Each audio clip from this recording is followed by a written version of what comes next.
Chapter 1. The sky over the eastern district had turned the color of a bruise, and Izuku Midoriya was running out of road. Kaken was somewhere behind him, shouting orders that nobody could hear over the roar of the villain's power. This was not a normal villain. This was not even a strong villain in the way that Izuku understood strength, all raw muscle and quirk output measured in tons of force. This was something else, a man named Doran who had once been a physicist before his quirk twisted his mind along with his body, and whose ability let him fold space the way a child folds paper. Wherever he clapped his hands together, the air itself seemed to crumple, and anything caught in the fold simply stopped existing in the place it had been a moment before. 3 pro heroes were already down. Endeavor was pinned under a collapsed pedestrian bridge 2 blocks away, his flames guttering weakly as he tried to burn his way free. Izuku could hear Fat Gum bellowing for backup on the emergency band clipped to his ear. And directly ahead of him, standing in the crater where an intersection used to be, Doran was folding the world smaller and smaller around himself, a shrinking cage of bent light that would eventually, inevitably, fold shut. Nobody had confirmed exactly what happened to the things caught inside a full fold. Nobody wanted to find out. Izuku's whole body screamed with the aftershock of one for all at full percentage, and it did not matter, because none of that raw power could touch what Doran was doing. This was not a fight he could win by hitting harder. This was a fight about geometry, about a man rewriting the rules of where things were allowed to be. Deku, get back. Kaken's voice cracked through the smoke, and for once there was no venom in it, only real fear, the kind that made Izuku's chest hurt more than any punch ever had. He didn't get back. He had already done the math in his head, the same frantic scribbling calculus that filled every notebook he had ever owned, and the math said that if nobody stopped Doran in the next 11 seconds, the fold would swallow the apartment block behind him, and there were still people inside, an elderly couple who had refused to evacuate because their cat was missing. 11 seconds was enough for one shot, if he timed it exactly right. Izuku threw himself forward, green light crackling up both arms, and he did not aim for Doran's body. He aimed for the space just in front of Doran's hands, the exact point where the fold was thinnest, still hoping he could shatter the technique before it closed rather than the man behind it. His fist connected with something that was not quite air and not quite solid, something that gave way like wet paper and then, impossibly, gave way like nothing at all. The world did not explode. It folded.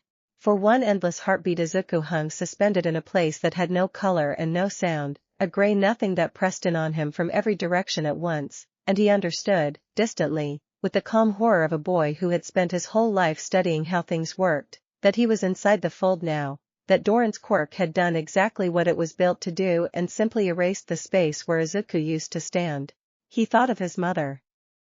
He thought that he had never gotten to say goodbye properly, that he'd left the apartment that morning with a rushed kiss on the cheek and a promise to be careful that he clearly hadn't kept. Then the gray nothing tore.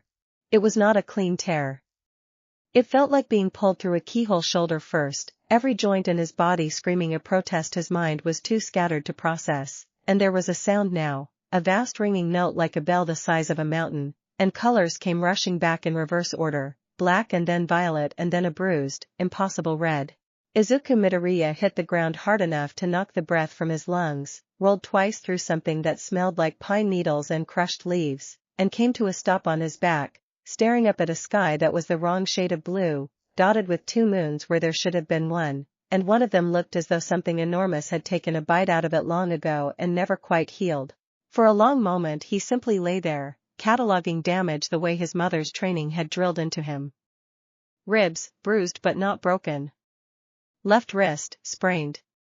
One for all, still present, still humming faintly beneath his skin, though quieter than it should have been, as though the power itself was as disoriented as he was. He turned his head.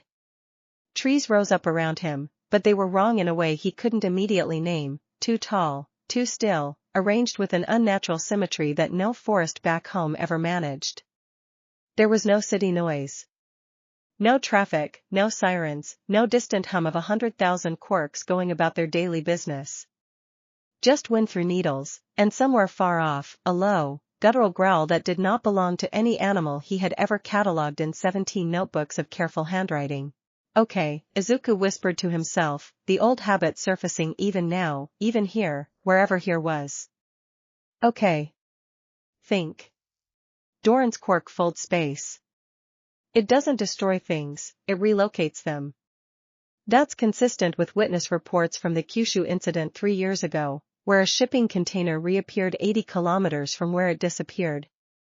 His voice was shaking, and he let it shake, because talking to himself was the only thing keeping the panic at a manageable simmer instead of a boil. So this could just be somewhere else in Japan. A really remote part of Japan. With 2 moons. He sat up slowly, testing his ribs, and got his first real look at his surroundings. The forest stretched in every direction, ancient and dense, cut through here and there by outcroppings of pale stone.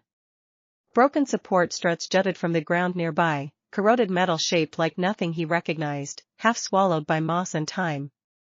Ruins, then. Old ones.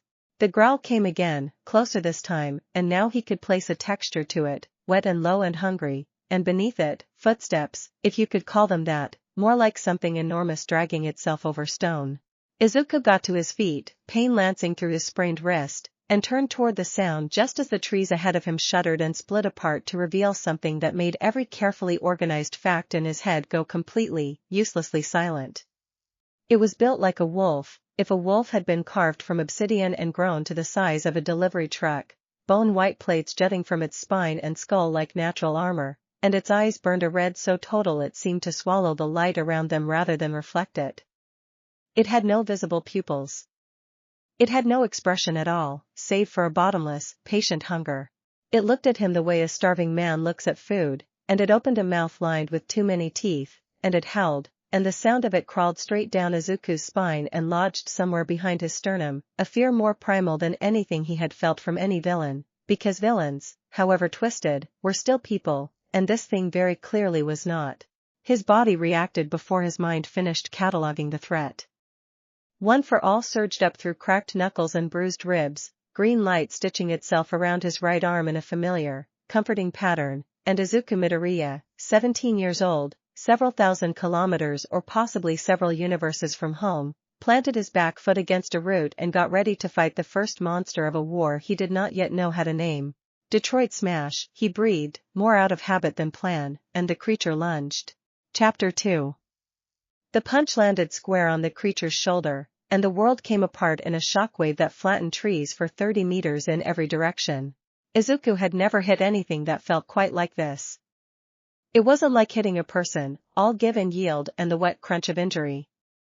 It was like hitting stone that had decided, for one furious instant, to fight back.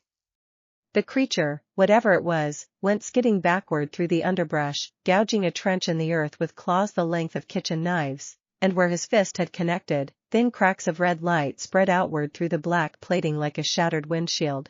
It did not go down. It shook itself, snarled, and came again, faster this time, and Izuku realized with a lurch of dread that he had used almost 20% of one for all on a single hit and the thing was still standing. Okay, he muttered, dodging sideways as a claw the size of his torso raked through the space he'd occupied a half-second earlier. Okay, it's tough, fine, everything is tougher when you don't know its weak points, that's normal, that's just normal villain analysis, calm down. He did not feel calm. He felt like a boy alone in an alien forest fighting a nightmare with a body held together by adrenaline and stubbornness. The wolf thing lunged again, and this time Izuku didn't dodge. He ducked under the strike and drove an uppercut into its jaw with everything his battered wrist could take, and the impact sent it cartwheeling up and backward into a tree that snapped clean through at the base. It hit the ground and did not immediately rise, smoke curling off cracked plating, red light bleeding out of the fractures like something venting pressure. And then, impossibly, it began to dissolve. Izuku stood frozen, chest heaving, and watched the creature disintegrate from the wound outward, black matter unraveling into wisps of dark smoke that thinned and vanished on the wind until there was nothing left at all, not even a mark on the ground to prove it had ever existed. That, he said out loud, to nobody, is not how physiology works. A twig snapped somewhere to his left. He spun, fists already coming up, and found himself staring down a very small, very startled-looking girl in a red hooded cloak, who had apparently arrived in the middle of his fight and witnessed at least the tail end of it, judging by the enormous scythe still half raised in her hands and the wide, silver-eyed stare she was giving him. The girl said. Izuku agreed, because it seemed like the correct response. They stood like that for a long moment, both frozen, both clearly recalculating everything they thought they knew about the last 30 seconds. The girl looked to be about his own age, maybe younger, with a shock of black hair that faded to deep red at the tips, and she was still holding that scythe with the easy confidence of someone who used it often and well, though right now it hung a little slack in her grip, forgotten in favor of staring at him. You just punched a Beowulf into next Tuesday, she said finally. With your bare hand. A Beowulf, Izuku repeated slowly, filing the word away the way he filed away everything, an old habit that refused to die even in a moment like this. Is that what that was called? That's good to know, actually, thank you. You're welcome? I guess? She tilted her head, taking him in properly now, the torn and singed remains of his hero costume, the fading green light still crackling faintly around his knuckles, the general look of a boy who had clearly just been through several very bad days compressed into a few minutes. Okay, weird question, but are you a huntsman? Because I've never seen a semblance do that before, and I've seen a lot of semblances. My sister's team is basically a semblance museum at this point. A huntsman, Izuku echoed. I'm not sure what that is. I'm a hero. Was training to be one, anyway. My name is Izuku Midoriya. He bowed on reflex, a full, formal bow that clearly baffled the girl even further, and straightened up feeling more lost than he had since the fold first swallowed him. I'm sorry, I don't actually know where I am. There were 2 moons. I saw 2 moons and I don't think that's supposed to happen. The girl blinked at him, and something in her expression shifted from wary curiosity into a kind of dawning, gentle alarm, the look of someone realizing the stranger in front of them was not lying and not joking and genuinely, thoroughly lost. Okay, she said slowly, lowering her scythe the rest of the way, I'm going to need you to explain that whole 2 moons thing, because there's only supposed to be the one, and it's kind of broken, but it's the one we've got. She hesitated, then extended a hand, the gesture a little awkward, like she wasn't entirely sure it was the right move but wanted to try it anyway. I'm Ruby. Ruby rose. This is Remnant, if that helps at all. Probably doesn't help at all. Remnant, Izuku said. He shook her hand, because it seemed like the polite thing to do, and because some deep, exhausted part of him needed the small, ordinary anchor of a normal introduction after everything else that had just happened. It doesn't help, no, but thank you for telling me anyway. Somewhere in the trees behind Ruby, more of the guttural growling rose up, several voices this time instead of one, and her expression sharpened instantly from curious to focused, scythe snapping back up into a ready stance with a speed that made Izuku's analytical brain light up with a dozen new questions all at once. That's more Beowulfs, she said. A whole pack, probably, drawn in by all the noise you just made. Look, I don't know who you are or how you got here or what that glowy fist thing was, but you clearly know how to fight, and I could really use the help right now, because I got separated from my partner about 10 minutes ago and this forest is not exactly known for being friendly. Izuku looked past her into the shadows between the trees, where more of those burning red eyes were beginning to gather, 1, then 3, then 6, a whole constellation of hungry light converging on their position, and he felt something settle in his chest that was almost, absurdly, like relief. This, at least, was a shape of danger he understood. Enemies. A person who needed backup. A fight worth having. Okay, he said, raising his fists, green light beginning to climb up his arms again in slow, careful pulses, rationed now, measured, because he had learned his lesson about spending percentage carelessly against things that dissolved into smoke. I don't fully understand what's happening, but I'm good at fighting when I don't understand what's happening. It's kind of become my specialty. Ruby's mouth curved into a small, surprised grin, the tension in her shoulders easing by a fraction even as more red eyes bloomed in the dark around them. Okay, weird 2 moons boy. Let's see what you've got.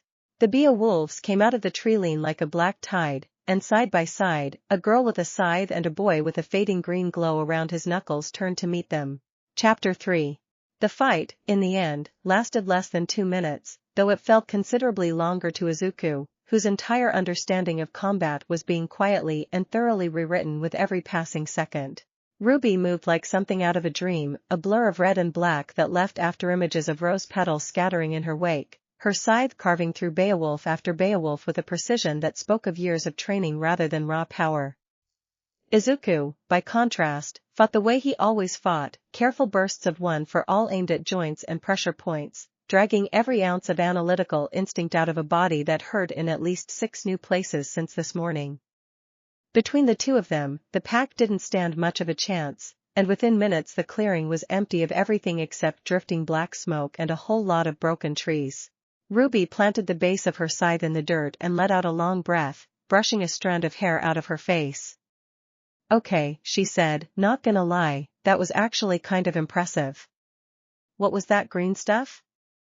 Is that your semblance?" "Because I'd genuinely never seen anything do that before, and I've read basically every book on semblance theory in the Beacon Library, which, I know, that's a nerdy thing to admit." "I don't think it's a semblance," Izuku said carefully, still turning that word over, still trying to catalog everything he'd seen in the last quarter hour into some kind of coherent framework. "Where I'm from, we call them quirks. Superpowers, basically. Almost everyone has one, it's just a normal part of how people are born. Mine is called One for All. It's been passed down, teacher to student, for generations, and it lets me borrow incredible strength, but only in short controlled amounts, or my body can't handle it." RWBY's eyes went very wide. "Almost everyone has a superpower where you're from?" "About 80% of the population, yes. That's insane." "That's so cool. Do you know how rare semblances are here?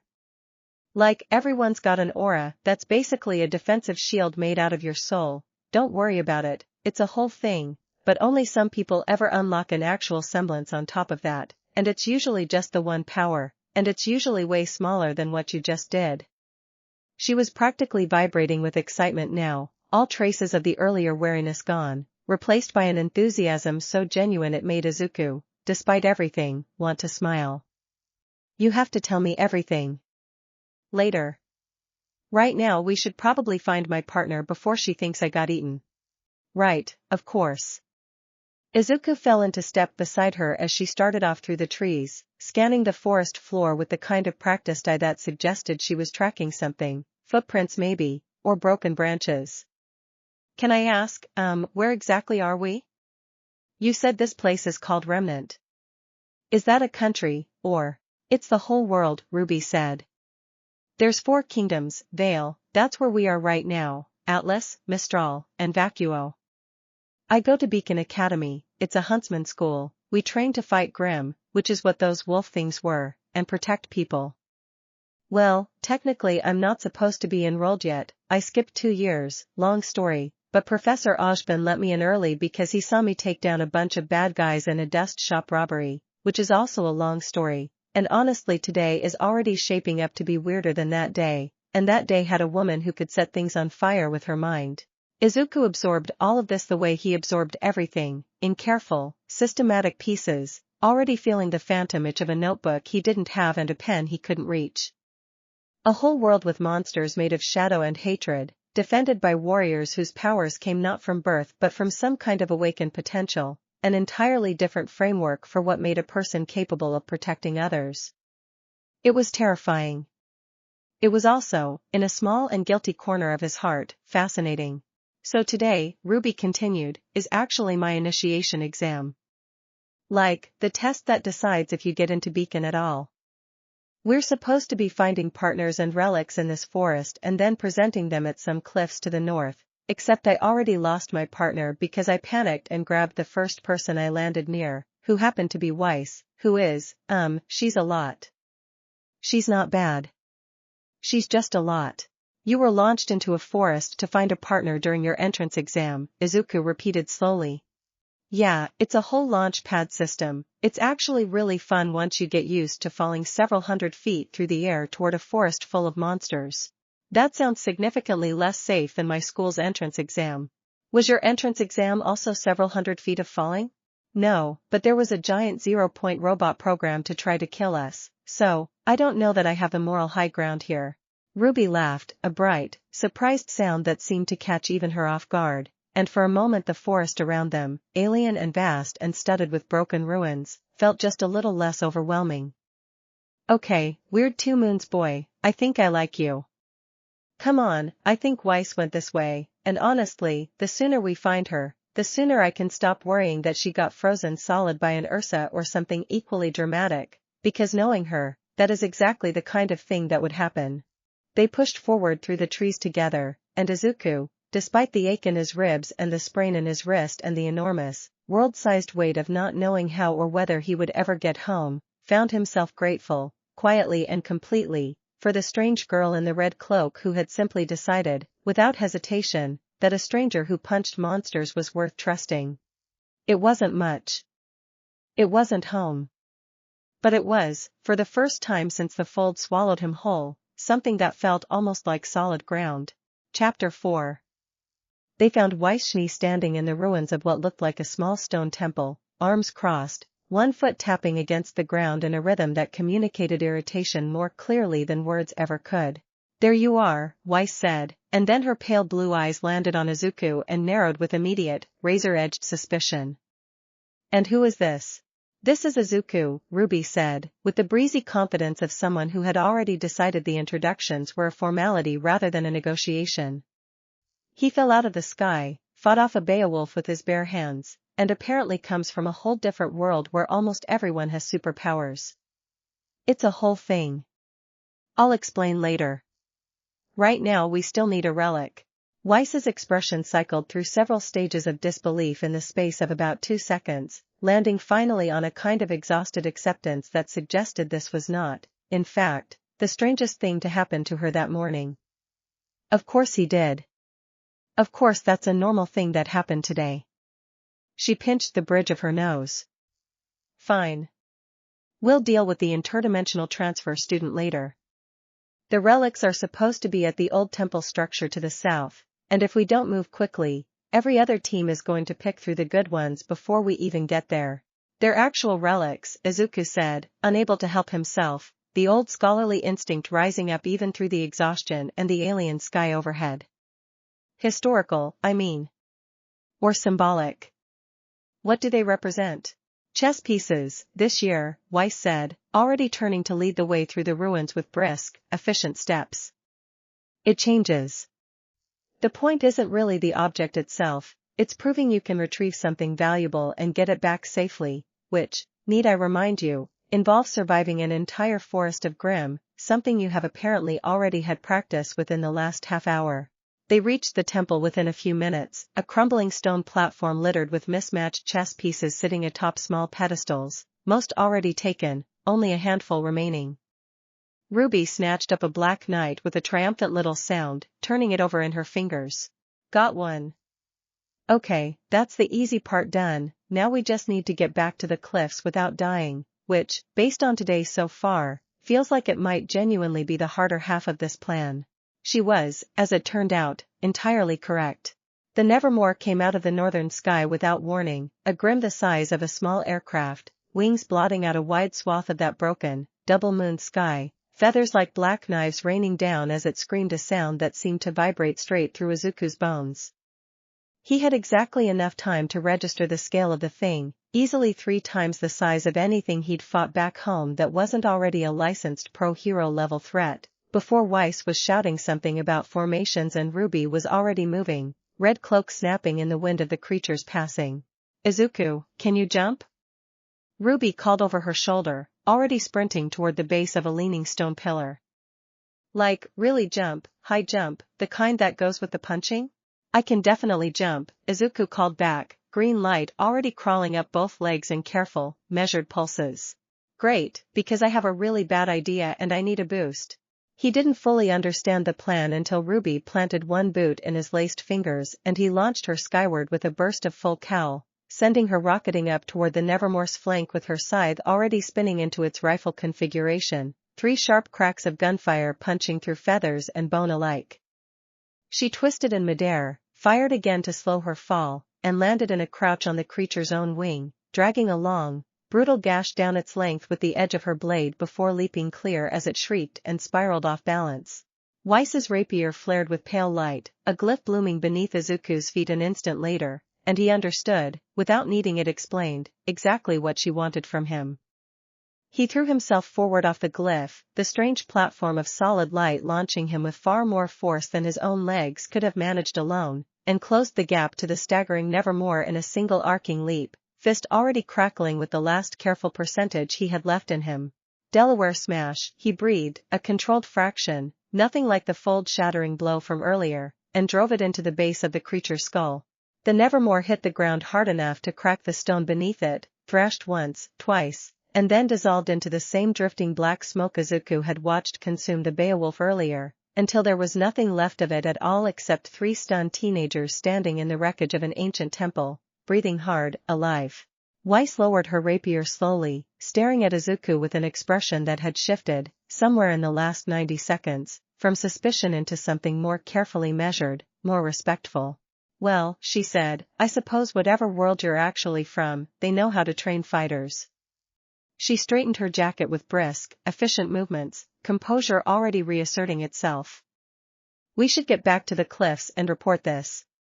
A Nevermore of that size attacking during initiation is not a small thing, and Professor Ozpin will want to know immediately, particularly about you, given the circumstances. Ruby bounced over, grinning despite the sweat and the torn hem of her cloak, and clapped Izuku on the shoulder with more force than her small frame suggested she was capable of. Okay, I'm officially declaring you an honorary member of Team Awesome, Weird 2 Moons boy. You're gonna love Beacon. Well, assuming they let you stay. Which, I mean, they kind of have to, right? Where else would you even go?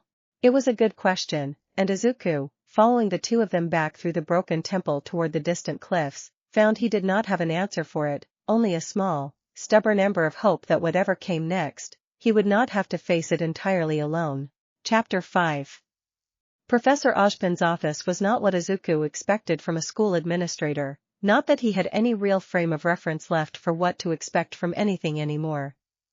The room rose upward in a slow spiral of exposed clockwork, enormous gears turning overhead in patient, silent rhythm, and at the center of it all stood a man in a green suit, leaning on a cane, regarding Izuku over the rim of a mug with an expression that gave away absolutely nothing.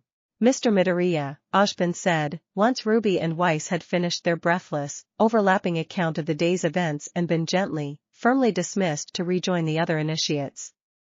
That is the name you gave, I believe. Yes, sir. Izuku stood a little straighter, old habits of respect for authority figures kicking in even here, even now. Izuku Midoriya.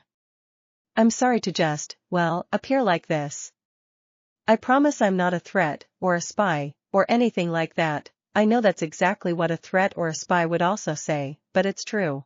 Something that might have been the ghost of a smile touched the corner of Ozpin's mouth. I believe you. Partly because Miss Rose and Miss Schnee both vouched for your conduct in the forest with unusual conviction, and partly because I have spent a very long time learning to recognize the particular kind of exhaustion that comes from being somewhere you were never meant to be.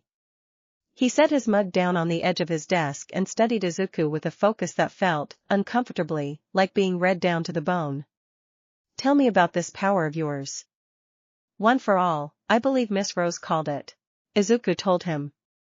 All of it, or as much of it as he could manage in a coherent narrative rather than the frantic muttering he usually fell into, the quirk that had chosen him, the 8 previous holders whose fragments of power lived on inside him, the man he had trained under, the world he came from where nearly everyone carried some manner of extraordinary ability as an ordinary fact of birth.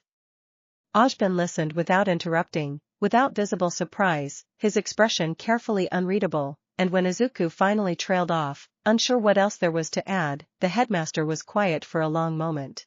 A power passed down through inheritance rather than semblance, Ozpin said finally, almost to himself. Carried across generations, each holder adding their own strength to what came before. That is, I confess, a very particular kind of story, Mr. Midoriya, and one that resonates rather more than I suspect you realize. He did not elaborate on what he meant by that, and something in his tone made it clear that he had no intention of elaborating tonight. As for how you arrived here, I cannot offer you an explanation, and I would be lying to claim I understand the mechanics of what tore a hole between your world and mine. I can tell you that Remnant has, on occasion, been the destination for things that do not belong to it. You would not be the first anomaly to walk through my doors. Izuku's pulse quickened despite himself. Does that mean there's a way back? Has it happened before, someone finding a way home? Ojban's expression softened, just slightly, into something that looked almost like sympathy. I will not lie to you and promise an answer I do not have. What I can offer is this. Beacon Academy trains huntsmen and huntresses to protect this world from creatures of Grimm and from threats far darker than Grimm besides. You have already demonstrated, in the space of a single afternoon, that you possess both the strength and, more importantly, the instinct to protect others without being asked. That instinct is rarer and more valuable than any amount of raw power, and it is precisely the quality this academy exists to cultivate. He rose from behind his desk, cane tapping once against the floor. I would like to offer you a place here, Mr. Midoriya. Not merely as a guest waiting to find his way home, but as a student, with all the training and protection that status affords. In exchange, I ask only that you commit yourself to it fully, the same as any other huntsman in training, because the dangers of this world will not wait politely for you to feel ready. Izuku thought of his mother, of the notebooks lined up on his bookshelf back in an apartment across a distance he could no longer measure, of Kaken's frightened shout cutting through smoke that felt like it belonged to a different lifetime already. He thought, too, of Ruby's easy grin, of Weiss's grudging respect, of the strange, sprawling world outside this tower full of monsters and moons and people who fought them anyway, every single day, without any inherited power guiding their hand. I'd like that, he said. Thank you, Professor Ojban. I want to help, however I can. That's kind of always been the whole plan, even before all this. I just didn't expect the plan to involve a different world. Plans rarely survive contact with reality, Ojban said, and this time the almost smile became a real one, small and brief but genuine. You will find that Beacon students are, by and large, better at coping with that particular lesson than most. Now, come. There is a ceremony you very nearly missed the beginning of, and I suspect Miss Rose in particular will not forgive either of us if you are not present to see the results. He led the way out of the office, down toward a great hall filled with the murmur of dozens of nervous, excited students, and Izuku followed, one careful step behind, a boy from another world walking into a future he had never once imagined for himself, and finding, despite everything, that some small and stubborn part of him was almost looking forward to it. Chapter 6. The great hall was already packed by the time Izuku slipped in behind Professor Ojban, dozens of students in scattered clusters, still muddy and windswept from the forest, all of them buzzing with the particular electric energy of people who had just survived something together.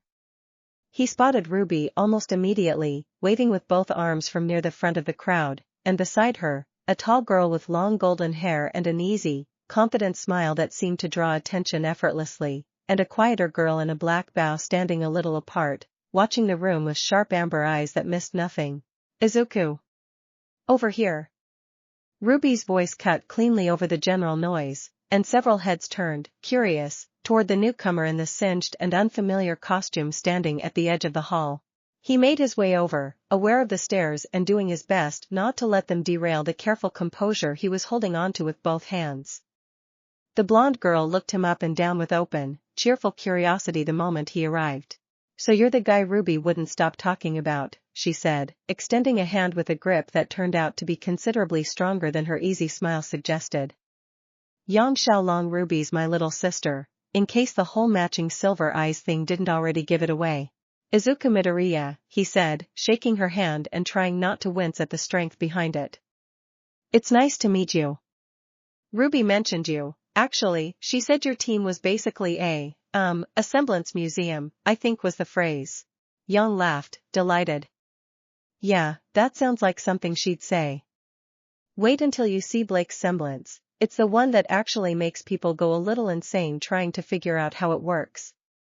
She gestured toward the girl with the black bow, who offered a small, polite nod rather than a handshake, still watching Izuku with the same careful, evaluating focus she seemed to apply to everything.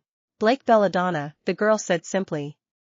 RWBY told us what happened in the forest.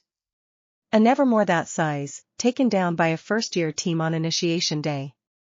That's not nothing. It was mostly Ruby and Weiss, Izuku said quickly, an old reflex, deflecting credit the way he always had, uncomfortable with praise even now. I just, helped where I could. He punched it so hard it turned into smoke, Ruby stage whispered to Yang, entirely unhelpfully, grinning the whole time. It was awesome. Before Yang could respond, Ashbin's voice rose above the crowd, calm and carrying without any apparent effort, and the hall settled into something approaching quiet. Names were called, teams announced in pairs and quartets, students stepping forward to stand together for the first time under a title that would define the next 4 years of their lives. Izuku watched Ruby's face light up with a mixture of pride and disbelief as her own name was called first among a group of 4, designated leader of a team that would, from that day forward, be known by a single word built from the first letters of each member's name. Team RWBY. Ruby, Weiss, Blake, Yang. Ruby practically vibrated with excitement as she took her place at the front, and even Weiss, standing beside her with arms crossed and an expression of carefully guarded surprise, couldn't quite hide the small, pleased curve at the corner of her mouth. When the ceremony finished and the crowd began to disperse toward the dormitories, Ashbin found Izuku again near the back of the hall, and this time his expression carried a note of quiet amusement. You will not have a team in the traditional sense, Mr. Midoriya, given the unusual circumstances of your enrollment, the headmaster said. However, I have arranged quarters for you near Team RWBY's dormitory, and you will be attending the same combat and academic courses as the first-year students, under close observation, both for your own safety and, frankly, out of my own considerable curiosity about what your power might reveal about the wider structure of this world. He paused, studying Izuku with that same unreadable focus from before. I would also ask that you keep the full details of your origin private for now, shared only with those you trust completely. Not every ear at this academy is a friendly one, and there are those who would be very interested indeed in a power that did not originate from Remnant at all. The warning settled into Izuku's chest with quiet weight, a reminder that whatever strange comfort he had found in the last few hours, this world had its own dangers layered beneath the obvious ones, its own currents of politics and secrecy that he did not yet understand. He thought of the 8 predecessors whose strength lived inside him, of the villains he had spent his whole life training to face, and wondered, not for the first time that day, what shape danger might take here, in a world built on monsters made from shadow. I understand, sir, he said. Thank you, again, for all of this. I won't waste the chance. See that you don't, Ashbin said, and there was something almost warm beneath the formality of it. Now go. I believe Miss Rose is currently attempting to convince her new teammates that you should be allowed to eat dinner with them tonight, and based on the volume of that conversation, I suspect your absence would be noticed rather quickly. Izuku managed a tired, genuine smile, the first real one since the fold had swallowed him whole that morning in a city an unknowable distance away, and made his way toward the dormitories, toward 4 strangers who had, in the space of a single impossible day, already begun to feel a little less like strangers than they had any right to. Behind him, in the tower, Ashbin remained a while longer at the window, watching the 2 broken moons rise over beacon spires, turning a single unspoken thought over and over in his mind, the quiet, careful worry of a man who had spent centuries learning that anomalies in this world rarely arrived alone, and that somewhere out there, others would already be taking notice of the boy who fell from the sky. Chapter 7.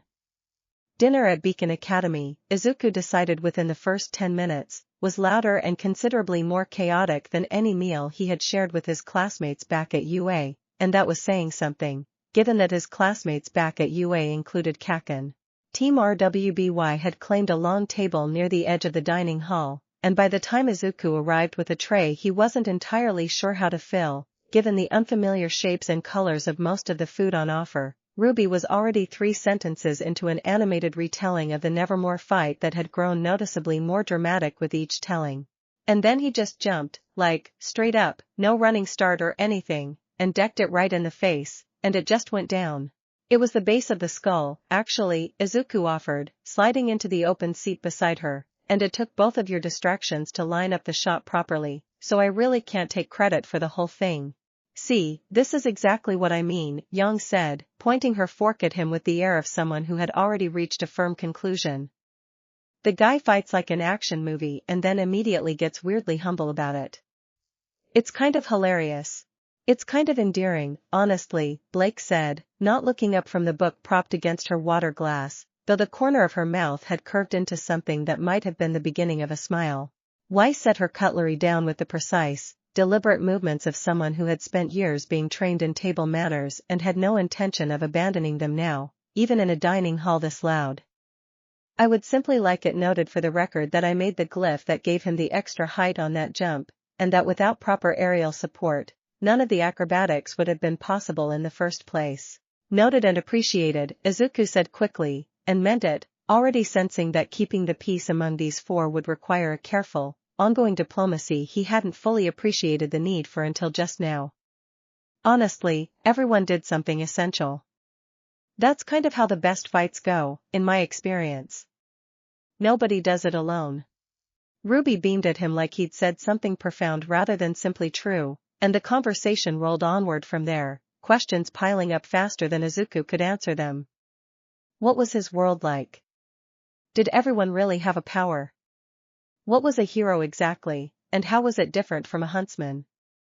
He answered as best he could, careful, as Ashbin had asked, to keep the deepest details of his origin vague even here, framing it more as a distant, foreign country than as an entirely separate reality, though he suspected, from the occasional sharp, considering look Blake gave him across the table, that at least one member of Team RWBY had already guessed there was more to the story than he was letting on. You don't have to tell us everything tonight, Blake said quietly, during a brief lull when Ruby and Yang had gotten distracted arguing about whether Yang's motorcycle could theoretically survive being driven off the cliffs used for initiation. Whatever you're not saying. I get it. Everyone at this table has things they're not ready to explain on the first day either. Izuku looked at her, surprised by the gentle bluntness of it, and found, oddly, that some of the tension in his shoulders eased at being seen that clearly and not pushed. Thank you, he said. I promise it's not anything dangerous. Just complicated. And a little painful, still, if I'm honest. Complicated I can work with, Blake said, and returned to her book, though she left the conversation open, unhurried, the kind of quiet patience that felt like its own form of kindness. Later that night, alone in the small guest quarters Ashbin had arranged near Team RWBY's dormitory, Izuku sat on the edge of an unfamiliar bed in an unfamiliar room on an entire world he had never known existed that morning, and allowed himself, finally, a few minutes to simply feel the size of everything that had happened.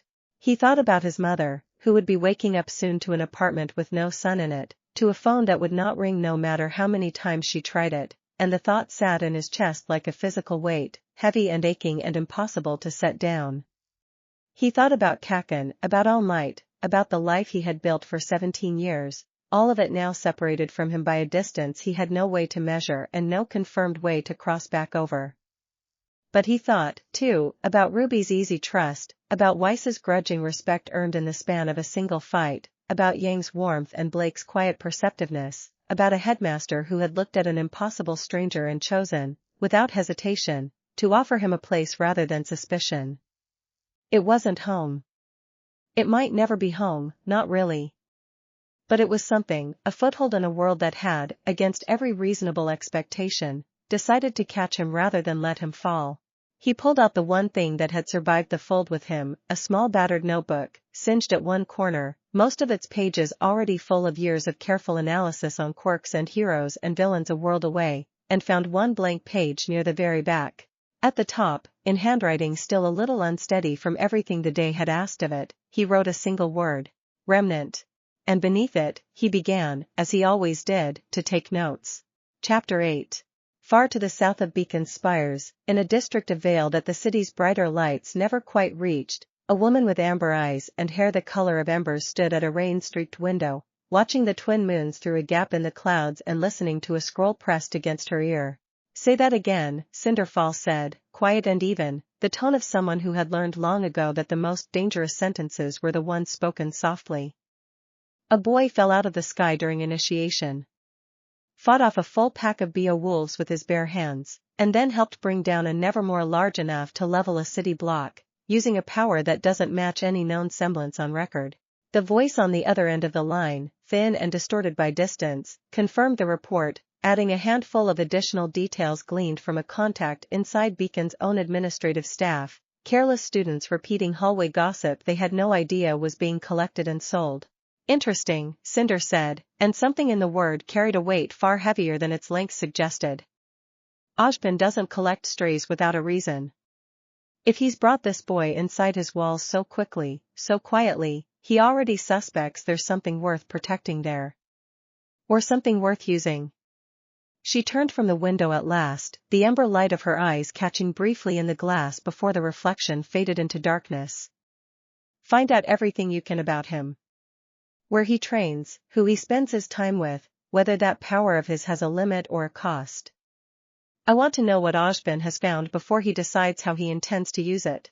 She ended the call and stood a while longer in the empty apartment, turning the information over with the same careful, patient calculation she applied to every piece on a board she had been arranging for years, long before this particular boy had ever fallen out of whatever sky he'd come from. Anomalies were rarely convenient. But anomalies, properly understood and properly leveraged, had a way of becoming exactly the kind of advantage that tipped the balance of a much larger game entirely in one's favor. Somewhere deeper still, in a place the light of neither moon had ever reached, in a fortress built from black glass and older grief than most of Remnant's history books dared record, a pale woman with hollow, burning eyes lifted her head from a hall of dark water, as though she had felt something shift, however faintly, in the fabric of a world she had spent centuries trying to unmake. Something has changed, Salem said, to no one, to the empty dark, to the endless patient weight of her own long memory. Something has come from outside the world entirely. Her lips curved, not quite a smile, into something colder and far more considering. How very curious. And how very useful that might prove to be, in time, one way or another. Back at Beacon, unaware of the distant attention his arrival had already drawn, unaware of ember eyes and hollow ones alike turning, slowly, toward the small green light he carried inside him, Izuku Midoriya slept at last, exhausted past the point of dreaming, in a small borrowed room beside four girls who had already, without quite realizing it themselves, begun deciding that this strange, gentle, world-crossing stranger was someone worth keeping close. Above the academy, the two moons hung together in a sky that did not belong to him, one whole, one broken, and somewhere between them, the first quiet threads of a much larger story had already begun, patient and inevitable, to pull taut. Chapter 9. Morning at Beacon arrived far too early and far too loudly, courtesy of RWBY bursting into Izuku's borrowed quarters at a volume that suggested she had never once in her life considered the concept of a closed door as an obstacle worth respecting. Rise and shine, weird two moons boy. Combat class starts in 20 minutes and Professor Goodwitch does not accept late arrivals as a personality trait, trust me, I already tried that argument once.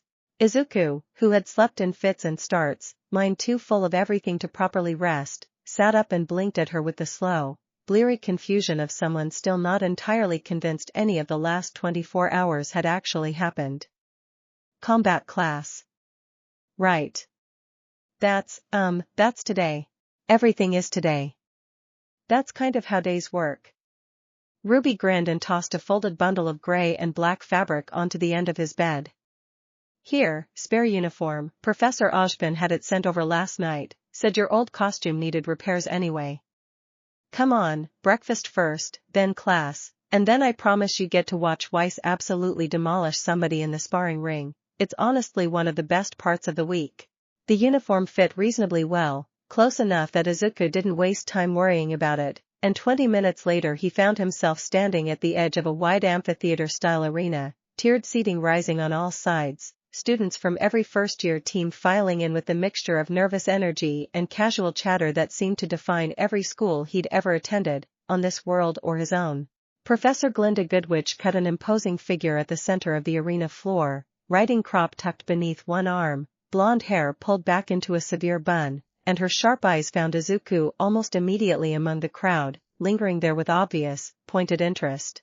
Mr. Midoriya, she said, once the general murmur of the room had settled.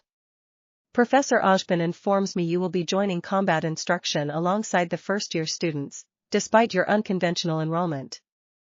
He also informs me you demonstrated considerable capability during yesterday's initiation exam.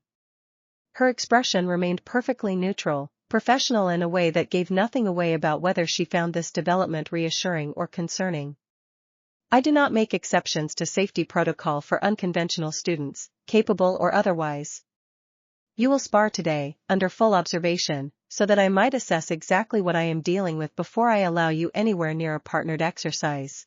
Yes, ma'am, Izuku said, straightening automatically, old habits from All Might's training surfacing in an instant. Good.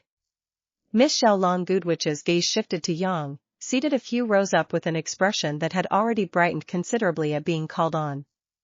You volunteered enthusiastically for this role last night, according to Miss Rose. I trust that enthusiasm remains this morning. Oh, absolutely, Yang said, already rising and cracking her knuckles with obvious relish, golden gauntlets catching the arena lights as she made her way down toward the floor. I've been wanting a rematch against somebody who can actually take a hit since, well, ever, honestly. Most people just kind of fold the second I get going. Izuku felt a flicker of nervous anticipation settle into his stomach, familiar and almost comforting in its familiarity, the same feeling he'd carried into every sparring match at UA. He stepped down onto the arena floor across from Yang, who dropped into a loose, confident boxing stance, fists raised, a wide grin splitting her face. Don't hold back on my account, she said. I heal fast, and honestly, I kind of hit harder the more I get hit, so really, you'd be doing me a favor. I'll keep that in mind, Izuku said, settling into his own stance, one careful thread of one for all beginning to hum beneath his skin, dialed down, deliberately restrained, a fraction of what he'd used against the Nevermore the day before. He had learned, the hard way, more than once, what happened when he underestimated an opponent's resilience, and he had also learned, just as thoroughly, what happened when he overestimated his own control in an unfamiliar body still recovering from a rough landing between worlds. Goodwich raised her riding crop. Begin. Yang closed the distance first, faster than her easy grin suggested, a straight jab that Izuku slipped sideways with a half step, feeling the wind of it pass close enough to stir his hair. She followed immediately with a hook, and this one he caught on a raised forearm, green light flickering faint and controlled along the point of impact, and even at a fraction of his full strength the force of the block sent a visible ripple of surprise across Yang's expression. Okay, she said, grin widening rather than faltering, that's a fun trick. She came again, harder this time, gauntlets flaring with small bursts of orange light that Izuku's analytical mind immediately flagged as some manner of kinetic energy conversion, a semblance that fed off impact rather than simply absorbing it, which meant, he realized with a spike of genuine interest even mid-fight, that the smartest strategy against her was not prolonged exchange but decisive, minimal contact. He ducked under her next swing, caught her wrist, and used her own forward momentum to redirect her past him in a controlled throw that left her skidding but upright, already twisting back around with an impressed whistle. Okay, that's a really fun trick. They traded a few more exchanges, careful and testing on both sides, Izuku's blocks precise and economical, Yang's strikes growing steadily more forceful as small sparks of her semblance built with every landed hit, until finally, reading the rising charge in her stance the way he'd once learned to read the wind-up before Kaken's biggest explosions, Izuku closed the distance himself for the first time, slipped inside her guard, and tapped two knuckles lightly against her sternum with barely a whisper of power behind them, more demonstration than strike. That would have been a finishing blow, if I meant it, he said, stepping back immediately, hands raised in an apologetic, open gesture. I'm sorry, I didn't want to actually hit you that hard. I just wanted to show the opening. Yang blinked down at her own chest, then burst out laughing, bright and genuinely delighted rather than embarrassed. Did you seriously just tap me and call it a win instead of actually finishing the fight? That's the politest knockout I've ever almost gotten. Up in the tiered seating, Goodwich made a brief, considering note on her scroll, expression still carefully neutral, though something in the set of her mouth suggested she had seen more in those 2 minutes than she was letting on just yet. Beside her, unnoticed by most of the room, Professor Ojpin watched the arena floor with quiet, patient interest, turning over, once again, the particular shape of the puzzle that had fallen into his world the day before.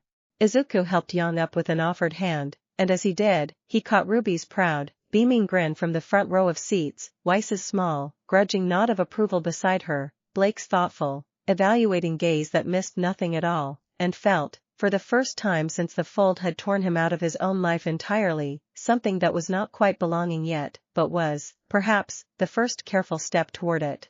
Whatever waited for him beyond the walls of this academy, whatever eyes had already begun turning his way from the shadows he couldn't yet see, he would face it, as he always had, one careful step and one small act of kindness at a time. Chapter 10. That evening, the 5 of them ended up on the roof of the dormitory tower, a spot Yang swore was technically against 3 separate school rules and therefore automatically the best place to watch the sunset. Vale spread out below them in the fading light, spires and rooftops and the distant curved wall that held the darkness of the wilds at bay, and above it all, the 2 moons waited patiently for full dark, one whole and one forever broken. So, Yang said, stretching out with her hands behind her head, first full day in a brand new world, and you already got recruited by Beacon, made friends with the single scariest first-year team, and somehow managed to almost knock me out without even trying. Rough life you're living, Izuku. It hasn't exactly felt easy, he admitted, though there was no real bitterness in it, just honesty, quiet and plain. But it hasn't felt as hard as I expected either. I think that's mostly because of all of you.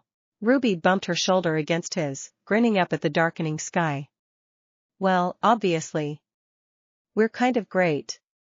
You'll get used to it. She hesitated a moment, some of the usual bounce softening into something more careful, more sincere. For what it's worth, I know you're probably still figuring out how to feel about all of this. Being here instead of home, I mean. But whatever you need, however long it takes to feel less strange, you've got a whole team of people who already decided you're worth having around. That's not nothing. It's really not, Izuku said, and meant it fully, watching the first moon begin to glow properly against the darkening sky. Thank you. All of you. Weiss made a small, embarrassed noise and looked pointedly away toward the horizon, though the corner of her mouth had softened considerably since the suspicious glare she'd worn the morning before.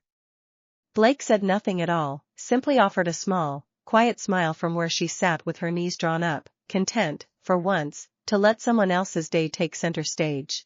Far below them, the lights of Beacon Academy flickered on one by one against the coming dark, and far beyond the safety of its walls, in places none of them could see yet, older and more patient dangers had already begun turning their attention toward a boy who did not belong to this world at all, and yet, somehow, in the space of a single strange and impossible day, had already begun to find a place inside it. Izuku Midoriya sat on a rooftop beneath 2 moons that were not his own, surrounded by 4 girls who had, without hesitation, decided to make room for him anyway, and allowed himself, cautiously, to hope that whatever came next, he would not be facing it alone. The story of how he came to matter to this world, and how thoroughly this world would come to matter to him in return, was only just beginning. Act 2. Chapter 1. 3 weeks into his new life at Beacon Academy, Izuku Midoriya had developed a private theory that the most dangerous thing about this world was not the grim at all, but the sheer volume of things he still didn't understand about it. He stood alone on a training platform behind the main academic tower, sweat soaking through his shirt in the cool morning air, a row of practice dummies arranged in a rough semicircle around him, most of them already dented from an hour of careful, restrained strikes. Professor Goodwitch had cleared this space for his private sessions twice a week, officially so she could monitor his output for safety reasons, and unofficially, Izuku suspected, because she found the entire situation as scientifically fascinating as he did, even if she would never admit it out loud.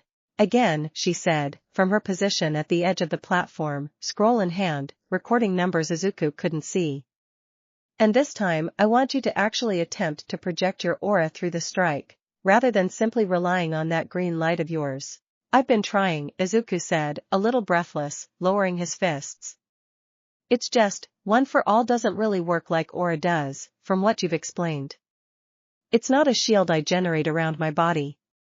It's more like, borrowed strength that lives inside me and gets released in bursts. And yet your aura exists regardless, whether you were consciously using it before or not, Goodwitch said, not unkindly, though her tone left no room for excuses.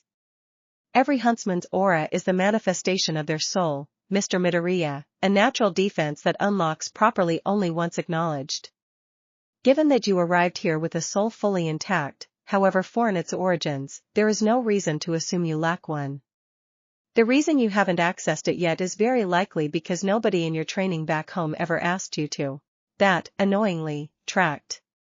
Izuku turned the idea over as he reset into his stance, thinking of every notebook he'd ever filled cataloging quirks and their limitations, and realized with a small, uncomfortable jolt that he had never once considered the possibility of a second, separate wellspring of power sitting dormant inside him the entire time, waiting for a world that actually knew to look for it. How do I access it, then? That, Goodwitch said, is usually accomplished through a formal unlocking, performed by someone whose own aura is already active, generally a teacher or a trusted peer, in a ceremony that is somewhat more involved than what we have time for this morning. I have already spoken to Professor Ashbin about arranging it properly. She made a final note on her scroll and looked up at him with an expression that, for her, counted as approving. In the meantime, your control over One for All alone has improved considerably since your first sparring match. That uppercut you used against the fourth dummy showed nearly 40% more restraint than your baseline 3 weeks ago. Izuku allowed himself a small, tired smile at that. 40% more restraint didn't sound like much on its own, but he understood exactly what it represented, the slow, grinding work of learning to trust his own limits again in an unfamiliar body, on unfamiliar ground, without All Might's steady presence nearby to correct his form or catch him when the math went wrong. He missed that steadiness more than he let himself admit most days. He kept the missing carefully folded away, the same way he kept his notebook tucked inside his jacket at all times now, a small anchor to a life that still felt, some mornings, like it might have been a dream he'd had once and simply forgotten to wake up from. You're doing better than you think you are, Goodwitch said, and the unexpected gentleness in it caught him off guard enough that he glanced over in surprise. She didn't elaborate further, simply closed her scroll and gestured toward the dummies. 10 more. Focus on the block sequence this time, not the strikes. A huntsman who can only hit hard and cannot defend properly does not survive long enough to matter. He nodded and got back to work, grateful, in the quiet, uncomplicated way that came easiest to him, for structure, for a clear task in front of him, for the simple discipline of practice in a world that otherwise offered him very few certainties at all. By the time the session ended, the sun had climbed well past the tree line, and Izuku made his way back toward the dormitories aching in every limb, already looking forward to the shower and the nap he had been promising himself since breakfast. He didn't get either particularly quickly. There you are. Ruby's voice hit him from down the hallway before he'd even reached the door, and she skidded around the corner with an urgency that immediately put him on alert. Okay, don't panic, but Professor Ashbin wants to see all of us, like, right now, and Weiss is convinced it's because we're in trouble for something, and Yang is convinced it's because we finally get an actual mission, and honestly at this point I just want someone to tell me which one it is so I can stop imagining every possible disaster in between. A mission, Izuku repeated, some of his tiredness burning away under a fresh spark of interest despite himself. Already? I thought first years didn't usually get sent out until later in the term. Yeah, that's kind of what's got Weiss worried, Ruby said, already turning to lead the way, half jogging down the corridor with the barely restrained energy of someone who ran everywhere as a default setting. Come on, if it is a mission I want you there for it. You're basically part of the team at this point anyway, even if the paperwork doesn't officially say so. Izuku followed, ignoring the ache in his shoulders, and let himself hope, quietly, that whatever waited in Ashbin's office might be the first real chance to prove that his place at Beacon was worth more than curiosity and careful observation. He had spent 3 weeks training in the safety of a closed platform. Some part of him, restless and familiar, the same part that had once thrown himself at a folding villain without a plan, was ready for something more. Chapter 2.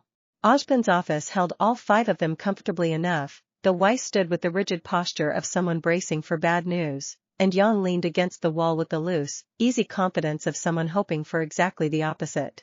Over the past 2 months, Ashbin said, without preamble, turning a small holographic display toward them that showed a series of marked locations across Vale, there have been 11 separate robberies targeting dust shops throughout the city. In every case, the perpetrators took the entire stock rather than selling it on the usual black markets, which suggests they are stockpiling for a specific purpose rather than simple profit. He paused, letting that settle. General Ironwood's forces in Atlas have flagged similar patterns emerging near Vale's borders, and our own intelligence points toward involvement from the White Fang, though the scale and coordination involved is, frankly, more sophisticated than what we've seen from them historically. The White Fang, Izuku repeated quietly, filing the name away. I read about them in one of the books Blake lent me. A faunus rights organization that turned more violent over time? That's the simplified version, Blake said, arms crossed, her voice carefully neutral in a way that made Izuku glance at her, curious, though he didn't press. It used to be peaceful. It isn't anymore. Ashbin continued, unhurried. I would ordinarily hold this assignment for a more senior team, given the potential danger involved. However, given that Team RWBY already has direct experience investigating one of Roman Torchwick's operations, and given the unique asset now training alongside you, his gaze flicked briefly toward Izuku, I believe you are collectively well suited to conduct a preliminary reconnaissance mission into the warehouse district tomorrow evening. I want to stress the word preliminary. You are not being sent to engage. You are being sent to observe, gather information, and report back, so that a full response can be properly planned. Reconnaissance, Weiss said, some of the tension in her shoulders easing slightly. That's considerably less alarming than I feared, Professor. It will remain that way, Ashbin said, provided all 5 of you follow that instruction to the letter, which I mention only because Miss Rose's history with restraint is, shall we say, a matter of academic record. RWBY made an indignant noise that nobody in the room bothered to argue with, because everyone, including RWBY herself judging by her sheepish expression, knew it was fair. I want to be careful about one more thing, Ashbin said, and his tone shifted, quieter now, more deliberate, the same careful way Izuku recognized from their very first conversation. Mr. Midoriya, I would ask that you keep your involvement in this mission as unobtrusive as possible where it can be avoided. Word travels quickly in this city, and a power as unusual as yours draws attention I would rather not invite before we better understand who might already be watching for it. Izuku thought of the strange, prickling unease he sometimes felt in crowded places lately, a feeling he chalked up to homesickness and exhaustion, and wondered, not for the first time, whether Ashbin knew something more specific than he was letting on. I understand, sir. I'll be careful. Good. Ashbin closed the display with a small gesture and allowed himself the faint, almost smile that Izuku had come to recognize as the closest thing the headmaster offered to genuine warmth. Get some rest tonight, all of you. Tomorrow will require sharp instincts, and I would rather send you out prepared than eager. They filed out of the office in a loose cluster, and the moment the elevator doors closed behind them, RWBY's carefully held composure cracked entirely into barely contained excitement. Okay, I know he said observe only, and I promise I'm going to actually listen this time, but you guys, this is our first real mission, this is exactly the kind of thing I've wanted since I was a kid, and it's happening months earlier than it's supposed to, and that is so cool. It's dangerous, Weiss corrected, though without much real heat behind it. The White Fan doesn't play fair, and neither does Torchwick, if he's involved again. We should be planning, not celebrating. We can do both, Yang said cheerfully, slinging an arm around RWBY's shoulders. Plan tonight, celebrate after we come back in one piece tomorrow. Besides, we've got secret weapon over here. She nodded toward Izuku with an easy grin. Anybody dumb enough to jump us is gonna have a real bad night. Izuku managed a small, tired smile of his own, though beneath it, a familiar knot of nervous anticipation had already begun tightening in his chest, the particular blend of readiness and worry that came before every fight he'd ever walked into, hero or not, world or not. I'll do my best to keep everyone safe, he said, quiet and sincere. That's kind of the only thing I actually know how to promise for certain. Blake, walking a step behind the others, said nothing for a long moment, her expression thoughtful and a little distant in a way that suggested her mind had already wandered somewhere darker, somewhere personal, tangled up in a history none of the rest of them had been told yet. Let's just be careful, she said finally, soft enough that only Izuku, closest to her, really caught it. Some fights aren't as simple as they look from the outside. He glanced at her, curious, but she had already quickened her pace to catch up with RWBY and Yang, leaving the comment to hang unanswered in the corridor behind her. One more small mystery in a world that seemed determined to keep handing him new ones faster than he could ever hope to solve them all. Chapter 3. The aura unlocking, as it turned out, happened that same evening, arranged with surprising speed once Ojban decided the mission made it a priority rather than a formality, and it happened, somewhat to Izuku's surprise, in the middle of the courtyard with an audience of considerably more people than he'd expected. "You want me to do it?" The girl standing across from him had bright green eyes, a warm easy confidence, and a bronze circlet holding back a fall of red hair, and she looked, Izuku thought, like she'd stepped directly out of an old painting of a war goddess, an impression not at all helped by the way she carried herself, poised and grounded, even standing still. "I'm flattered, Professor Ojban, truly, but shouldn't this be handled by someone who actually knows him well? Miss Nikos, you have one of the strongest, most stable auras of any first year I've observed in several years," Ojban said, standing a short distance away with his usual unreadable calm. A clean, controlled unlocking benefits from exactly that stability, particularly given how unusual Mr. Midoriya's circumstances already are. "I would rather not complicate an already delicate process." "Wait, hold on, Pira's doing it." A blond boy standing nearby, lanky and earnest looking in a hoodie a size too big for him, leaned over with obvious enthusiasm. "That's so cool, I didn't even know you could just, transfer aura unlocking powers to someone else. Is that a whole thing you can just decide to do, Pira? Because if so I have several requests." "It isn't a power exactly, John," the red-headed girl, Pira, said with a fond, patient smile that suggested this was a familiar dynamic between them. "Anyone with an active aura can perform the ceremony. It simply works more smoothly with a stronger, steadier source." "I could do it," offered a shorter girl with a bright pink and brown color scheme in her hair and outfit, bouncing slightly on her heels with barely contained energy. "I unlocked Ren's aura back when we were kids, it went great, there was only a little bit of an explosion." "There was no explosion, Nora," said the boy beside her, quiet and composed in a way that seemed to perfectly balance her energy. "You knocked over a bookshelf." "Same thing, basically." Izuku, standing in the middle of what was rapidly becoming a much larger social event than he'd braced himself for, glanced toward RWBY, who gave him an encouraging thumbs up from the edge of the small gathered crowd, standing beside Weiss, Blake, and Young. "This is Team JNPR, RWBY called over helpfully. John, Nora, Pira, Ren. They're basically the other team we're closest with here, you're gonna like them." "It's nice to meet all of you," Izuku said, offering a slightly awkward bow out of old habit that drew a delighted laugh from Nora and a warm, genuine smile from Pira. "Likewise," Pira said, stepping closer, her expression settling into something more focused now that the moment had actually arrived. "This will feel strange, I should warn you. Most people describe it as a kind of warmth spreading through their chest, though the sensation varies. Are you ready?" Izuku took a slow breath, thought of every unfamiliar thing this world had already asked of him, and nodded. "Ready." Pira placed a hand lightly against his chest, closed her eyes, and began to speak, the words themselves unfamiliar, an old formal cadence that Izuku couldn't quite follow, something about souls and light and the vast, unbroken continuity of a life given meaning through purpose.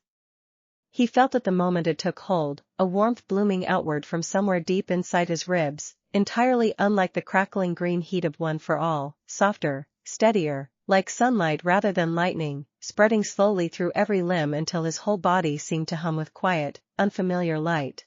When Pira finally stepped back, a faint shimmer of pale green still clung to Izuku's skin for a few lingering seconds before fading from sight, and he stood there blinking, momentarily overwhelmed by the strange new awareness settling into place. A second layer of himself he hadn't known was missing until it arrived. "Whoa," RWBY breathed, eyes wide. "Your aura's green too." "That's kind of perfect, honestly. How do you feel?" Ojban asked, watching him with careful, evaluating focus. Izuku took a moment to actually answer, turning the sensation over the way he turned over everything, methodical even in wonder. "Steadier," he said finally. "Like there's a floor under me now that wasn't there before. I don't know how else to describe it." "That is, in fact, an excellent description," Ojban said, something like approval in his tone. Your aura will act as a natural buffer against injury from this point forward, absorbing damage that would otherwise reach your body directly. It is not infinite, and it will not save you from every mistake, but it will make you considerably harder to kill, which I consider an improvement worth having. Bluntly put, Professor, Weiss murmured, though she didn't disagree. The gathering broke apart gradually after that, Nora enthusiastically demanding a rematch against Yang from some earlier sparring session Izuku hadn't been present for, John peppering Pyrrha with an increasingly elaborate list of hypothetical aura-related questions, Rin quietly amused by all of it from the sidelines. Izuku found himself standing beside Pyrrha for a moment as the crowd thinned, the two of them a little apart from the noise. "Thank you," he said. "For doing that. I know you didn't have to." "It was no trouble," Pyrrha said, studying him with a curiosity that felt gentle rather than invasive. "RWBY mentioned you're not originally from Remnant at all. I confess I'm rather curious what that must be like, arriving somewhere so completely unfamiliar and choosing to fight for it anyway." Izuku considered the question seriously, the way he considered most things. "I don't think I really chose it, exactly," he said. "It's more that helping people is it's the only thing I've ever really known how to do with myself.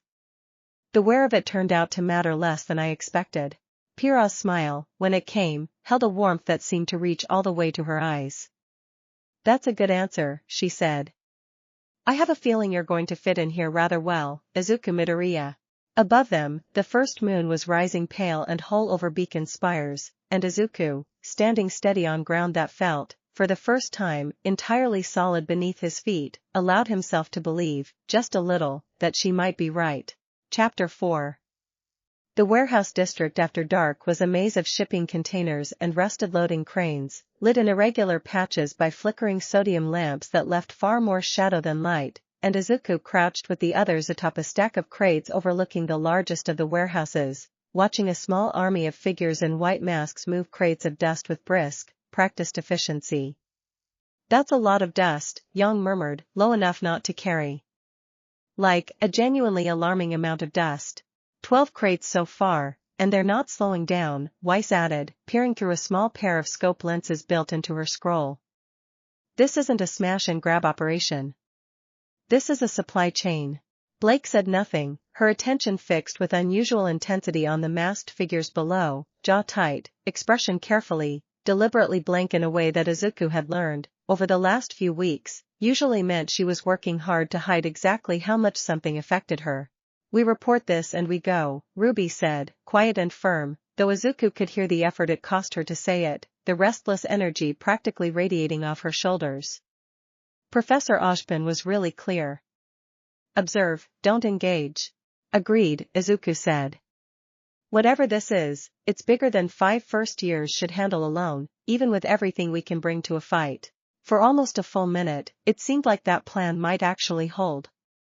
Then a side door at the edge of the warehouse swung open, and a man in an orange coat and bowler hat sauntered out, twirling a cane between 2 fingers with the easy, theatrical confidence of someone who had never once doubted his own charm.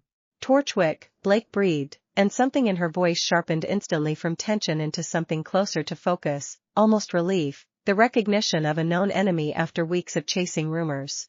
Roman Torchwick paused halfway across the loading yard, tilted his head slightly as though he'd heard something the others hadn't, and then, to Izuku's genuine astonishment, looked directly up at their hiding spot atop the crates and offered a small, mocking wave. "Evening, kids," he called out, entirely unbothered. "Nice night for a stakeout, isn't it? Shame you picked the one warehouse in Vale with actual security cameras." The masked figures below all turned as one, weapons rising, and whatever careful plan of quiet observation the 5 of them had walked in with dissolved instantly into the far more familiar shape of a fight nobody had chosen but everyone was now committed to. "So much for observe only," Yang said, already dropping down off the crates with her gauntlets primed, grin sharp and eager despite the circumstances. Izuku followed a half-second behind her, one for all crackling faint and controlled up both arms as he landed, and the loading yard erupted into chaos, gunfire, and dust rounds cutting through the dark, RWBY a blur of red petals weaving between crates, Weiss's glyphs blooming underfoot to redirect blows and boost speed, Blake's black ribbon lashing out with a precision that spoke of far more history with these masked fighters than she'd ever admitted aloud. Izuku planted himself between two advancing white fan members and a stack of crates that had a young beacon worker cowering behind it, someone clearly caught in the crossfire of a job gone wrong, and drove a careful, restrained punch into the ground itself rather than either enemy directly, sending a shockwave of cracked pavement rippling outward that knocked both fighters clean off their feet without doing lasting harm. "Are you okay?" he called back to the worker. "Stay down, we'll get you clear as soon as it's safe."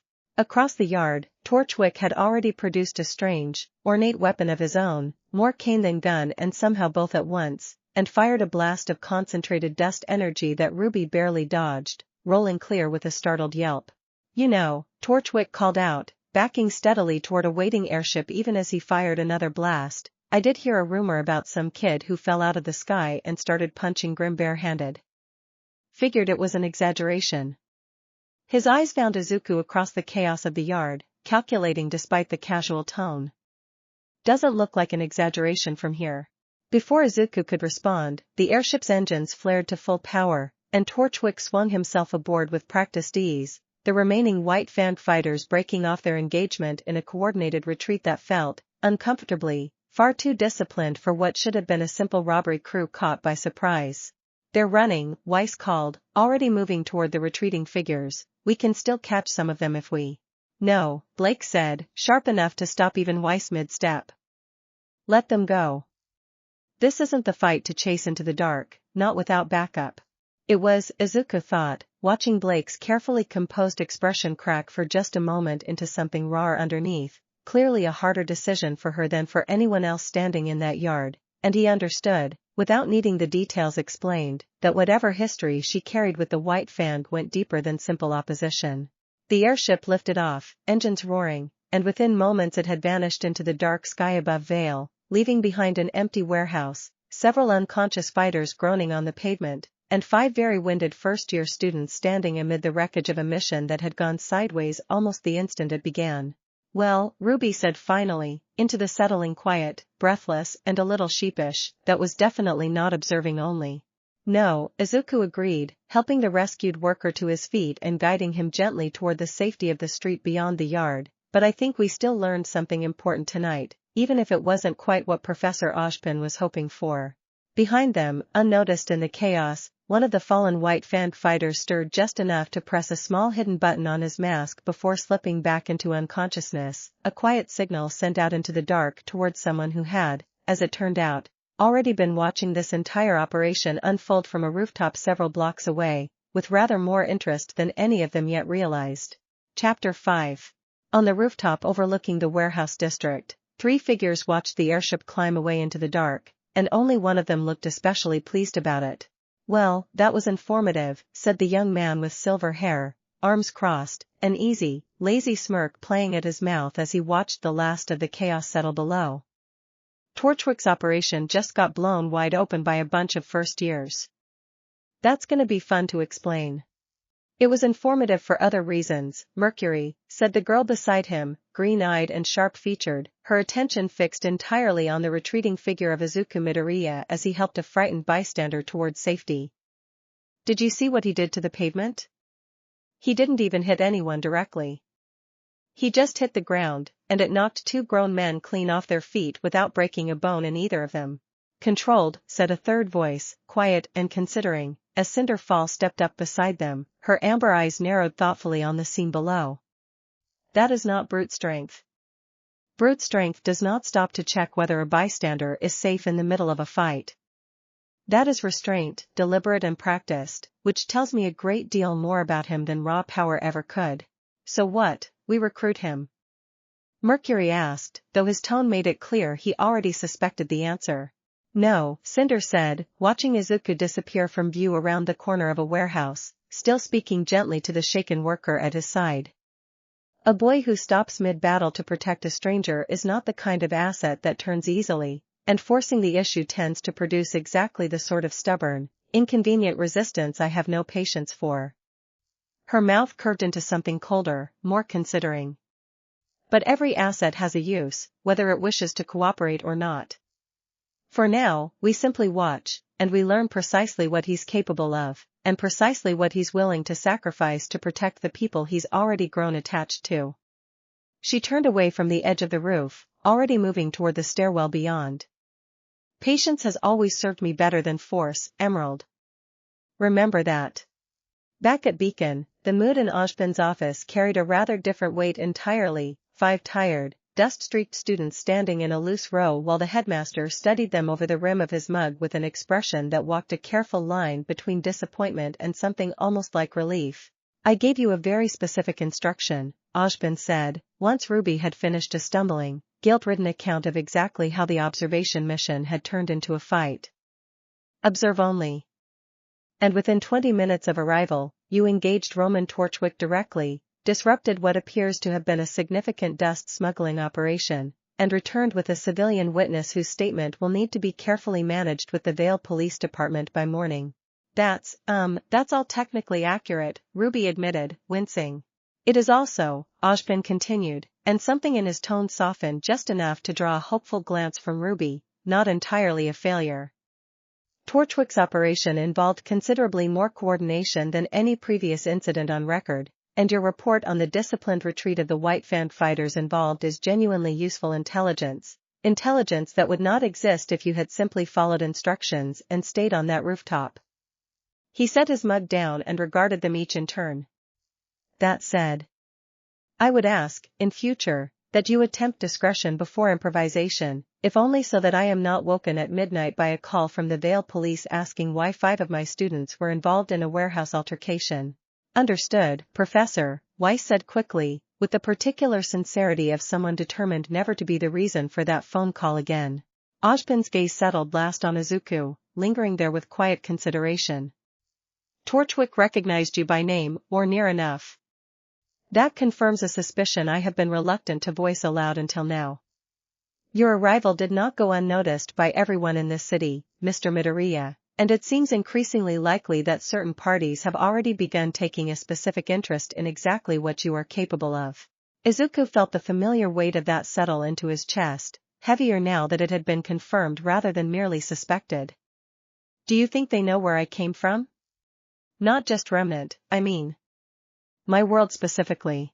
I don't know, Ojban admitted, with an honesty that Izuku had come to genuinely appreciate, even when the answers themselves were uncomfortable.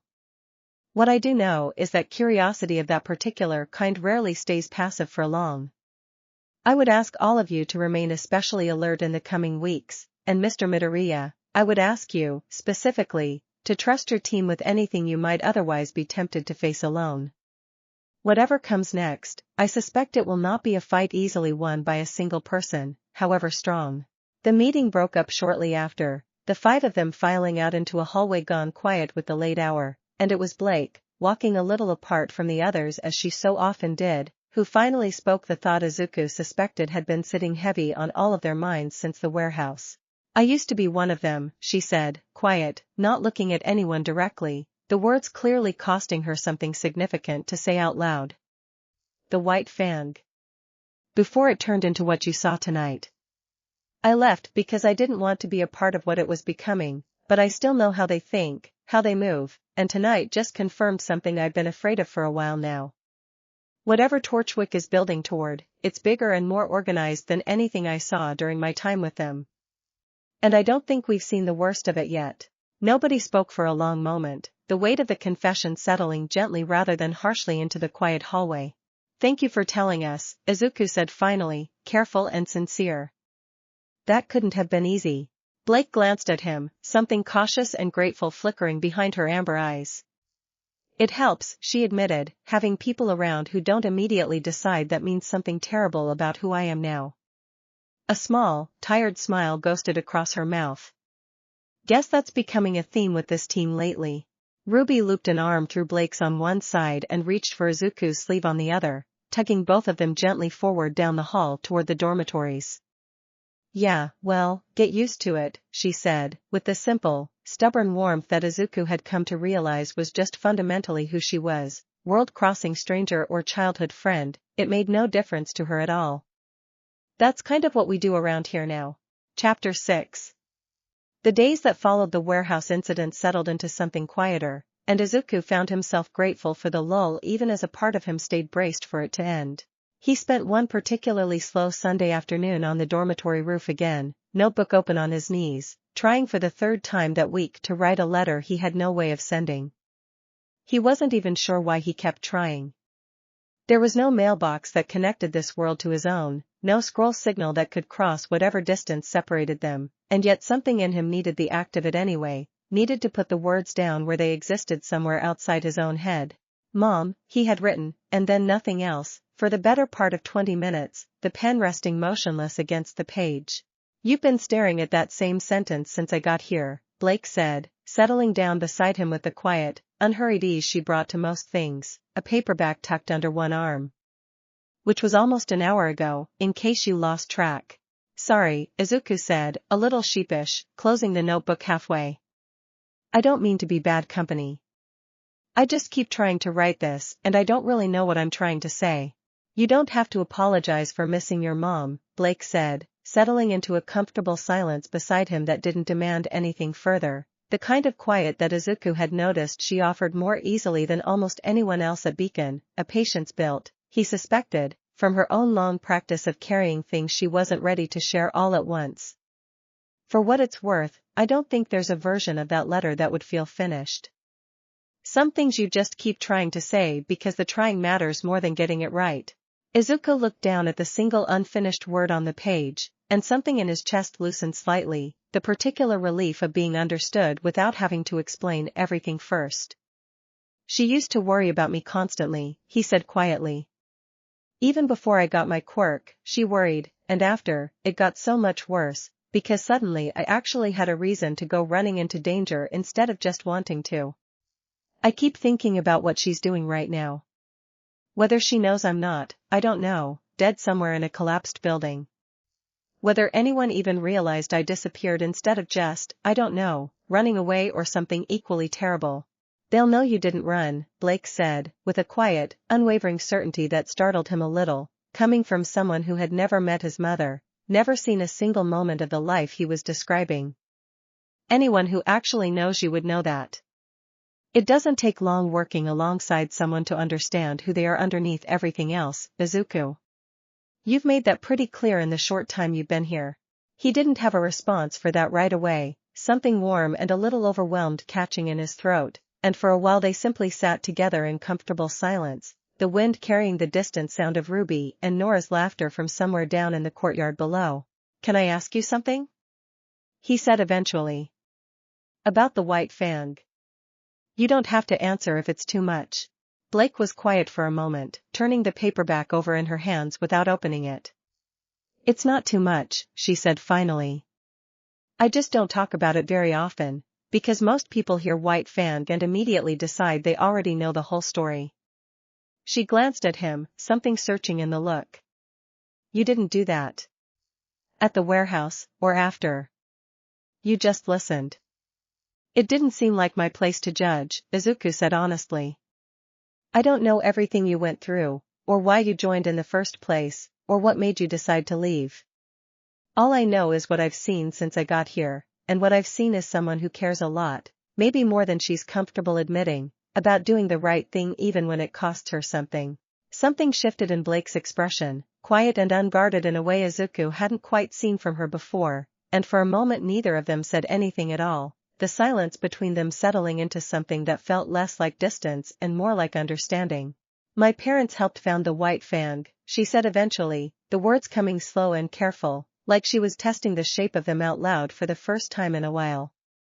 Back when it was still a peaceful movement, protests and boycotts, nothing more than that. I joined young, believing in exactly what they built it to be. It changed while I was still inside it, slowly and then all at once, until the things it was willing to do stopped looking anything like the cause I'd signed up for. Leaving was the hardest decision I ever made, and some days I still wonder if I left soon enough, or did enough good on my way out to make up for however long I stayed. You left, Izuku said, gently but firmly. That took its own kind of courage. I don't think you should measure that against some impossible version of leaving perfectly, or leaving instantly. People rarely get to do the right thing at exactly the right moment. Mostly we just do the best we can with what we understand at the time, and then we keep trying to do better after. Blake looked at him for a long moment, something soft and grateful flickering behind her amber eyes, and the smile she offered then, small and genuine, felt like it carried more weight than most conversations Izuku had had in weeks. "You're kind of annoyingly wise for someone who fell out of the sky 3 weeks ago," she said. "I've had a lot of practice being told I overthink things," Izuku said, smiling back. "Turns out it comes in handy sometimes." They sat together a while longer as the afternoon stretched golden and slow toward evening, and when Izuku finally opened his notebook again, the pen moved a little easier across the page, the unfinished letter growing by a few more careful, honest lines, not because he'd found the right words yet, but because, for the first time since arriving in this strange and beautiful and dangerous world, the trying itself had started to feel like enough. Chapter 7. The alarm bells started ringing across Beacon's campus a little after midnight, 10 days after the warehouse, and Izuku was awake and moving before he'd even fully processed the sound, old instincts from a lifetime of emergency drills kicking in faster than conscious thought. "Grim Breach," Ruby said, already half into her combat gear by the time he reached the RWBY dormitory, her usual bright energy narrowed down into something sharper, more focused. "Big one, apparently, coming up through the old ruins south of the school. Professor Goodwitch is mobilizing every combat-ready team on campus." The scale of it became clear the moment they reached the southern tree line, where a churned, cratered gap had opened in the earth like an old wound torn freshly open, and pouring out of it in a steady, relentless stream came Grim of every size Izuku had catalogued in his short weeks at Beacon and several he hadn't, Beowulfs and Ursai and things with too many legs skittering low against the broken ground, all of them moving with a single-minded, hungry purpose toward the lights of the academy. Beyond. "That's not a normal breach pattern," Weiss said, breathless, glyphs already flaring to life beneath her feet as she readied her rapier. "Grim don't usually converge this densely unless something is actively drawing them." "Worry about the why later," Young called back, gauntlets primed, already moving to meet the first wave head-on with Ren and Nora falling into position beside her, JNPR and RWBY forming a rough defensive line across the widest stretch of the breach. "Right now we just need to hold this line until the professors get here." Izuku fell in beside Piran near the center of the formation, one for all humming steady and controlled beneath his skin, and for the first time since arriving in this world, he felt the strange, dual awareness of aura and quirk working together rather than separately, a warm golden hum layered beneath the familiar green crackle, steadying his strikes in a way he hadn't quite managed on the training platform alone. "Stay close," Pyrrha called over the rising snarl of the approaching horde, shield raised, spear already spinning into a ready grip. "We cover each other's blind spots, we don't overextend, and we trust the line to hold." "Got it," Izuku said, and then there was no more time for words at all. The first wave hit like a black tide breaking against rock, and the defensive line held, barely, every strike coordinated with a precision that spoke of training Izuku could only admire even in the chaos of the moment. Nora's hammer crashing through Ursai with cheerful, devastating force, Ren's twin blades weaving between smaller Grim with quiet, efficient economy, Ruby a blur of red cutting clean lines through anything that got too close to the flank. Izuku fought at the center, careful and restrained, using controlled bursts to shatter the largest threats before they could break through, aura absorbing the glancing blows he didn't have time to fully dodge, and slowly, gradually, the tide of Grim began to thin. It should have ended there. It very nearly did. Then the ground at the center of the breach cracked wider still, and something enormous began pulling itself up out of the dark, a Grim larger than anything Izuku had yet seen, easily the size of the Nevermore from initiation but built low and heavy instead, plated like a scorpion with a curved, segmented tail that rose high above even Pyrrha's raised shield, red eyes burning with a focused, terrible intelligence that swept across the battlefield and, to Izuku's genuine horror, seemed to fix directly on him. "Deathstalker," Weiss called out, voice tight with alarm. "A big one, that's not supposed to be anywhere near the surface breach, they usually stay buried deep." The creature surged forward with shocking speed for something its size, ignoring the smaller Grim and the rest of the assembled students entirely, driving straight toward Izuku with a singular, unmistakable purpose that made the hair on his arms stand up even through the adrenaline. "It's coming for him specifically," Blake shouted, already moving to intercept, Ribbon lashing out to slow the creature's charge even as its massive claw swept her aside with contemptuous ease. Izuku planted his feet, gathered every careful percentage of one for all he dared risk, and met the Deathstalker's charge head-on, driving a full-strength blow into the base of its raised claw that sent shockwaves rippling through the broken ground in every direction, cracking stone and splintering trees for a dozen meters around the point of impact. The creature staggered, screeched, and came again, tail whipping down toward him with a speed that would have ended the fight instantly if Pyrrha hadn't thrown herself into the strike's path at the last possible second, shield raised, absorbing the blow with a grunt of effort that spoke of exactly how much force it actually carried. "Why is it fixated on him?" John called out, dragging a stunned student clear of the fighting, voice tight with worry. "Grimm don't usually pick favorites like this. They're drawn to negative emotion, usually," Rin said, cutting down a smaller Beowulf that strayed too close, fear, anger, grief. If something about him reads differently to them, that could explain the fixation. Izuku didn't have time to consider the implication of that properly, not with the Deathstalker rearing back for another strike, but some small, cold part of his mind filed the observation away anyway, a puzzle piece he'd have to examine more closely once the immediate danger had passed. Together with Pyrrha, with RWBY cutting in from the flank and Yon driving a devastating combination into the creature's exposed underside, the 5 of them gradually turned the tide, wearing the massive Grimm down strike by careful strike until, finally, with one last combined assault that left every one of them breathless and battered, it shuddered, screeched a final, furious sound, and dissolved into drifting black smoke same as every other Grimm Izuku had faced. The breach sealed itself minutes later under Professor Goodwich's arriving intervention, the remaining scattered Grimm cleared out by a wave of properly equipped huntsmen and huntresses, and in the exhausted, adrenaline-soaked quiet that followed, Izuku sat heavily against a fallen log, aura flickering low and thin around him, and allowed himself, finally, to feel the full weight of what Ren had said. "It came for me," he said quietly, to nobody in particular, though Blake, sitting nearby nursing a bruised shoulder, glanced over at the words. "Out of everyone on that field, it came straight for me, and I don't think that was random." "No," Blake agreed, quiet and careful. "I don't think it was either." Above them, the twin moons hung pale and distant in a sky finally settling back into peaceful dark, and Izuku, staring up at that strange broken light, felt the first cold threat of a much larger, much more dangerous question begin to take root in his mind, one he suspected he would not find an easy answer to anytime soon. Chapter 8. Ozpin's office felt smaller than usual the next morning, crowded with bandaged, exhausted students still recovering from a night that had asked more of all of them than any first-year exercise reasonably should have.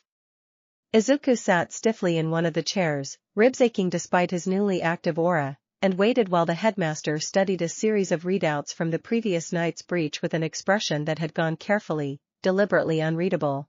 "Grimm are drawn to negative emotion," Ozpin said finally, setting the readouts aside. "Fear, hatred, despair, grief. It is the foundation of nearly everything we teach about them here. The reason a huntsman's greatest weapon is very often simple emotional control rather than raw strength alone. What happened last night does not fit that pattern in any way I have previously observed." Ren thought it might have something to do with me reading differently to them, Izuku said. "Because I'm not from here." "That is a reasonable theory, and likely at least partially correct," Ozpin said, though something in his tone suggested there was more to it he wasn't yet willing to commit to out loud. "One for all is not native to Remnant. It did not grow from this world's own particular relationship between soul, aura, and the forces that oppose them. It is entirely possible that a power so fundamentally foreign registers to Grimm as something closer to a wound in the world itself, an anomaly worth investigating, or worth destroying, depending on how one interprets their nature." He paused, folding his hands atop his desk. "I want to be honest with you, Mr. Midoriya, because I think you have more than earned that honesty by now. I do not fully understand what you are, in the context of this world's rules. I suspect nobody does yet, myself included." The admission settled uncomfortably into the quiet room, and Izuku felt the familiar tightening in his chest that came whenever the scale of his own strangeness here was laid out plainly rather than politely avoided. "Does that make me dangerous to be around?" he asked, quiet and direct, because it was the question that mattered most and he'd rather hear the answer honestly than have it dodged out of kindness. If Grimm are going to keep targeting people I'm standing near, that's not something I can just, train my way out of. Everything about being a huntsman carries risk to those nearby, Ashbin said, and though his tone remained even, there was real gentleness beneath it. That risk does not disappear because a threat happens to be unusual rather than familiar. What I would ask of you is not to isolate yourself out of guilt over a danger you did not choose to bring here, but rather to train harder, understand your own power more completely, and trust the people around you to help carry that weight, exactly as you would ask them to trust you in return. Ruby, seated beside him, reached over without hesitation and squeezed his arm. We're not going anywhere, she said, simple and certain, the same unwavering conviction she brought to nearly everything. Whatever weird grim magnet thing you've got going on, we handle it together. That's not even a question. Agreed, Weiss said crisply, arms crossed, though her expression carried none of its earlier suspicion, only a kind of settled, practical resolve. Frankly, an early warning system for unusually large grim incursions seems like it could prove useful, properly managed. We simply need better protocols in place, that's all. Only Weiss could turn a terrifying revelation into a logistics problem, Young said, though her grin was fond rather than mocking, and even Blake, still favoring her bruised shoulder, offered a small, warm smile of agreement. Izuku looked around at the four of them, gathered so easily, so completely on his side despite everything, and felt something loosen in his chest that had been wound tight since the moment the Deathstalker's burning eyes had locked onto him across that broken field. Thank you, he said, quiet and full. All of you. I don't think I say that enough. You say it plenty, Blake said. You just don't always believe it applies to you as much as it should. Ashbin allowed the moment to breathe a while longer before speaking again, his tone shifting back toward the careful, deliberate cadence Izuku had come to associate with information that mattered a great deal more than it first appeared to. I will be increasing security measures around the campus in the coming weeks, and I intend to consult further with colleagues whose expertise on matters of aura and soul exceed even my own considerable study of the subject. In the meantime, I would ask that Team RWBY continue including you in their training and their missions, both for the strength you bring and, frankly, for the stability I believe you and they are already providing one another. He met Izuku's eyes directly, something old and weary and careful passing behind his own gaze. There are forces at work in this world, Mr. Midoriya, that predate your arrival by centuries, forces I have spent a very long time trying to hold at bay with limited success. I do not yet know whether your presence here will make that struggle easier or considerably more complicated. I suspect, given everything I have observed of your character these past weeks, that you would choose to stand and fight regardless of which answer proves true. I would, Izuku said, without hesitation, the old familiar certainty rising up steady and sure beneath the exhaustion and the fear and the homesickness that never fully left him. That's never really been in question, sir.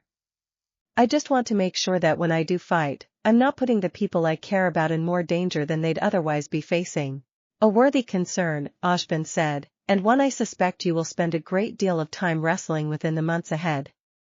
For now, however, I believe all of you have earned some rest, and I have a great deal of correspondence to attend to regarding last night's incident. The faint almost smile returned, brief but genuine. Well fought, all of you. Truly. They filed out of the office together, quieter than usual, the weight of the conversation settling differently over each of them, and Izuku found himself, as they descended toward the courtyard below, deliberately falling into step beside Ruby, drawing whatever quiet comfort he could from the simple, steady presence of someone who had decided, from the very first strange and impossible moment they'd met in that forest, that he was worth standing beside no matter what came next. Chapter 9.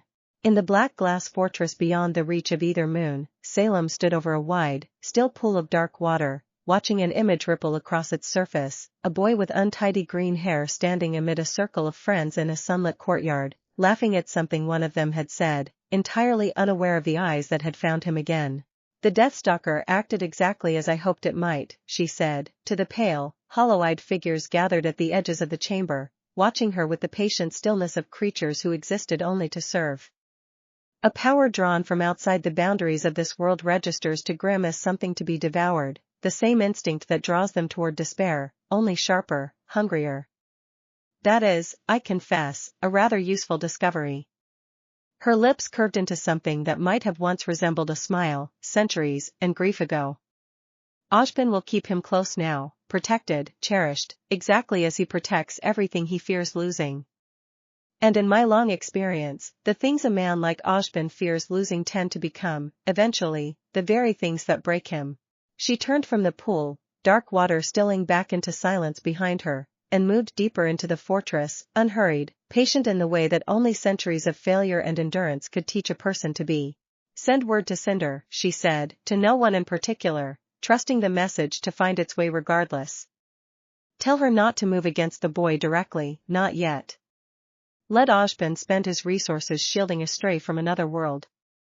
Every huntsman devoted to protecting him is one less huntsman standing between us and everything else we intend to take. The almost smile returned, colder now, settling into something closer to genuine anticipation. Sometimes the sharpest blade is simply patience, wielded correctly, for exactly as long as it takes. Miles away, in the quiet dark of a borrowed dormitory room at Beacon Academy, Izuku Midoriya sat cross-legged on his bed, notebook open across his knees, a small, steady green glow pulsing faintly beneath his skin as he worked through a series of careful breathing exercises Pyrrha had taught him that afternoon, learning, slowly and deliberately, to feel the exact place where his aura and his inherited power met and moved together rather than separately. It was working, he thought, watching the twin threads of gold and green settle into something closer to harmony than they'd managed even a week before. Slowly. Carefully. The way most things worth having actually worked, in his experience, one small deliberate step at a time rather than any single dramatic breakthrough. He thought about the Deathstalker's burning eyes locked onto him across that broken field, about Ojban's careful, honest uncertainty, about forces older than he could properly imagine already turning their attention his way from somewhere in the dark beyond Beacon's walls. It should have frightened him more than it did. Perhaps, quietly, in some small private corner of himself, it still did. But he thought, too, of Ruby's unwavering certainty, of Weiss already drafting practical protocols to manage a danger she'd only just learned existed, of Yang's easy, protective warmth and Blake's hard-won, generous trust, of Pyrrha's patient teaching and Ojban's careful, weathered honesty, and found that the fear, whatever shape it eventually took, no longer felt like something he had to carry entirely alone. He closed the notebook, the unfinished letter to his mother a little longer now than it had been a week ago, still not complete, perhaps never fully capable of being complete, and set it carefully on the small table beside his bed. Whatever waited for him beyond Beacon's walls, whatever ancient patient darkness had already begun, in its own slow and calculating way, to take notice of the boy who had fallen out of the sky, Izuku Midoriya intended to meet it exactly the way he had met every impossible thing this strange new world had asked of him so far. Not alone. Not unafraid. But ready, all the same, to stand his ground for the people who had already, without hesitation, chosen to stand beside him. Outside his window, the two moons hung together over Beacon's sleeping spires, one whole and one forever broken, and somewhere far beyond them both, the slow, patient gears of a much larger and much darker story continued, inevitably, to turn. Chapter 10. A week later, the five of them found a rare free afternoon together, and Yang, predictably, declared it a training day disguised as fun, which was how Izuku found himself standing at the edge of the same rooftop where this new chapter of his life had first started settling into place, watching RWBY attempt to teach Weiss how to skip stones off the low garden wall below with results that were, charitably, mixed. "You're overthinking the wrist angle," RWBY said, for what had to be the fourth time. "It's not a fencing move, Weiss, it's just a flick." "I am not overthinking it, I am applying proper technique," Weiss said, sending another stone straight into the hedge below with a small, frustrated huff. Nora's laughter carried up from somewhere near the courtyard, Ren's quiet, amused commentary threading beneath it, and Izuku found himself smiling without quite meaning to, the easy, ordinary noise of it settling somewhere warm behind his ribs. Pyrrha had joined them partway through the afternoon, offering gentle corrections to both RWBY's throwing form and Izuku's own increasingly steady grasp of aura control, and even Blake had come up eventually, book forgotten in her lap in favor of simply watching the chaos unfold with quiet, contented amusement. "You're doing the thing again," Blake said, settling beside him as the light began to soften toward evening. "What thing?" "The thing where you look like you can't quite believe any of this is real yet." Izuku considered that, watching RWBY finally get Weiss to land a decent skip, the two of them cheering with matched, surprised delight. I don't think I ever will, completely, he admitted. Not the good parts, anyway. The dangerous parts won't understand, weirdly. Villains, monsters, powers I don't fully control yet, that's all just a different flavor of what I already knew back home. But this, he gestured loosely at the rooftop, at the laughter drifting up from below, at the whole strange, improbable family that had assembled itself around him in the space of barely a month, this part still catches me off guard sometimes. Blake was quiet for a moment, watching the sunset color deepen over Vale's distant spires. Good, she said finally. I think that means you're paying attention to the right things. Below them, Yang called up something about dinner, and RWBY's answering whoop of enthusiasm carried easily across the evening air, and Izuku Midoriya, still a stranger to this world in 100 small and important ways, rose to join them anyway, one careful, grateful step at a time, toward whatever came next. He paused at the top of the stairwell a moment longer than the others, looking back once at the darkening sky, at the two moons just beginning to show themselves against the fading blue, and allowed himself, quietly, to hope that whatever trials still waited beyond the horizon, this fragile, hard-won sense of belonging would prove sturdy enough to carry him through them. Act 3. Chapter 1. Autumn settled properly over Beacon Academy in the weeks that followed the grim breach, the courtyards turning gold and red at the edges, and with it came an announcement that sent a fresh wave of energy rippling through every corner of the school. The Vital Festival, RWBY announced at breakfast, practically bouncing in her seat as she scrolled through the official notice on her scroll, is happening this year, here in Vale, and first years get to compete in the tournament bracket for the first time in like a decade because apparently the council wants to, quote, showcase the next generation of huntsmen and huntresses to visiting delegations from Atlas, Mistral, and Vacuo.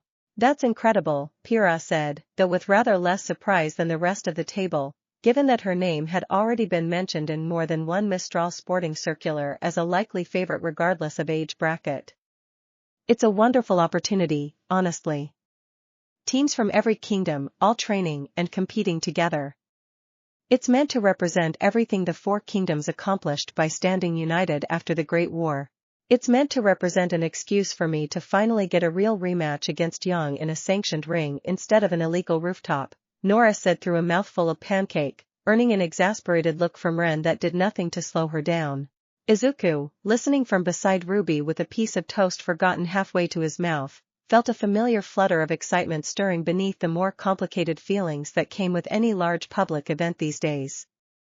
A tournament meant crowds, cameras, delegations from every corner of this world gathered in one place, and after the events of the past 2 months, a part of him had learned to treat exactly that kind of visibility with careful, deliberate caution.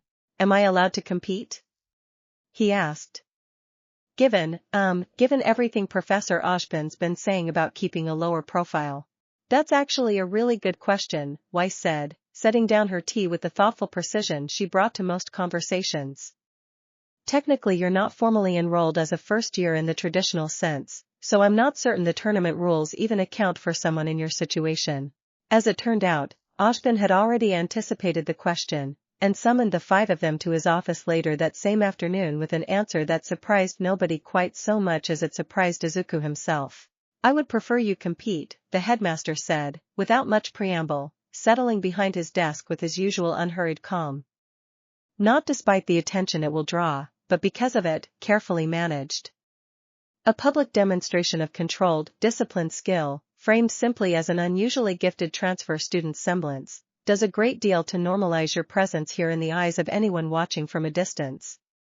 It is considerably harder to treat someone as a dangerous unknown once half of Vale has watched them compete fairly within established rules, in front of cameras that leave very little room for exaggerated rumor. You want me to hide in plain sight, Izuku said slowly, turning the strategy over with the same careful attention he gave everything. Precisely that, Ashbin said. Mystery invites speculation, Mr. Midoriya, and speculation, left unchecked, tends toward far wilder conclusions than the comparatively simple truth of a talented young huntsman in training. I would rather the wider public form its own mundane explanation for your abilities than leave that explanation entirely in the hands of those already curious enough to go looking for a stranger one. That's actually kind of brilliant, Yang said, grinning. Hide the weird interdimensional stuff behind a really cool fighting style nobody can fully explain. Very sneaky, Professor. I have found, Ashbin said, with the faintest ghost of a smile, that sneaky and sensible are not nearly so far apart as people generally assume. The weeks that followed folded seamlessly into tournament preparation on top of the ordinary rigor of coursework, sparring sessions extending later into the evenings, strategy discussions filling what had once been quiet study hours. Izuku threw himself into it with the same disciplined focus he brought to everything, refining the careful balance between one for all and his newly active aura under Pira's patient guidance, learning to read Team RWBY's individual fighting styles closely enough to anticipate their movements without a single spoken word between them, the unconscious, practiced trust of people who had already fought real battles together and come out the other side of them intact. It was, in its own strange way, some of the happiest weeks Izuku had known since arriving in this world, full of laughter in the training yard, late-night study sessions that dissolved into good-natured arguments about tournament brackets, quiet mornings where the ache of homesickness felt, for a few hours at a stretch, almost bearable rather than overwhelming. He should have known, given everything he'd already learned about this world and the patient, watching darkness that had already taken notice of him, that it couldn't possibly last uninterrupted for very long. The first sign of trouble arrived on an otherwise unremarkable Tuesday afternoon, in the shape of a new transfer student with vivid green hair and a bright, easy smile that didn't quite reach her sharp, calculating eyes, who introduced herself during combined combat practice as Emerald, freshly arrived from Vacuo, and who spent rather more of that first session watching Izuku fight than participating in any drills of her own. Izuku noticed the attention almost immediately, an old instinct honed by years of studying opponents and allies alike, but said nothing of it that first afternoon, filing the small, quiet observation away alongside everything else this world had taught him to watch carefully rather than dismiss out of hand. Chapter 2. Emerald introduced herself properly 2 days later, catching Izuku alone in the library during one of his rare quiet study hours, sliding into the seat across from him with the easy, practiced confidence of someone who had clearly done this exact kind of approach many times before. You're the transfer everyone's been whispering about, she said, propping her chin on one hand, green eyes bright with what looked, on the surface, like genuine curiosity. Izuku, right? I heard you took down a Deathstalker practically by yourself during that breach a few weeks back. That's kind of a big deal for a first year.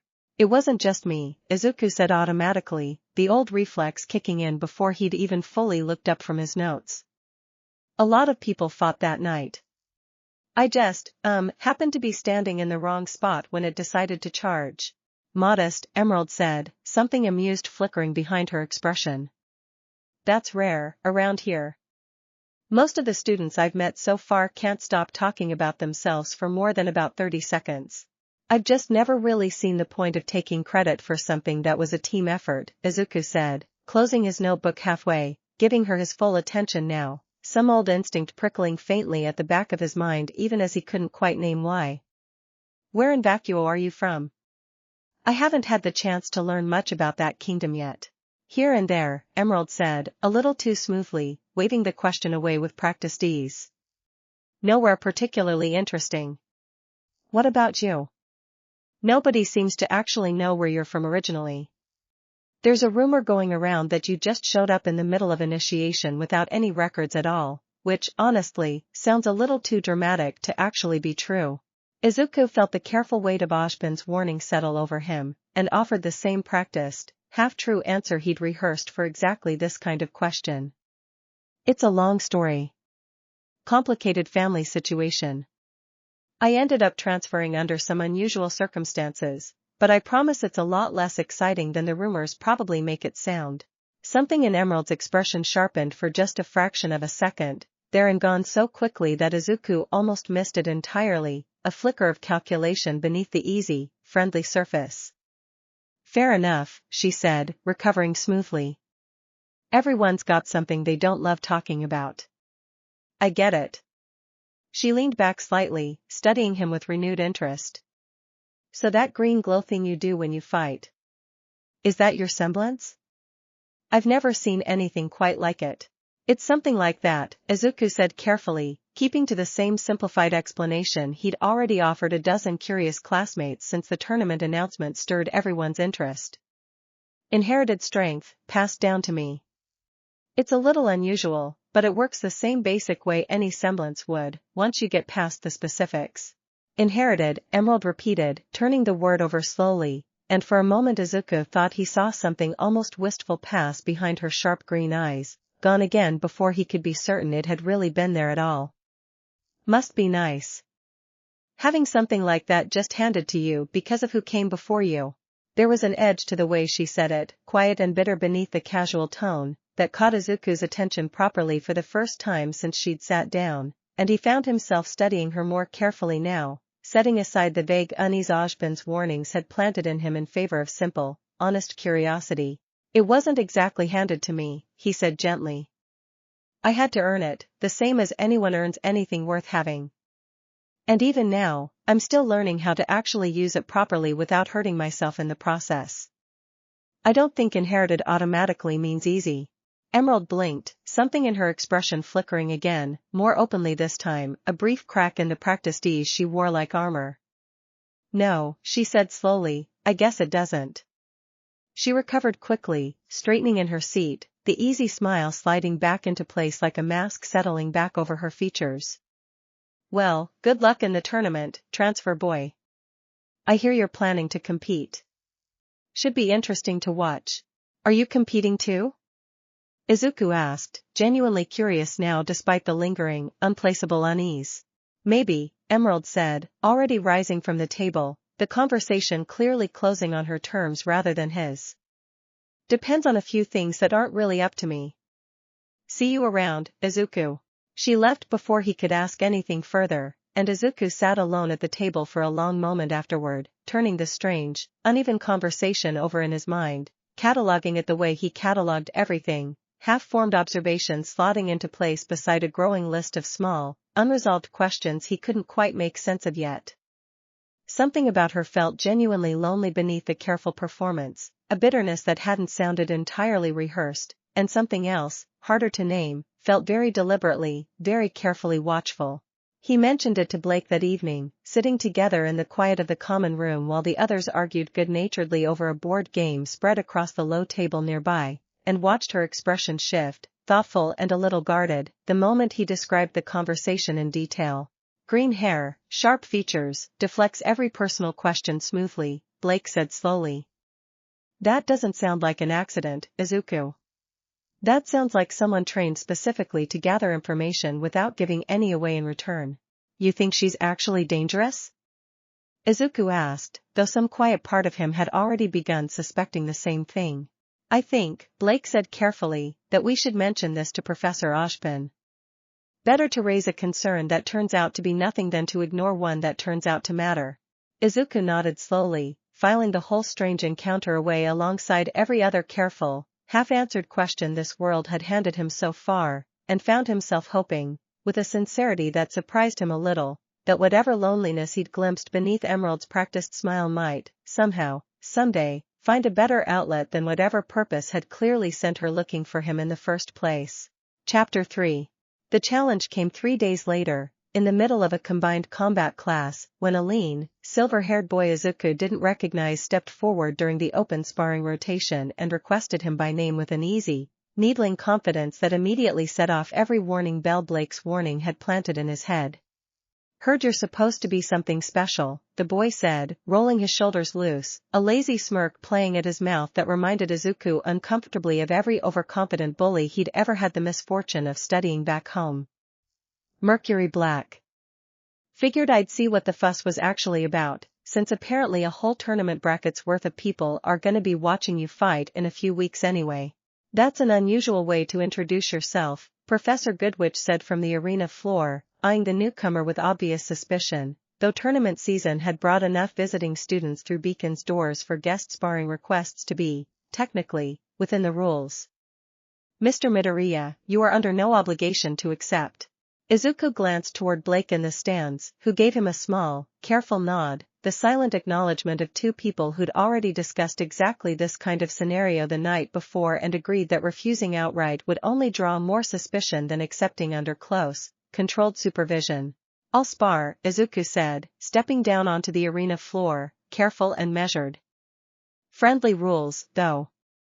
Nothing beyond standard sparring limits."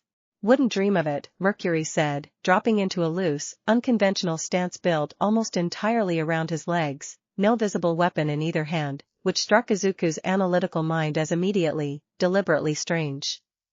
"Let's just see what that fancy inherited power of yours can actually do." Goodwitch raised her riding crop, expression carefully neutral despite the obvious tension threading through the room. "Begin." Mercury moved first, and Izuku understood within the opening exchange exactly why the boy carried no weapon at all, every strike flowing from a devastating, unorthodox kicking style that combined raw power with an almost mechanical precision, each blow testing a different angle, a different opening, with the clinical patience of someone conducting an experiment rather than simply fighting a match. Izuku blocked, dodged, gave ground carefully, cataloging the pattern of it even as his own instincts screamed that something about this fight felt fundamentally different from every sparring match he'd had since arriving at Beacon. "You're not actually trying to win," Izuku said, catching a kick on his forearm hard enough to send a jolt of aura flaring bright around the point of impact. "You're testing something." "What is it?" Mercury's smirk widened, though something flickered behind his eyes that looked, for just a fraction of a second, almost like genuine surprise at being read so quickly. "Smart," he said, and pressed the attack harder, faster, a flurry of strikes that Izuku met with increasingly careful, restrained bursts of one for all, refusing to escalate past what a standard semblance could reasonably explain even as the pressure behind Mercury's kicks began climbing steadily towards something that felt considerably less friendly than the agreed rules allowed for. The class around them had gone quiet, watching with the particular hush that settled over a room when a sparring match started feeling like something more than practice, and Izuku, reading the shift in Mercury's stance a half-second before it happened, caught a kick aimed squarely at his ribs on a raised forearm and used the redirected momentum to throw the boy backward across the arena floor in a controlled, restrained arc rather than answering the escalating force with force of his own. "That's enough," Goodwitch said sharply, stepping forward before Mercury had even fully regained his footing, her tone carrying an authority that brooked no argument. "Mr. Black, that final exchange exceeded standard sparring parameters considerably.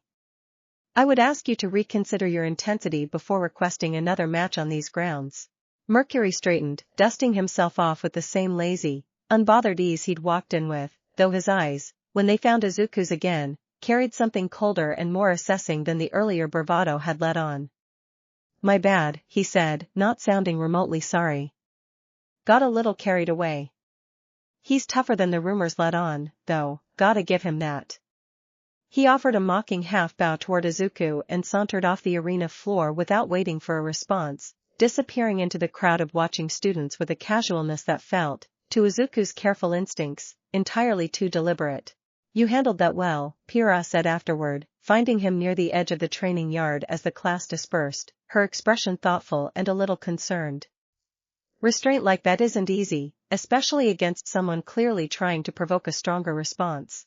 "He wasn't testing my strength," Izuku said slowly, turning the whole strange encounter over in his mind. "He was testing my control. How much force it takes before I stop holding back."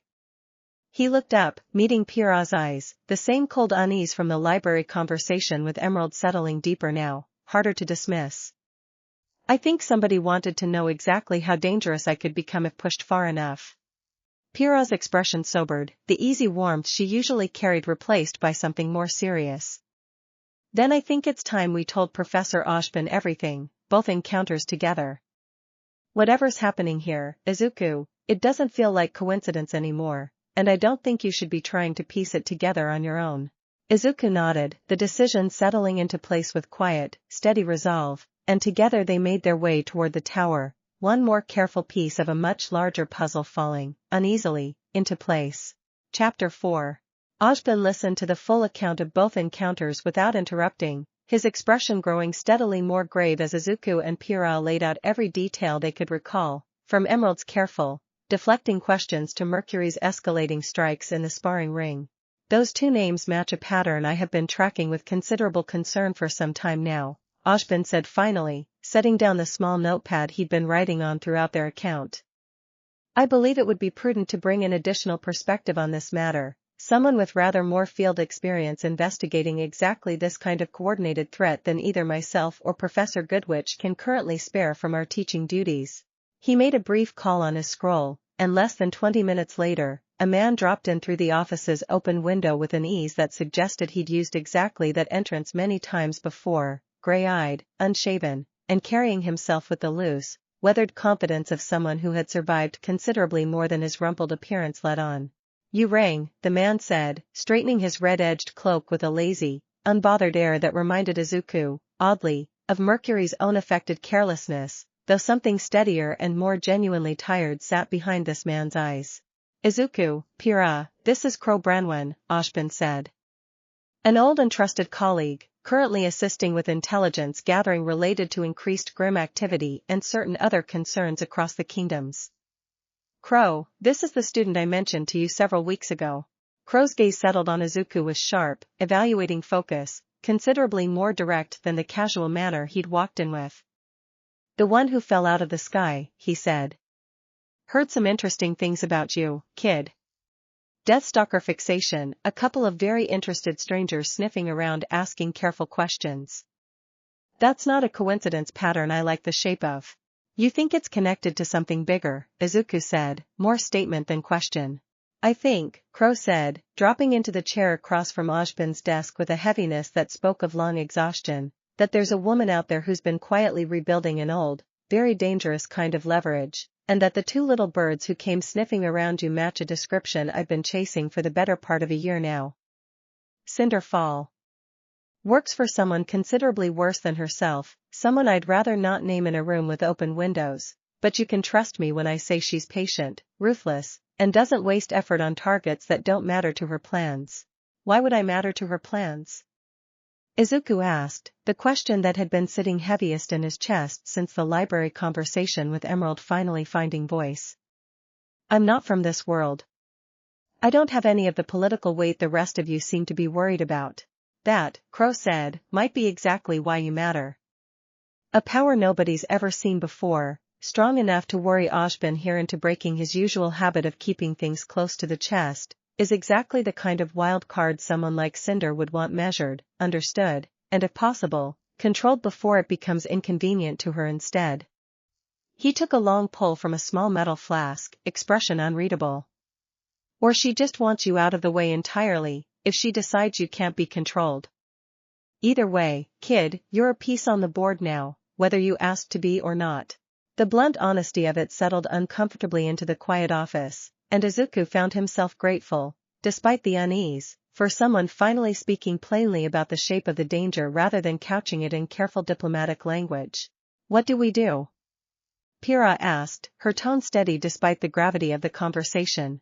For now, we watch, same as they're watching us, Ashbin said. I do not believe direct confrontation serves us well until we understand the full scope of what Cinder is building toward. However, there is one piece of intelligence worth acting on immediately. Crow's contacts within the White Fang's more disillusioned ranks report a significant shipment moving through the southern docks in 4 days' time, considerably larger than anything Torchwick has attempted before. If Cinder's plans require the kind of resources that shipment represents, disrupting it properly, with real oversight this time, could set her timeline back considerably. With real oversight, Ruby said pointedly, arriving in the doorway just in time to catch the tail end of the sentence, having apparently been summoned by Ashbin's earlier call as well, Weiss, Yang, and Blake close behind her.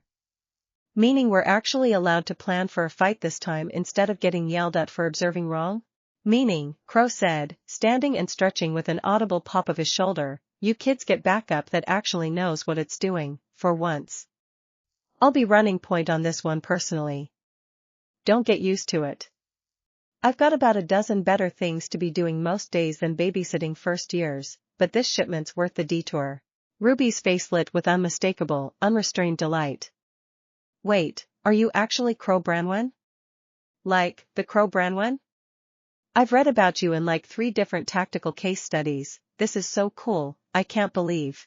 Yeah, save the fan moment, Crow said, though the corner of his mouth twitched with something almost fond despite the gruff dismissal. Save the excitement for the mission, kid. You're gonna need it. Izuku, watching the easy, familiar warmth already settling between Crow and the rest of the team despite his gruff exterior, felt something steady and resolved settle into his own chest as well, the same quiet certainty that had carried him through every impossible fight since arriving in this world. Whatever Cinderfall was building toward, whatever purpose she and her patient, watchful agents had marked him out for, he intended to meet it exactly the way Ozpin had once suggested he might, standing firm, surrounded by people who had already, unmistakably, chosen to stand beside him. For days, he said quietly, mostly to himself, feeling the familiar tightening of resolve settle into his shoulders. Okay. Let's make sure we're ready. Chapter 5. The 4 days leading up to the docks mission passed in a blur of preparation unlike anything Izuku had experienced since arriving at Beacon, Crow drilling the 5 of them on coordinated tactics with a gruff, exacting patience that belied his lazy first impression entirely. You fight like 5 separate people who happen to be standing near each other, Crow said, during one particularly grueling evening session in the training yard, watching RWBY and Weiss nearly collide mid-maneuver for the 3rd time in a row. That works fine against Grim. Grim don't coordinate. People who plan a shipment route through 3 kingdoms worth of customs loopholes absolutely coordinate, and if you go in fighting like 5 separate people, you're gonna get separated, and separated is exactly how good huntsmen end up dead. So what do we do differently? Weiss asked, breathless, resetting into position. You stop thinking about it as 5 people covering each other, Crow said, and start thinking about it as one weapon with 5 parts. RWBY, you're the edge, fast, decisive, cutting straight through the center of whatever's weakest. Weiss, you're the frame, holding position, redirecting force where it's needed most. Yang's the hammer, blunt and reliable, breaking anything that needs breaking. Blake's the shadow, flanking, gathering intel mid-fight, hitting where nobody's looking. And you, his gray eyes settled on Izuku, considering, you're the anchor. Whatever happens, whoever needs backup fastest, that's your job. Not the flashiest role. Probably the most important one. Izuku absorbed that with the same careful attention he gave every piece of tactical advice, filing it away alongside years of similar lessons from a very different world, and found, somewhat to his own surprise, that the underlying principles translated more smoothly than he'd expected. A team was a team, whatever world it operated in, whatever the shape of the powers involved. During a rare break that same evening, sitting on the low wall at the edge of the training yard while the others ran water, Crow settled beside Izuku with the easy, unhurried air of someone who'd decided the conversation was worth having privately. Ozpin tells me you've got questions about why the Grimm took a special interest in you, Crow said, turning his flask over idly in one hand without drinking from it. I don't have a full answer. Nobody does, probably not even Ozpin, whatever he lets on. But I've been doing this a long time, kid, longer than you'd guess to look at me, and I've learned that this world runs on balance. Light and dark. Hope and despair. Whatever you are, wherever you came from, you didn't grow out of that balance the way everything else here did. That makes you an anomaly to forces that exist specifically to sense imbalance and exploit it. That's not exactly reassuring, Izuku said. Wasn't trying to be, Crow said, with a dry, humorless huff that might have been a laugh in a better mood. Reassurance is Ozpin's department. Ideal in what's actually true, even when it's ugly. Here's the part that should reassure you, though, if you're looking for it anyway. Balance cuts both ways. If your existence unsettles the things that thrive on despair, that means you carry something in you that runs pretty strongly the other direction. Hope, conviction, whatever you want to call it. That's not nothing, kid. That's actually worth a hell of a lot, in the kind of fight we're all quietly gearing up for. Izuku turned that over slowly, something in his chest settling at the blunt, hard-won honesty of it in a way that careful diplomatic reassurance never quite managed. Thank you, he said. For telling me straight. Don't get used to it, Crow said, standing and stretching with an audible crack of his spine. Mostly I just don't have the patience for sugarcoating. Get some rest tonight. 4 days from now I want all 5 of you sharp, not exhausted from overtraining." He paused, glancing back with something almost like genuine approval flickering behind the habitual gruffness. "For what it's worth, whatever brought you here, this world's lucky to have landed something like you in the middle of it, instead of someone who'd have used that kind of strength a whole lot worse." He left before Izuku could properly respond to that, disappearing into the gathering dusk with the same easy, unhurried confidence he'd arrived with, and Izuku sat alone a while longer on the low wall, watching the first moon rise pale over beacon spires, turning Crow's blunt, weathered kindness over in his mind like one more small, steadying anchor in a world that kept finding new ways to remind him just how much bigger the fight ahead of him truly was. Chapter 6. The southern docks stretched out under a heavy overcast sky the night of the mission, rows of shipping containers stacked in towering, shadowed corridors, and Izuku crouched with the others atop a warehouse roof overlooking the largest berth, watching a cargo ship far bigger than anything they'd seen at the previous warehouse settle into position at the pier below. "That's not just dust," Blake murmured, peering through a scope. "Those crates are marked for weapons components. Whatever this shipment is, it's not just a supply run anymore." "Copy that," Crow said quietly from his position beside them, gray eyes sharp and focused despite his usual lazy demeanor. Ozpin was right to worry. "All right, kids, plan holds. Ruby and Weiss take the north flank, cut off any retreat toward the access road. Yang and Blake circle south, disable that crane before they can load anything else onto trucks. Izuku, you're with me, we hit the center and draw attention while the flanks close in. Nobody engages until my signal. Clear?" A round of quiet confirmations answered him, and the 5 of them split into position with the same practiced coordination they'd drilled relentlessly over the past 4 days, Izuku's pulse settling into a familiar, focused rhythm as he moved through the shadows beside Crow toward the center of the loading yard. The signal came less than a minute later, a sharp whistle cutting through the night air, and the docks erupted into motion. White Fang fighters scrambled from cover in far greater numbers than the previous warehouse had shown, disciplined and coordinated in a way that made Izuku's earlier assessment of Torchwick's operation feel almost quaint by comparison, and at the center of it all, standing atop a stack of crates with the same theatrical confidence as before, Roman Torchwick raised his cane in mock salute the moment he spotted the approaching huntsman and his young charges. "Persistent little group, aren't you?" Torchwick called out, though something tighter and less amused than before threaded through his usual theatrical tone. "Didn't expect the cavalry to actually show up this time. That complicates things considerably." "Cavalry's the whole point, Roman," Crow called back, already moving into the fray with a lazy, deceptive ease that turned lethal the instant his scythe met the first charging fighter, cutting through the opening exchange with the effortless precision of decades of hard-won experience. "Figured it was time somebody actually made you work for a change." Izuku moved beside him, careful bursts of one for all meeting fighter after fighter with controlled, restrained force, or absorbing glancing blows he didn't have time to fully dodge, and across the yard he could hear the rest of the team engaging in perfect, practiced coordination, Ruby's scythe rifle cracking through the night air, Weiss's glyphs flaring bright to redirect and reinforce, Yang's gauntlets driving devastating combinations through anyone foolish enough to stand in her way. Blake's ribbon lashing out with the quiet, deadly precision of someone fighting the ghosts of a past life alongside the present one.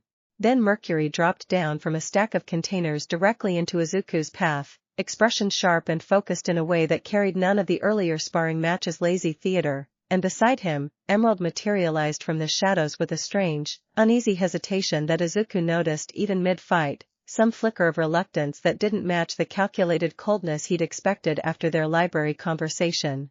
"Didn't think you'd actually show up here in person," Izuku said, settling into a ready stance, wary and alert. "That seems like a bigger risk than watching from a distance." "Cinder wants this shipment secured," Mercury said, dropping into his own unorthodox stance, all coiled, mechanical precision. "Turns out that means getting our hands dirty occasionally, whether we like it or not."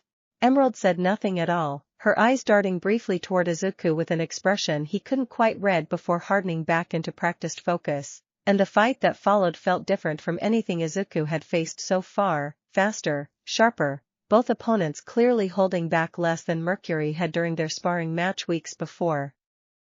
He fought carefully, defensively, reading the pattern of their combined attacks and looking for the opening Crow's training had taught him to trust would eventually appear, and when it came, a half-second gap between Mercury's overextended kick and Emerald's hesitant follow-up, he took it without hesitation, a controlled blow that sent Mercury skidding backward across the loading yard hard enough to end the exchange decisively.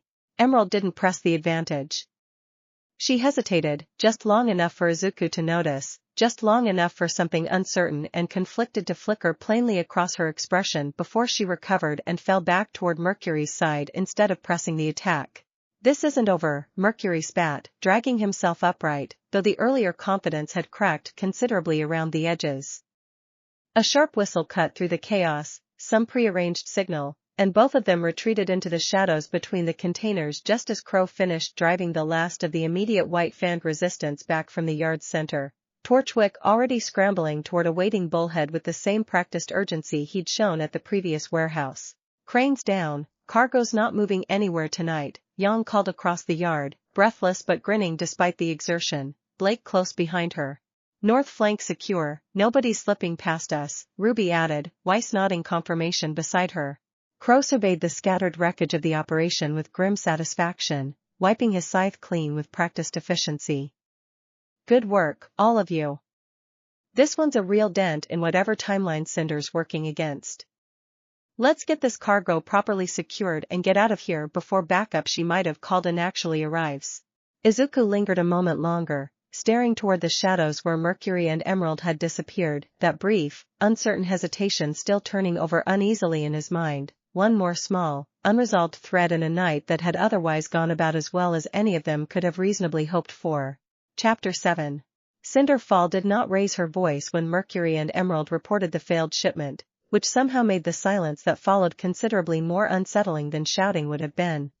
An entire kingdom's worth of coordination, she said finally, standing at the window of the dimly lit apartment that served as their temporary base, back turned to both of them, compromised by 5 first-year students and 1 aging, drunk huntsman who happened to be paying attention at exactly the wrong moment for us. She turned, amber eyes settling on Mercury first, cool and appraising. You engaged him directly. I specifically instructed observation only, unless the situation demanded otherwise. The situation demanded otherwise, Mercury said, though something in his usual cocky bravado had thinned considerably under the weight of her attention. Crow Branwen showed up leading the whole operation. That wasn't in the plan. We adapted. You lost, Cinder said, simply, and let the words sit there, sharp and unanswerable. Her gaze shifted to Emerald, who had said almost nothing since returning, standing near the door with her arms crossed tightly, eyes fixed on some middle distance rather than meeting Cinder's directly. And you hesitated, Cinder said, quieter now, more dangerous for it. I watched the footage from Mercury's scroll camera. You had an opening. You didn't take it. He wasn't fighting to kill, Emerald said, the words coming out clipped, defensive. He fought Mercury to a standstill and then backed off the second he had the advantage. I don't know what to do with someone who fights like that. It doesn't make sense. It doesn't need to make sense to you, Cinder said, moving closer now, her presence filling the small room with the particular, controlled menace she rarely needed to raise her voice to convey. It needs to stop interfering with your judgment in the field. Whatever soft, misguided sympathy that boy's restraint stirred up in you, I would suggest burying it considerably deeper before it costs us something we cannot afford to lose. Emerald's jaw tightened, something complicated and unresolved flickering behind her guarded expression, but she said nothing further, and after a long, heavy moment, Cinder turned away, apparently satisfied that the point had landed sufficiently. The timeline shifts, then, Cinder said, more to herself than to either of them, moving back toward the window, watching the city lights of Vale glittering distant and indifferent below. We lost resources tonight we cannot easily replace through the same channels twice. That means accelerating other plans sooner than I would have preferred. Her reflection in the glass carried an expression colder and more calculating than anything she'd shown either of her subordinates directly. The vital festival approaches regardless of tonight's setback, and with it, an opportunity considerably larger than a single shipment of dust. Every kingdom's attention, gathered in one place, all at once. If tonight has taught me anything useful, It is simply that we should stop wasting effort on smaller, contested prizes and focus entirely on securing the one that actually matters. What about the transfer kid? Mercury asked, still nursing a bruised jaw with visible irritation. He's clearly going to be a problem going forward. Then he becomes a problem for another day, Cinder said, something almost amused threading beneath the cold precision of her tone. I have learned, over a great many years of patient, careful work, that trying to eliminate every complication as it arises is a fool's strategy. Sometimes the wiser course is simply to let complications exist a while longer, unaddressed, until the moment arrives that turning them to advantage costs far less effort than removing them outright. She glanced back toward Emerald one final time, something unreadable and faintly probing in the look. We will speak more of tonight's failure later. For now, both of you should rest. There is considerably more work ahead of us than either of you currently appreciates. They left without further argument, and Cinder remained alone at the window a while longer, watching the distant lights of Beacon Academy glow steady against the darkened hillside beyond the city, turning over, with the same patient, meticulous calculation she applied to everything, exactly how much of an asset, or exactly how much of a liability, one particular green-eyed subordinate's growing hesitation might eventually prove to be. Chapter 8.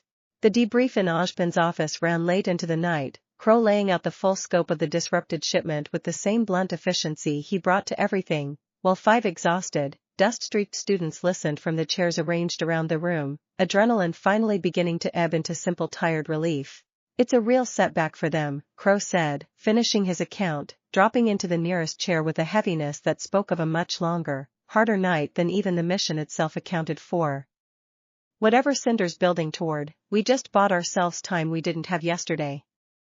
That matters. It matters considerably, Ashbin agreed, though his expression carried a weariness of its own, the particular fatigue of a man who had been fighting a very long war in careful, incremental steps for far longer than any of them yet understood. Thank you, all of you, for the discipline you showed tonight. Coordinated planning under real pressure is not easily taught in a classroom, and you demonstrated a considerable amount of it. Izuku, still turning over the strange hesitation he'd witnessed from Emerald mid-fight, found himself unable to let the thought settle quietly the way the rest of the mission debrief clearly wanted to move past it. There's something I want to mention, he said, drawing curious looks from around the room. During the fight, Emerald had a clear opening against me and didn't take it. It wasn't clumsiness. She hesitated on purpose, or at least, it looked that way to me. Crow's expression sharpened with interest. That's worth noting. People who work for someone like Cinderfall don't usually hesitate out of nowhere.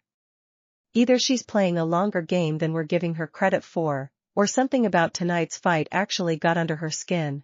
I don't think it was a trick, Izuku said slowly, thinking back to the strange, guarded bitterness in the library conversation weeks earlier, the flicker of something almost wistful behind Emerald's sharp eyes when she'd talked about inherited power being handed to him. I think she's someone who's had a hard life, and got pulled into something she's not entirely comfortable with, and doesn't quite know what to do with that discomfort yet.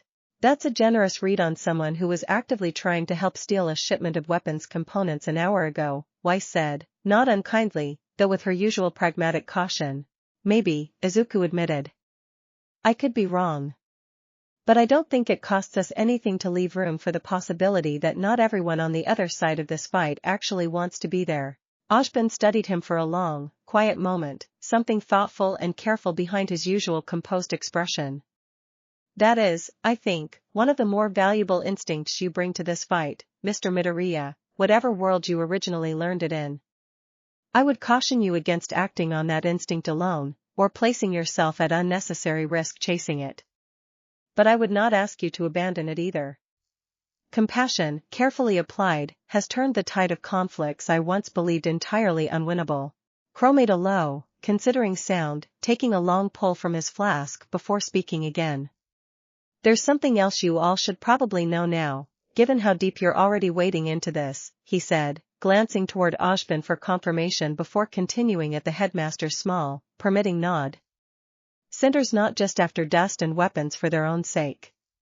What she's really after is a great deal older and considerably more dangerous. There's a power in this world called the Maidens, 4 of them, one for each season, passed down through a very old, very deliberate kind of inheritance. Whoever holds that power carries something close to raw magic, strong enough to reshape the world around them if they knew how to wield it properly. And Cinder wants one, Blake said, understanding dawning grim and immediate. Cinder's already trying to take one, Crow said. The current Fall Maiden's been attacked once already, months back, barely survived, currently recovering somewhere secure that I'm not gonna name out loud even in this room.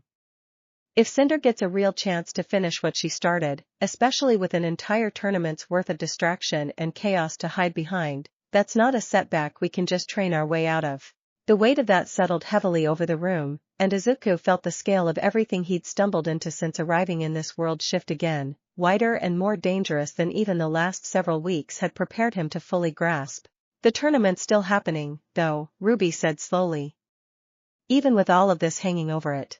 The tournament happening is exactly why all of this matters so much, Ashbin said. Canceling it outright would confirm to Cinder, and to whoever she answers to, that we know considerably more than we do, and it would rob this world of something it genuinely needs, a demonstration of unity and hope during a period that could otherwise tip toward considerable fear. What it means, instead, is that every one of you will need to remain more vigilant during the festival than any first-year class has likely needed to be in a very long time. Izuku looked around the room at 4 tired, resolute faces, felt the steady hum of his own aura settled quiet and ready beneath his skin, and nodded slowly, the weight of what was coming settling into familiar, determined shape. Then we'll be ready, he said. Whatever happens during that tournament, we'll be ready for it, together. Chapter 9. In the black glass fortress beyond the reach of either moon, Salem received news of the failed shipment with none of the fury such a setback might have provoked in a lesser strategist, only a long, patient stillness that somehow unsettled the gathered figures around her chamber more than open anger ever could have. Ashbin has grown bolder, she said finally, watching the dark water at the center of the room settle back into silence after the image of the disrupted docks faded from its surface. Sending Crow Branwen directly into the field alongside first-year students is not a subtle move. It suggests he believes the situation has grown urgent enough to justify the risk of exposing one of his most valuable pieces so openly. Her pale, hollow eyes narrowed thoughtfully. That tells me a great deal about how seriously he has come to regard the boy from another world. Perhaps more seriously than even I first anticipated. Cinder's timeline moves up because of it, said one of the pale figures nearby, its voice a dry, rasping approximation of speech. Is that acceptable? It is more than acceptable, Salem said, something almost like satisfaction settling into the cold, ancient weight of her tone. Urgency breeds mistakes, and mistakes, properly exploited, tend to accomplish in a single decisive stroke what patient, careful maneuvering sometimes takes years to achieve instead. She moved slowly toward the edge of the chamber, dark robes trailing over stone worn smooth by centuries of exactly this kind of unhurried, deliberate pacing. The vital festival draws every kingdom's attention into a single vulnerable point, all at once, precisely the kind of chaos Cinder thrives within. Let her have her tournament.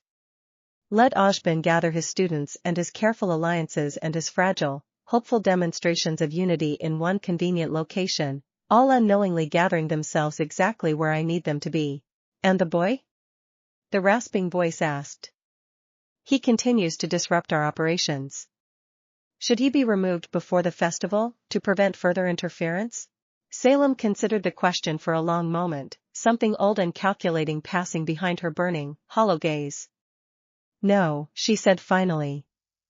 A power capable of unsettling Grimm on instinct alone, a power Ashbin already treasures enough to risk exposing his own resources protecting, is not something to discard carelessly before understanding its full shape. Let him grow more confident. Let him grow more attached to the fragile, hopeful little family he has built for himself at that academy. Her lips curved, cold and patient. Attachment, in my long experience, has always proven the most reliable weapon of all. Wielded correctly, against precisely the kind of person foolish enough to believe hope alone can hold back the dark forever. She turned away from the assembled figures, dismissing them with a single unspoken gesture, and moved deeper into the fortress alone, unhurried, endlessly, terribly patient, already turning her long, careful attention toward the slow, inevitable machinery of a plan that had been centuries in the making, and that a single stray boy from another world, however unusual his power, was never going to be permitted to meaningfully delay. Far away, in Cinder's own dimly lit apartment within the city, the woman herself stood at her own window a while longer after Salem's message reached her through channels considerably more mundane than dark water and ancient magic, turning over the same careful calculations with a colder, more immediate focus. The vital festival. Every kingdom's attention gathered in one place. An entire tournament's worth of chaos and celebration to move unnoticed within. And somewhere inside all of it, a fall maiden still recovering under Ojban's careful protection, weakened, vulnerable, guarded by exactly the kind of overextended, distracted forces that a festival of this scale would inevitably produce. Cinder allowed herself, for the first time in weeks, something close to genuine anticipation. The shipment had been a setback. A small one, in the end, against the much larger opportunity now settling clearly into shape before her.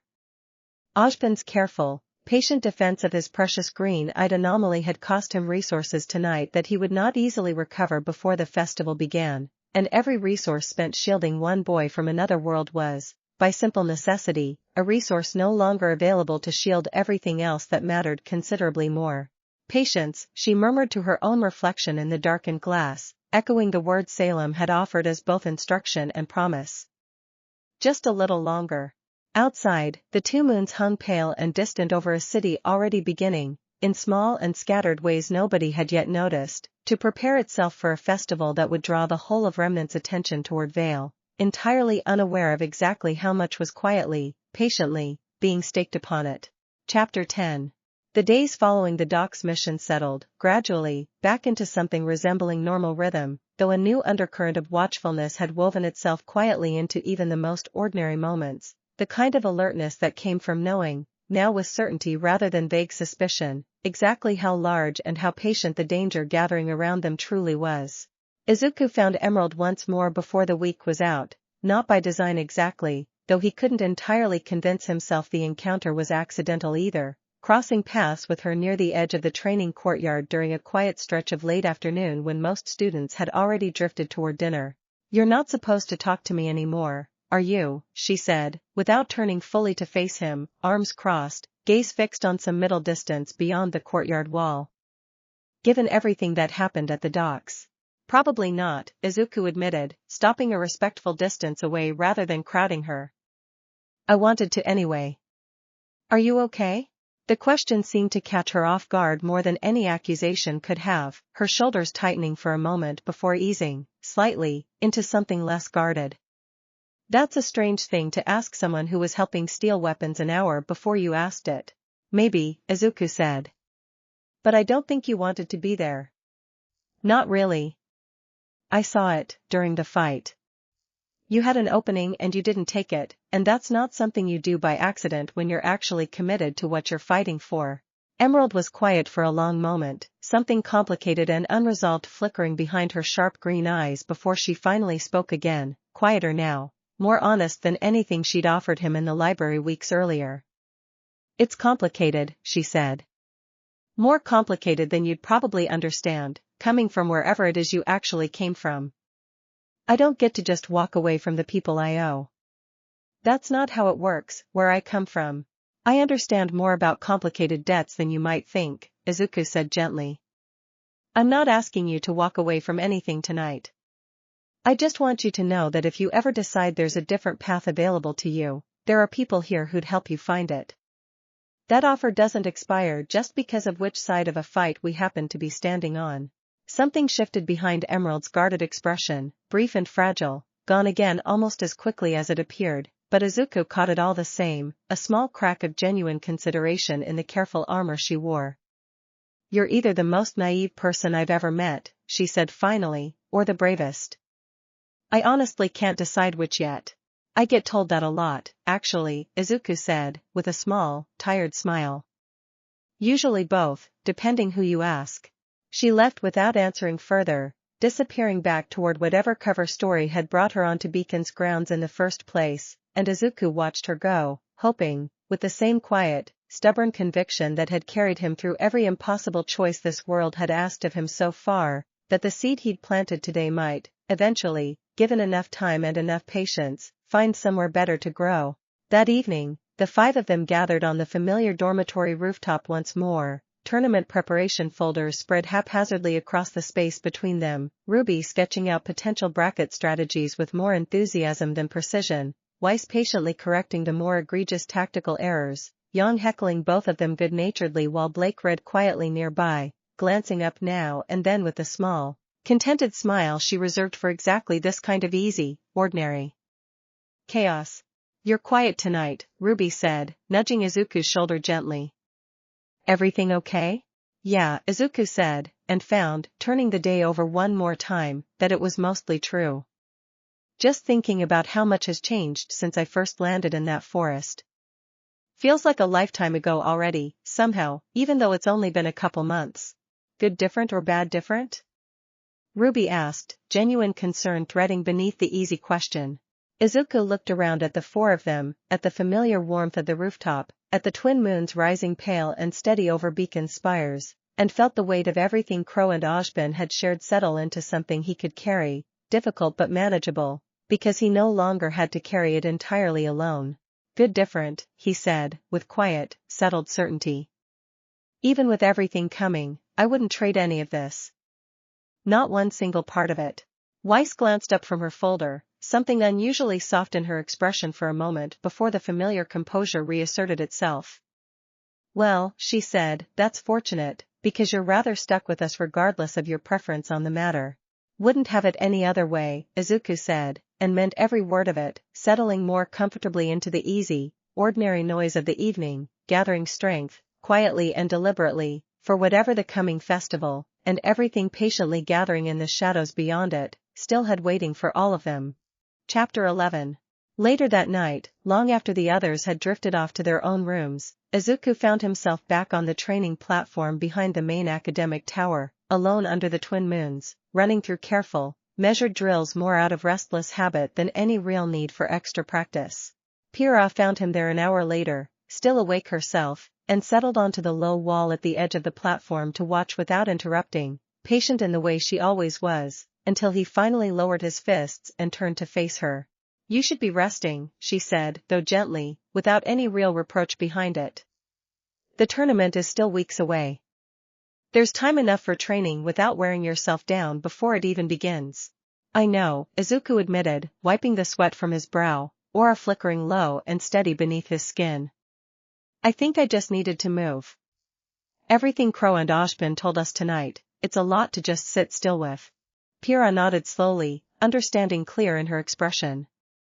"For what it's worth, I don't think you're facing any of it unprepared. You've grown considerably since you first arrived here, and not only in strength. I've watched you learn to trust this team the way you'd clearly learned to trust people back in your own world, and that kind of trust doesn't build itself overnight. It matters, Izuku, more than raw power ever could on its own." "Thank you," he said, meaning it fully, some of the restless tension in his shoulders finally beginning to ease. "For everything you've taught me. The aura work, the discipline, all of it. I don't think I'd feel half as ready for whatever's coming without your help these past few months." "It's been my pleasure," Pyrrha said, rising from the wall with an easy, warm smile. "Truly. Now come on. Even the most dedicated training benefits from a proper night's sleep beforehand, and I intend to see you actually take that advice tonight rather than simply agreeing to it and sneaking back out here the moment I've gone." Izuku laughed, soft and genuine, and fell into step beside her as they made their way back across the quiet, moonlit campus, the weight of the coming festival settling into something he could carry steadily now, one careful step at a time, exactly the way he'd learned to carry everything else this strange, beautiful, dangerous world had asked of him so far. Above them, the two moons hung together in patient silence, one whole and one forever broken, watching over an academy already beginning, in ways both hopeful and ominous, to prepare itself for whatever the vital festival still had waiting. At the door to his quarters, Izuku paused a moment before saying goodnight, turning back toward Pyrrha with a thought that had been sitting quietly in his chest for a while now, not urgent enough to interrupt earlier, but too honest to leave unsaid entirely. I don't think I've told you properly how much it's meant, having someone patient enough to teach me all of this without ever once making me feel like a burden for needing to learn it from the very beginning. Back home, I spent a long time feeling like I was always playing catch-up to people who'd had their abilities their whole lives. You never made me feel that way here, not once. Pyrrha's expression softened, something quietly moved behind her easy composure. You were never playing catch-up, Izuku. You simply started your training somewhere different than the rest of us did. That's not the same thing as starting behind. She offered a small, warm smile before turning to head toward her own dormitory. Get some sleep. Whatever comes next, I have a feeling you're going to meet it exactly the way you've met everything else since you got here, with more courage than you give yourself credit for. He watched her go, the quiet warmth of the exchange settling comfortably alongside everything else the day had asked of him, and stepped inside at last, ready, for tonight at least, to let the rest wait quietly until morning. Sleep came easier than he expected, once he finally allowed himself to stop turning the day over and over, and his last waking thought, drifting slow and warm toward rest, was not of Cinder, or Salem, or the vast, patient danger still gathering somewhere beyond Beacon's walls, but simply of the steady, ordinary comfort of a rooftop full of laughter, and a team that had, somehow, against every reasonable expectation, already begun to feel like home. Act 4. Chapter 1. Vale transformed almost overnight once the vital festival officially began, banners in the colors of all four kingdoms strung between buildings, street vendors selling everything from commemorative pins to elaborate paper lanterns, and a steady, growing crowd of visitors flooding in from Atlas, Mistral, and Vacuo alike, filling the city with a bright, restless energy that Izuku found both exciting and, in the quiet corners of his mind, Ashbin's warnings had never quite let go of, faintly unsettling. You're doing the thing again, Yang said, elbowing him lightly as the five of them made their way through the festival grounds toward the massive amphitheater built specifically for the tournament matches, its curved white walls rising high enough to be visible from nearly anywhere in the city. The overthinking thing. I can't help it, Izuku admitted, taking in the scale of the crowd with a mixture of wonder and old, practiced vigilance. This many people gathered in one place, it just makes me think about crowd control, evacuation routes, response times if something went wrong. That's such a hero thing to think about during a festival, RWBY said, grinning despite the observation. Most people are thinking about which food stall to try first. I'm thinking about that too, Izuku said, managing a small smile of his own. Both things can be true at once. The amphitheater's interior proved even more impressive than its exterior suggested, tiered seating rising in a broad ring around a central arena floor equipped with rotating terrain platforms, a marvel of engineering that Izuku found himself cataloging with genuine, distracted fascination even amid the underlying tension of the day. Teams from every kingdom filled the competitors' gallery, a colorful, chattering mix of accents and fighting styles that made even Beacon's already diverse student body feel comparatively small by comparison. That's the Atlas team everyone's been talking about, Weiss murmured, nodding toward a group of 4 students in sharp, precise white and silver uniforms standing near the far end of the gallery, their posture disciplined almost to the point of rigidity. Team apparently trained directly under some of General Ironwood's own specialists. Formidable, from what I've heard. And that's the Mistral favorites, Pyrrha added, joining them with John, Nora, and Ren close behind, nodding toward a different cluster of competitors whose easy, confident bearing carried a very different kind of intensity. I fought 2 of them in an exhibition match last year. They're exceptionally skilled. Izuku listened to the assessments with careful attention, filing away names and fighting styles the same way he'd once filled notebook after notebook analyzing pro heroes and villains alike, and found, despite everything, that some old familiar comfort settled into the practice, the simple, grounding pleasure of preparation in the face of uncertainty. Nervous? Blake asked quietly, falling into step beside him as the group made their way toward the competitor check-in. A little, Izuku admitted. Not really about the fighting itself. More about doing it in front of this many cameras, this many people, after everything Crow told us about how carefully we're supposed to be watching for trouble. Ojpin's got extra security stationed all through the grounds, Blake said. Crow too, working the crowd in plain clothes, probably several drinks into a very long day already. If something happens, we won't be facing it unprepared. I hope you're right, Izuku said, and meant it fully, even as some small, persistent unease refused to fully settle, the same faint prickling wariness that had followed him since Emerald's first careful, probing questions in the library weeks earlier. The opening ceremony began within the hour, a sweeping display of choreographed demonstrations from senior huntsmen and huntresses representing each of the 4 kingdoms, followed by a formal address from a council representative welcoming the assembled competitors and spectators alike to a festival meant, as Pyrrha had said weeks before, to represent unity forged from an old and painful history of division. Izuku watched it all from the competitors' gallery, Ruby practically vibrating with excitement beside him, Weiss reciting bracket statistics under her breath, Yon cheerfully heckling a rival team's overly dramatic entrance, and felt, despite the vigilance still humming quietly beneath his ribs, a genuine, unguarded warmth settle over him at being surrounded by exactly this kind of easy, hopeful spectacle. Somewhere in the crowd, unseen and unremarkable among thousands of other spectators, a woman with amber eyes and hair the color of dying embers watched the same opening ceremony with a far colder kind of attention, patient and calculating, already counting down the days until every careful piece she had spent months arranging would finally, decisively, fall into place.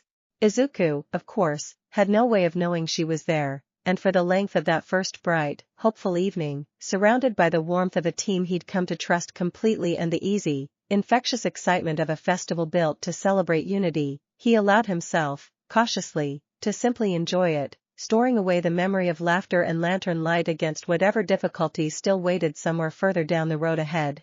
Chapter 2.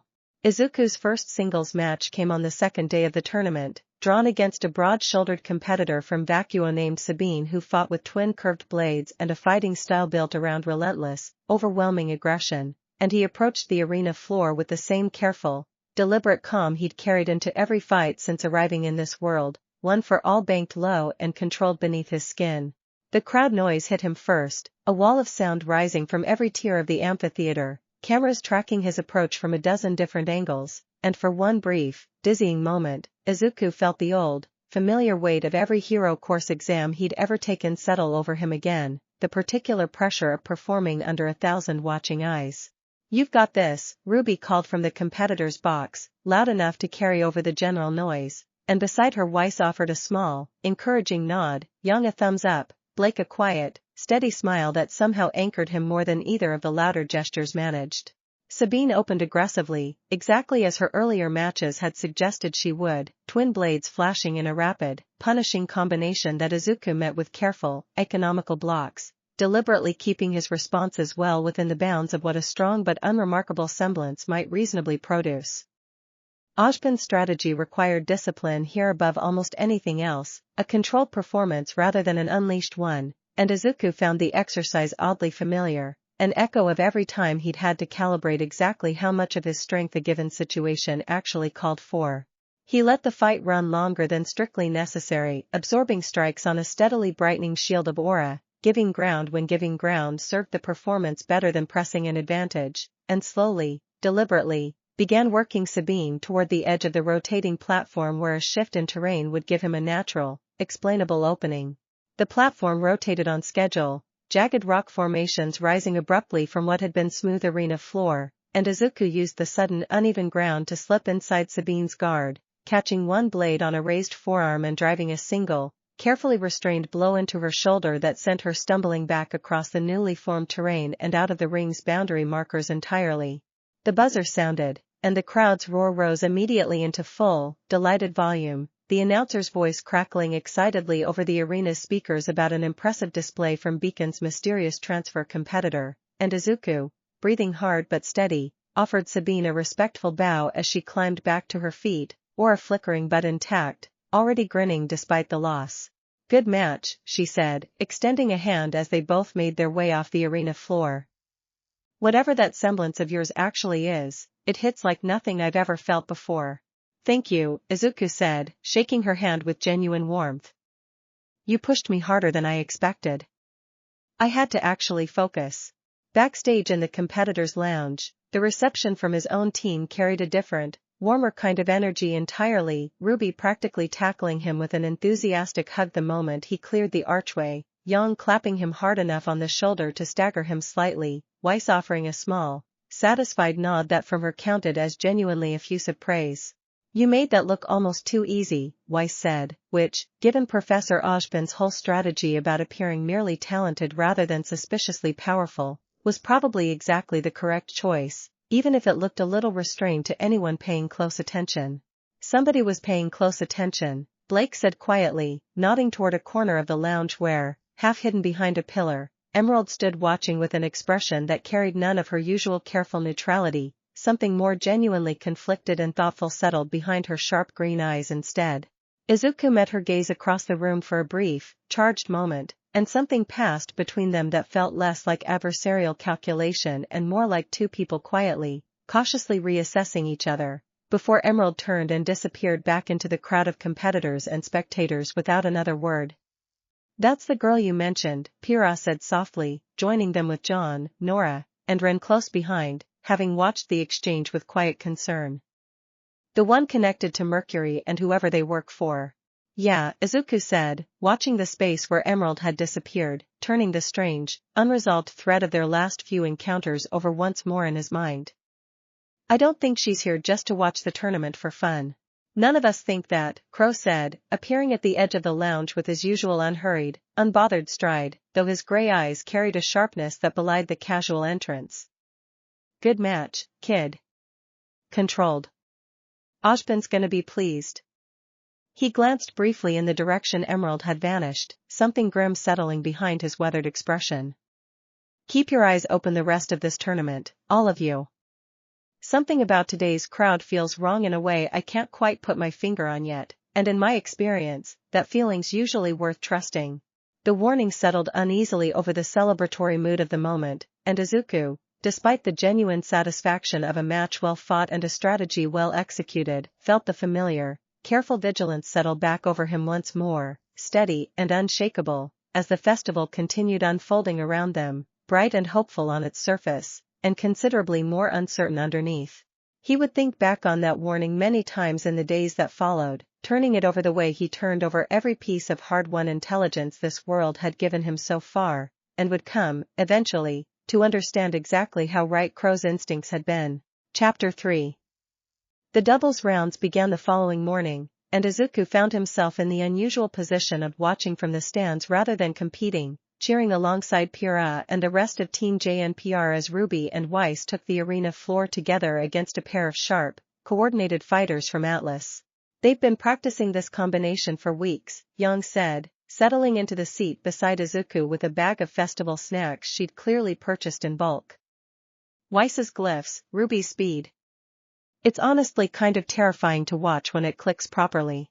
It clicked properly almost immediately, RWBY's scythe cutting a blazing arc across the arena floor while Weiss's glyphs bent and redirected the terrain itself in their favor, the two of them moving with a synchronized precision that spoke of genuine, hard-won partnership rather than simple shared tactics. The Atlas pair fought well, disciplined and precise in exactly the way their reputation had suggested, but within a few tense, closely fought minutes, RWBY and Weiss had secured a clean, decisive victory that sent the crowd into an enthusiastic roar. That's my sister, Yang said, practically bursting with proud, unrestrained delight, cupping her hands to shout something enthusiastic and only partially coherent down toward the arena floor. Blake, seated on Izuku's other side, watched the celebration with a quieter, more contained warmth, though her attention drifted periodically toward the crowd itself rather than staying fixed on the arena, an old habit of vigilance that Izuku had come to recognize and, increasingly, to share. Anything? He asked quietly, during a lull as the arena reset for the next match. Nothing concrete, Blake admitted. Just a feeling. Crow's warning yesterday hasn't left my head since he said it. She hesitated, glancing toward Izuku with something thoughtful in her expression. Can I ask you something? About Emerald. Of course. Do you actually think there's a real person under whatever cinders turned her into, Blake said, or do you think you're seeing what you want to see, because it makes an enemy easier to feel compassion for?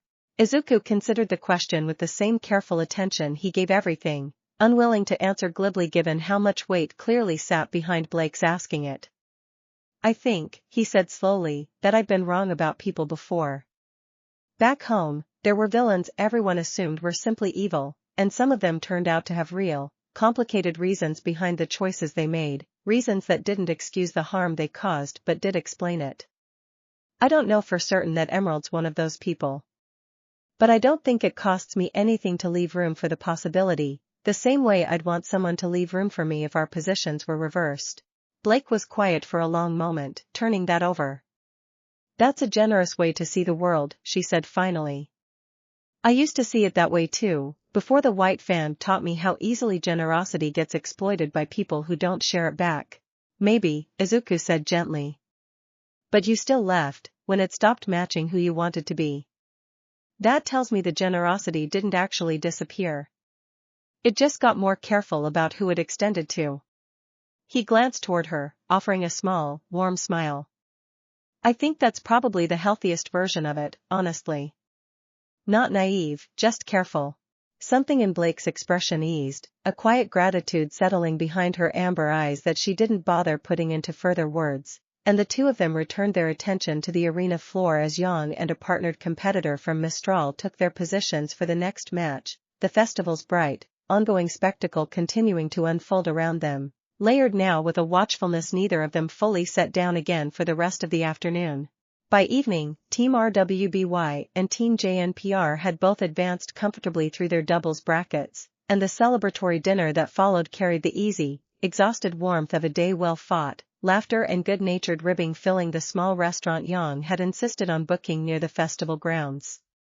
Izuku found himself relaxing into it more fully than he'd expected, the underlying vigilance never quite disappearing but settling, for a few hours at least, into something more manageable, background noise rather than constant alarm. It was RWBY, midway through dessert, who finally voiced the thought that had clearly been sitting quietly beneath everyone's good cheer all evening. Do you think whatever Crow's worried about is going to happen during the tournament itself, she asked, or after, once everyone's guard is down and the festival's actually ending? The table fell quiet for a moment, the question settling heavy despite its casual delivery. I don't know, Izuku admitted honestly, when nobody else answered right away. But I think whenever it happens, we'll be ready for it. That's kind of the only thing any of us can actually promise right now, and I think, given everything we've already faced together, it's a promise worth trusting. Weiss raised her water glass with quiet, deliberate resolve. To being ready, then, she said, whenever it comes. The others raised their own glasses in turn, a small, solemn moment folded quietly into an otherwise light-hearted evening, and Izuku, looking around the table at the gathered warmth of friends who had become, in the span of a few short months, something closer to family than he'd ever expected to find in a world so far from his own, felt the familiar, steady resolve settle deeper into his chest, ready as he could reasonably be, for whatever still waited beyond the festival's bright and hopeful surface. Chapter 4. Emerald found him this time, rather than the other way around, catching Izuku alone near a quiet stretch of the festival grounds during a break between matches, the crowd noise from the amphitheater muffled and distant behind them. I shouldn't be doing this, she said, without preamble, arms crossed tightly, her gaze darting once toward the surrounding crowd before settling back on him.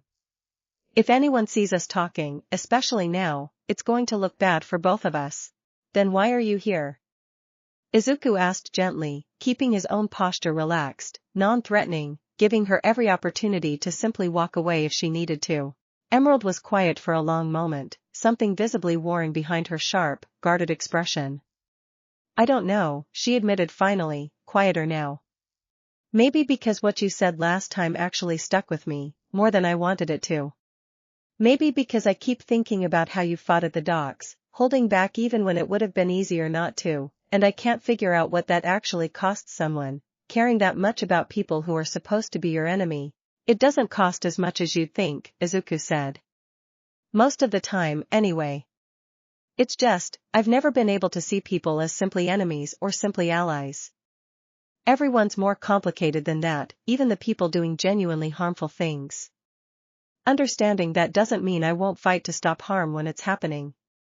It just means I try to leave room for the possibility that the person causing it might still find a different path, if they ever decide they want one. That's a nice philosophy, Emerald said, something bitter threading through the words despite herself. It doesn't really work for people like me, though. I've been on the wrong side of enough doors to know that most people don't actually leave that room open, no matter what they say. They say it because it sounds generous, and then the second it actually matters, the offer disappears. I understand why you'd believe that, Izuku said carefully. I can't prove otherwise with words alone. All I can tell you is that the offer I made in the library wasn't performance. If you ever decide you want a different path, there are people at Beacon, people I trust completely, who would help you find one, and they wouldn't ask you to earn that help first. Something in Emerald's expression cracked, brief and unguarded, a flash of something that looked almost like grief before the careful mask slid back into place. You don't know what she'd do, she said, quiet and tight. If I tried to walk away. You don't know what she's capable of, or what she's already promised to do to people who cross her. Then let us help you figure out how to leave safely, Izuku said, the words coming out steady and sincere despite the risk clearly wrapped up in offering them. You don't have to have all the answers before you decide you want something different. You just have to want it, and let people who care actually help carry the rest. Emerald stared at him for a long, charged moment, something raw and uncertain flickering behind her sharp green eyes, and for just a moment, Izuku thought she might actually say yes, might actually let the careful walls crack open wide enough to accept what he was offering. Then her expression hardened again, the mask sliding firmly back into place, and she took a step back, putting careful distance between them once more. I have to go, she said. Forget this conversation happened. For your own sake, not just mine. I won't forget it, Izuku said gently, letting her go without pursuing further, respecting the boundary even as it cost him something to watch her retreat back into the crowd. But I understand if you need more time. She disappeared into the festival crowd without looking back, and Izuku stood there a while longer, turning the conversation over with the same careful, hopeful patience he brought to everything, before making his way back toward the amphitheater, one more quiet, unresolved thread woven into the growing tapestry of everything this world had asked him to carry. He found Blake waiting near the competitor's entrance, her expression carefully neutral in a way that told him she'd likely witnessed at least part of the exchange from a distance. You're playing a dangerous game, she said, not unkindly, falling into step beside him. I know, Izuku admitted. I just keep thinking, if nobody offers her a different path, she's never going to have the chance to take one. I'd rather take the risk of being wrong about her than the certainty of never finding out. Blake studied him for a long moment, something thoughtful and quietly approving settling behind her amber eyes. That's either going to save someone's life someday, she said, or get you badly hurt. Possibly both, honestly. A small, wry smile tugged at her mouth despite the gravity of the observation. For what it's worth, I hope it's the first one. Me too, Izuku said, and together they made their way back toward the rest of the team, the festival's bright noise rising to meet them once more, one more careful step closer to whatever still waited, patient and gathering, beneath its hopeful surface. Chapter 5. The tournament bracket, as it turned out, held one more particular cruelty in store, and Izuku learned of it 2 days later when the semi-final pairings were posted on the massive display board outside the amphitheater, his own name set directly across from Mercury Black's in bold, unmistakable print. Well, Yang said, reading the pairing over his shoulder with a low whistle, that's either really bad luck or somebody's idea of a joke. I don't think it's a coincidence, Weiss said grimly, scanning the rest of the bracket with narrowed eyes.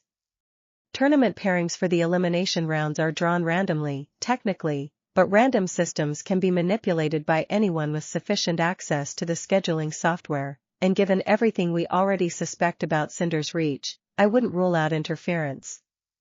Crow, arriving in time to catch the tail end of the conversation, studied the bracket with the same grim assessment, taking a long pull from his flask before speaking. Could be manipulation. Could just be bad luck. Either way, doesn't change what you need to do, kid. Fight the match like it's any other match. Controlled, restrained, exactly like Ojban's strategy called for from the start. Whatever Mercury's actually planning, giving him a reason to escalate publicly plays right into whatever narrative Cinder wants built around you. And if he pushes past sparring rules the way he did before? Izuku asked. In front of this many cameras? Then Goodwitch stops the match, same as she did last time, and the whole thing plays out on record for every kingdom's delegation to see exactly who escalated first, Crow said. That's actually a pretty good outcome for us, honestly, if you can keep your own composure through it.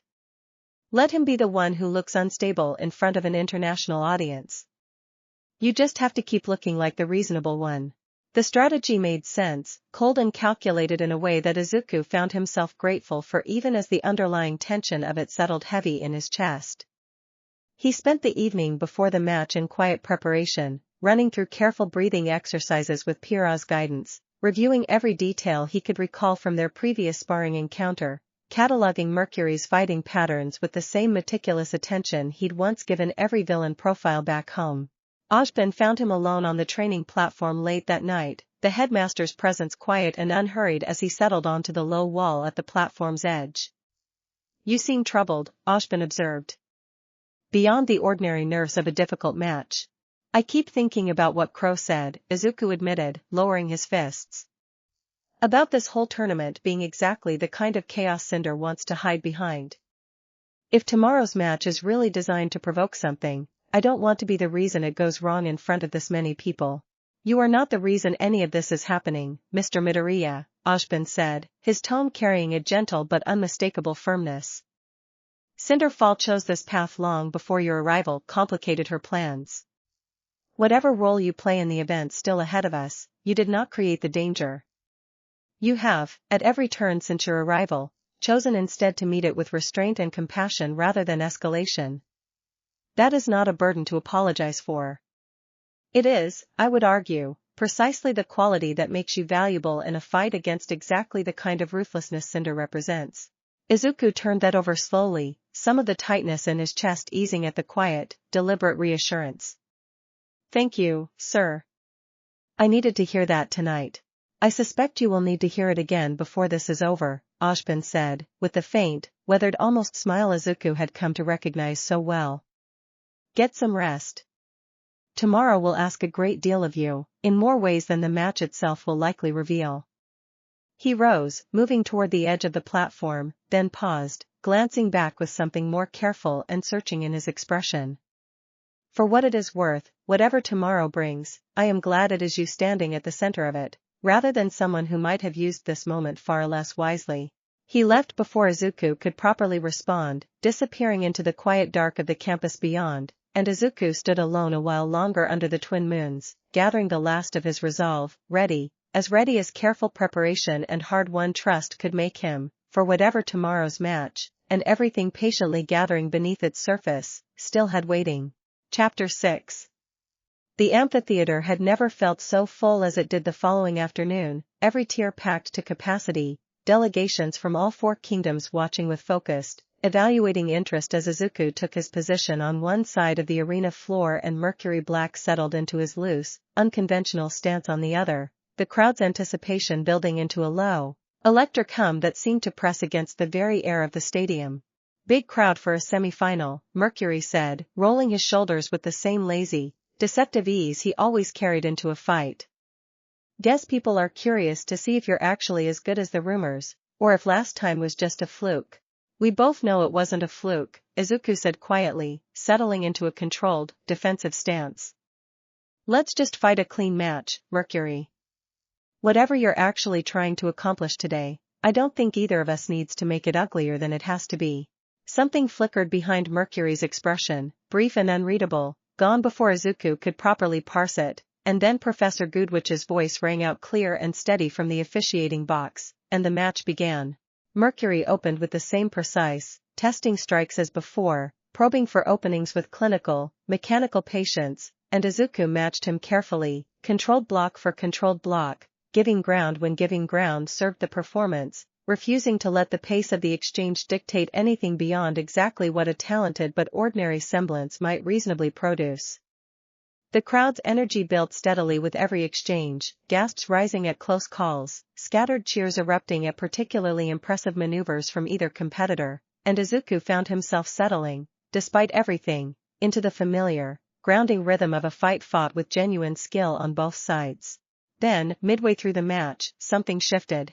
Izuku caught it first as a strange, disorienting flicker at the edge of his vision, the arena floor seeming to warp and double for just an instant, Mercury's silhouette blurring into something that didn't quite match his actual position, and by the time Izuku's honed instincts registered the discrepancy and threw himself sideways on pure reflex, a kick that should have missed by a comfortable margin instead clipped his shoulder hard enough to send a jolt of pain through his aura shield. What was that? He breathed, scrambling back to a defensive stance, mind racing through every possible explanation his careful, analytical training could produce. Mercury's expression carried something sharp and satisfied now, the earlier careful restraint slipping visibly. Guess you're not quite as unbeatable as the rumors say. Izuku's eyes swept the crowd on pure instinct, and found her almost immediately, Emerald standing near the edge of the competitors section, her expression tight with visible effort, one hand pressed subtly against her temple, and understanding crashed over him with sudden, cold clarity. Illusion. Some kind of semblance that altered perception itself, feeding him a false read on Mercury's position while the real strikes came from somewhere else entirely. He met Emerald's eyes across the distance for one brief, charged instant, and saw, beneath the visible strain of maintaining whatever illusion she was weaving, something that looked unmistakably like conflict, like reluctance, like a person doing something she'd been ordered to do rather than something she actually wanted. Izuku made a decision in that instant, quick and deliberate. Rather than fighting the illusion directly, trying to parse real from false through a distortion clearly built to exploit exactly that kind of careful analysis, he shifted his entire approach, closing his eyes for a fraction of a second, trusting instead the steady, grounding hum of his own aura, the physical sensation of air displacement, the subtle vibration of footsteps against the arena floor, senses an illusion built for the eyes alone couldn't easily corrupt.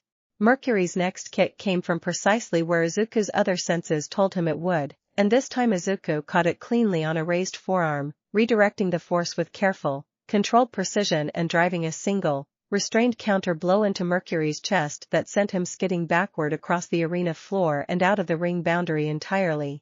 The buzzer sounded, and the crowd erupted into a roar of stunned, delighted noise, the announcer's voice cracking with excitement over the unexpected reversal, and Izuku stood in the center of the arena, breathing hard, watching Mercury climb slowly back to his feet with an expression that had curdled from satisfaction into something colder and more dangerous.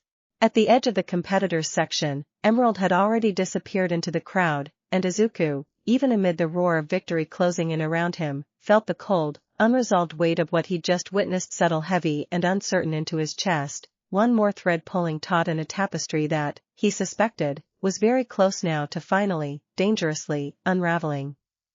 Chapter 7. The celebration over Izuku's semi-final victory lasted barely 20 minutes before everything in the amphitheater changed. It began with the lights, a sudden flicker rippling through the stadium's massive display screens, and then, with a sound like the sky itself tearing open, the far wall of the arena's upper terrace exploded inward in a shower of shattered glass and twisted metal, and through the gap poured a stream of grim unlike anything Izuku had yet seen in this world, sleek and metallic looking beneath their black plating, moving with an unnatural, coordinated precision that spoke of something other than simple instinct driving them forward. Screaming erupted through the crowd instantly, thousands of spectators surging toward the exits in a chaotic, panicked tide, and Izuku felt every careful strategy of restraint and controlled performance burn away in an instant, replaced by the single, overriding instinct that had defined his entire life since the day one for all first chose him. Get people moving toward the lower exits, they're wider and further from the breach point, he shouted, already moving, one for all flaring bright and unrestrained around both arms for the first time since arriving in this world, every careful limitation abandoned in the face of an emergency that demanded everything he had to give. Ruby, Weiss, clear the east section, Young, Blake, West, I'll hold the center and slow anything that gets through toward the crowd. Nobody questioned the sudden shift in his voice, the command instincts of a trained hero rising instantly to the surface, and the 5 of them scattered into motion with the same practiced coordination Crow had drilled into them weeks before, cutting through the chaos with focused, decisive purpose even as more grim poured through the shattered terrace wall behind them. Izuku planted himself at the center of the widest evacuation corridor, meeting the first wave of the strange, metallic-looking grim head-on, driving careful, powerful blows into anything that pressed too close to the fleeing crowd, and even amid the chaos, Some analytical corner of his mind couldn't help but catalog the strangeness of it, the too perfect coordination. The way these creatures moved, less like predators driven by hunger and more like weapons deployed with deliberate, calculated purpose. These aren't behaving like normal Grimm, he called out, catching a glimpse of Crow cutting through the chaos nearby, scythe flashing in brutal, efficient arcs. Somebody's controlling them, or at least directing them somehow. Semblance, Crow shouted back, grim and focused, dispatching a smaller Grimm with practiced ease. There's someone out there who can influence Grimm behavior directly, and I've got a real bad feeling I know exactly who arranged for that someone to be here today. Across the stadium, through gaps in the chaos, Izuku caught fragments of the larger picture unfolding, huntsmen and huntresses from every kingdom converging to defend the evacuation routes, Professor Goodwich's voice cutting sharp and commanding over emergency broadcast speakers, coordinating the response with practiced, unshakable authority even as the scale of the attack continued growing by the minute. Then, through the smoke and chaos near the shattered terrace wall, Izuku caught sight of a figure standing calm and untouched amid the rushing panic, amber eyes reflecting the flickering emergency lights, watching the unfolding devastation with an expression of cold, satisfied patience that made every careful piece of Crow's warning snap suddenly, sickeningly into place. Cinder fall.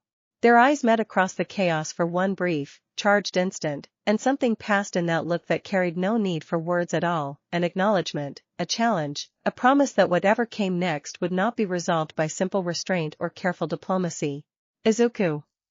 Ruby's voice cut through the noise, sharp with urgency, and he turned to find her fighting her way back toward him through the thinning crowd, Weiss close behind, both of them breathless and battle-worn but intact. East section's clear, but Blake and Yang just radioed, they're pinned down near the competitors' tunnels, something bigger came through down there. Izuku's gaze flicked once more toward the spot where Cinder had stood, and found it empty now. The woman vanished into the chaos as smoothly as she'd first appeared, and he felt the cold, certain understanding settle over him that whatever this attack truly was, the visible chaos of Grimm and panic and shattered stadium walls represented only the surface of something far more deliberate unfolding beneath it.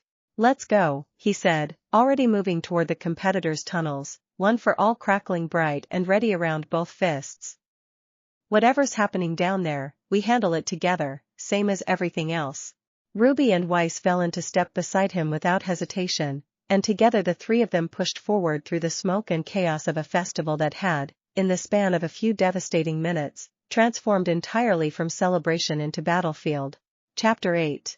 The competitors' tunnels beneath the amphitheater had turned into a warren of smoke and flickering emergency lighting by the time Izuku, Ruby, and Weiss fought their way down into them, the sound of Yang's gauntlets and Blake's blade ringing out somewhere ahead through the chaos, punctuated by a deep, guttural roar that Izuku didn't recognize from any Grimm he'd catalogued so far.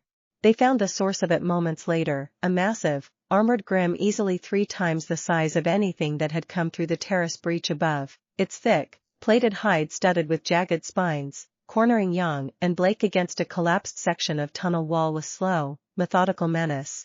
About time, Yang called out, breathless, gauntlets flaring bright as she dodged a swipe of one massive claw.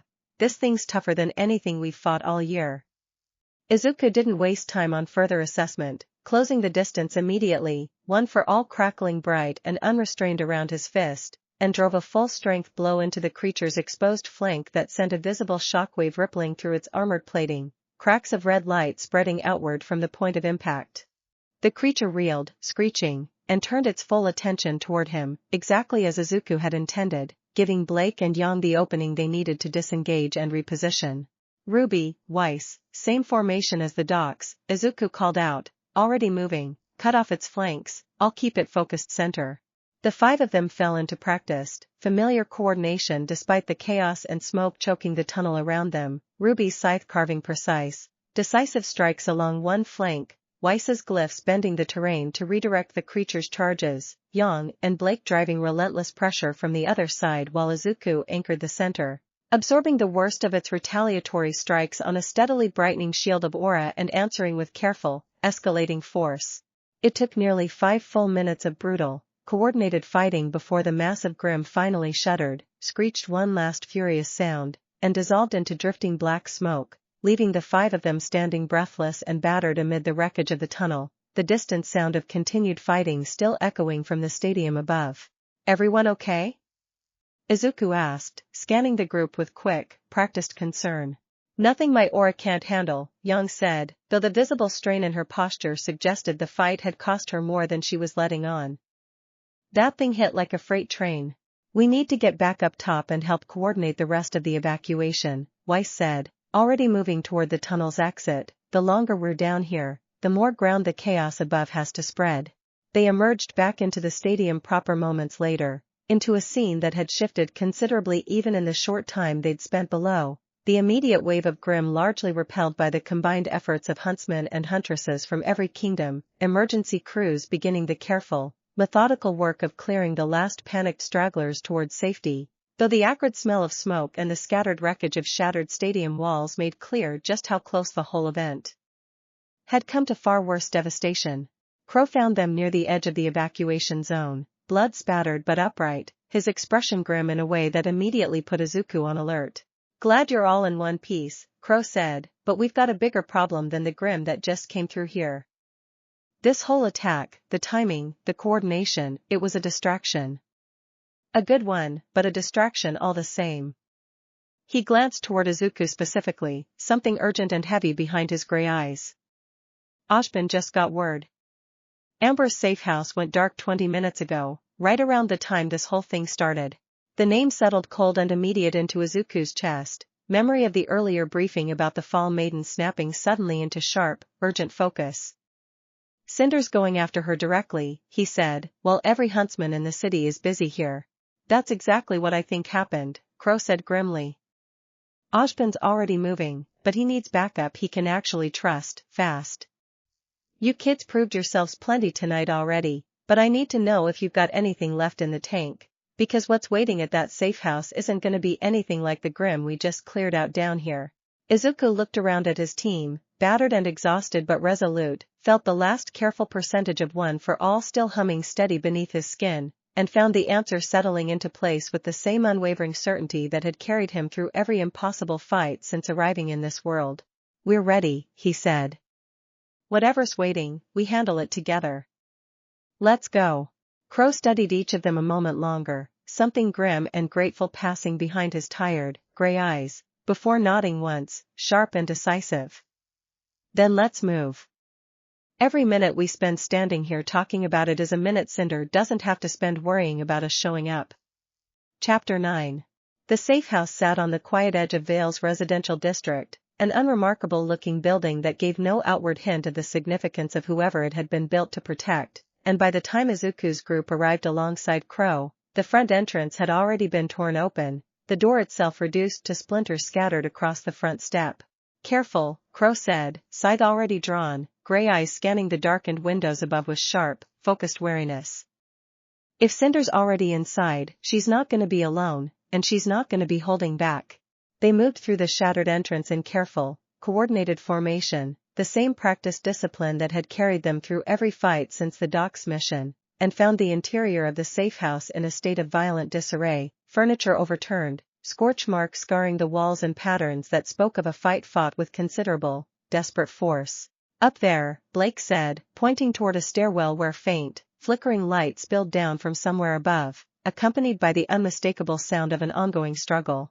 They found the source of it on the safe house's upper floor, a young woman with auburn hair and a fierce, exhausted expression standing amid a ring of scorched, shattered furniture, her aura visibly flickering low and unstable, facing down Cinder fall across the wreckage of what had clearly been a fierce, desperate fight already well underway. "You're stronger than the last time we did this," Cinder said, almost conversationally, though the cold, focused intensity beneath her tone left no doubt about the seriousness of the confrontation. "It won't be enough. Amber." Crow's voice cut sharp across the room, and the young woman's head snapped toward the sound with visible, desperate relief. Cinder turned as well, unhurried, and her amber eyes settled on the newly arrived group with something that flickered, for just an instant, between irritation and cold, calculating recalculation. "How predictable," she said. "Ojban sends his favorite bird, and a handful of exhausted first years, straight into the middle of exactly the confrontation I arranged all of this to create." Her gaze settled last and longest on Izuku, something sharp and considering behind the look.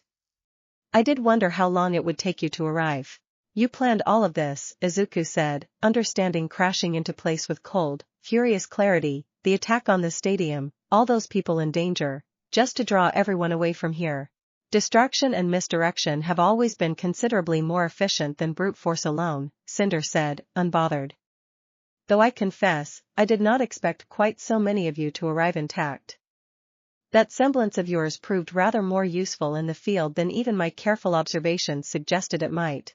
Crow moved first, closing the distance with brutal, decisive speed, scythe flashing toward Cinder in an arc meant to end the confrontation immediately, and Cinder met it with a burst of searing, controlled flame that sent sparks scattering across the ruined room. The two of them locked instantly into a fierce, dangerous exchange that filled the space with heat and light and the clash of weapon against elemental force.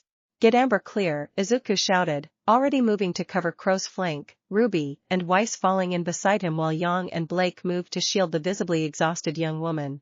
The fight that followed unfolded with a speed and ferocity unlike anything Izuku had faced since arriving in this world, Cinder's control over fire proving devastatingly precise even under the combined pressure of Crow's relentless assault and Izuku's own careful, powerful strikes, every exchange leaving scorched craters and shattered furniture in its wake.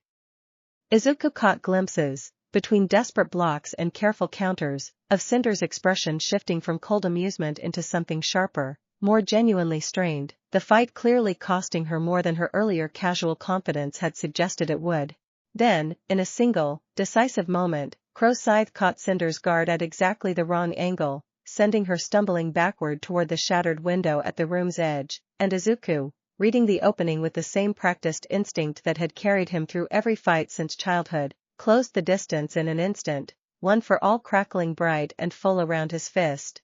Cinder's eyes widened, just slightly, genuine alarm flickering behind the cold, calculating mask for the first time since the confrontation began, and in the fraction of a second before Izuku's blow could land, she vanished, a burst of shattered glass and swirling embers marking the space where she'd stood an instant before, the distinct, unmistakable signature of a semblance built around instantaneous, desperate escape.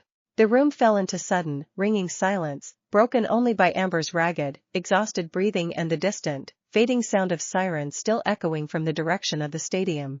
She's gone, Crow said grimly, lowering his scythe, chest heaving with exertion. For now, anyway. He turned toward Amber, expression softening with genuine concern. You all right? I will be, Amber said, voice steady despite the visible exhaustion, thanks to all of you arriving when you did. A few more minutes and I'm not sure that would have been true. Izuku lowered his own fists slowly, the adrenaline of the fight beginning, finally, to ebb, and looked around at his team, battered but intact, at Crow's grim, watchful relief, at Amber's fragile, hard-won survival, and felt the weight of everything that had happened tonight settle heavy and uncertain into his chest, the clear, unmistakable understanding that whatever careful, incremental victories they'd won tonight, the fight against Cinderfall, and against whoever she answered to, had only just, truly, properly begun. Ruby moved to his side quietly, her usual bright energy subdued by the weight of the night's events, and pressed her shoulder briefly against his in wordless, steady solidarity. Neither of them said anything further. In the ringing quiet of that shattered upper room, with Amber's ragged breathing slowly steadying beside them and the distant sirens finally beginning to fade, nothing further really needed to be said at all. Chapter 10. Beacon Academy. In the days following the attack felt different in a way Izuku found difficult to name precisely, the familiar warmth of the campus still present but layered now beneath a new, more visible gravity, students moving through the halls with a quiet, watchful energy that hadn't existed before the festival, teachers and staff carrying the particular exhausted alertness of people who had spent several sleepless nights coordinating recovery efforts across a wounded city. The tournament itself had been suspended indefinitely, the council issuing careful, measured statements about safety reviews and infrastructure repairs, though Izuku suspected, from the grim set of Ojpin's expression during the debriefings that followed, that the truth being kept from the wider public ran considerably darker than any official statement let on. Casualties were lower than they could have been, Ojpin said, during a private meeting in his office 3 days after the attack. The 5 of them gathered once more alongside Crow and, this time, Amber herself, still pale and recovering but steady enough to attend. Largely due to the swift, coordinated response from huntsmen and huntresses across every kingdom present, yourselves very much included. His gaze swept the room with quiet, genuine gratitude. I want you to understand that what you accomplished, both at the stadium and at the safe house, prevented an outcome considerably worse than what we ultimately faced. It doesn't feel like enough, Ruby said quietly, some of her usual bright energy dimmed by the accumulated weight of the past several days. People still got hurt. Cinder still got away. It feels like we barely held the line. Holding the line, in a fight of this scale, is very often the entire victory, Ashbin said gently. I do not say that to diminish the real cost of what happened. I say it because I do not want any of you carrying guilt for an outcome that would have been far worse without your intervention. He turned his attention toward Amber, something careful and considering in the look. How are you holding up? Tired, Amber admitted, a small, wry smile touching her exhausted expression. Grateful to still be having this conversation at all, honestly. Cinder's stronger than she was during our first encounter. If your students hadn't arrived when they did, I don't think I'd have made it through a second attempt. We'll be doubling security around you going forward, Crow said grimly. No more taking chances on a single safe house and hoping distance is enough protection. Whatever Cinder's next move is, we're not giving her another opening like tonight's. Izuku listened to the exchange with careful attention, turning over everything that had happened in the past several days, the strange, coordinated grim, Cinder's cold, calculating confrontation with Amber, the brief, charged moment when he'd very nearly landed a decisive blow before her semblance carried her to safety. Somewhere beneath all of it sat a question he hadn't yet found the courage to voice aloud, though it had been gnawing at him since the moment the fighting ended. What happened to Emerald? He asked finally, drawing curious glances from around the room. During the attack. I didn't see her again after the semi-final match. Crow's expression turned grim and considering. Can't say for certain. She wasn't with Cinder at the safe house, and nobody's spotted her since the stadium. Could mean she's laying low somewhere in the city. Could mean something else entirely. You think Cinder might have hurt her, Blake said slowly, for hesitating during the match. Wouldn't put it past her, Crow said. People like Cinder don't tend to reward failure kindly, even from their own people. The thought settled uncomfortably into Izuku's chest, worry for someone who had, technically, spent the past several months working against everything he cared about, and yet whose brief, fragile flickers of genuine conflict had never fully left his mind since that first strange conversation in the library. He thought of the offer he'd made her, the quiet promise of a different path should she ever want one, and hoped, with the same stubborn conviction that had carried him through every impossible choice this world had asked of him, that wherever she was now, the offer still somehow held.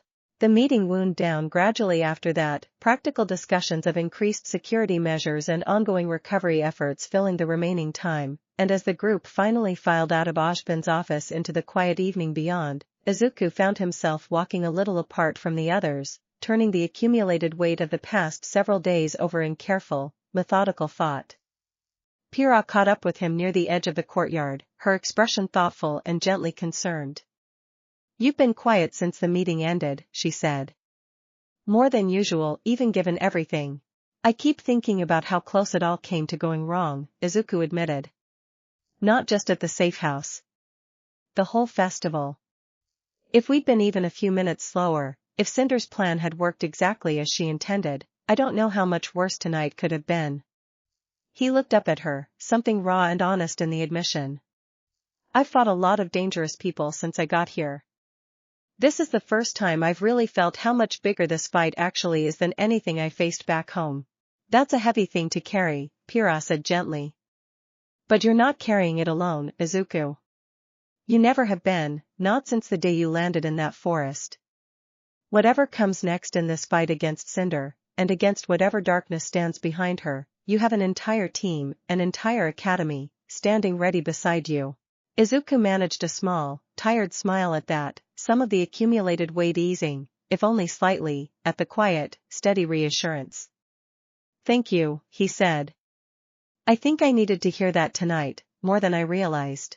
Above them, the two moons rose pale and steady over beacon spires, one whole and one forever broken, watching over an academy, and a world that had just glimpsed, more clearly than ever before, the true scale of the darkness still gathering somewhere beyond its walls, patient, wounded but far from defeated, already beginning, in ways none of them could yet fully see, to prepare for whatever confrontation still waited at the very end of this long, difficult road.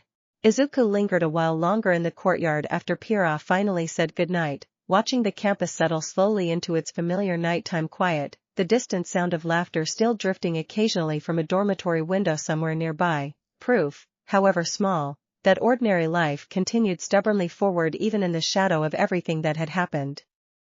He found, standing there under the twin moons, that the thought steadied him more than he expected. Whatever darkness still waited ahead, this world had already shown him, again and again, that it was worth protecting, laughter and all. Chapter 11.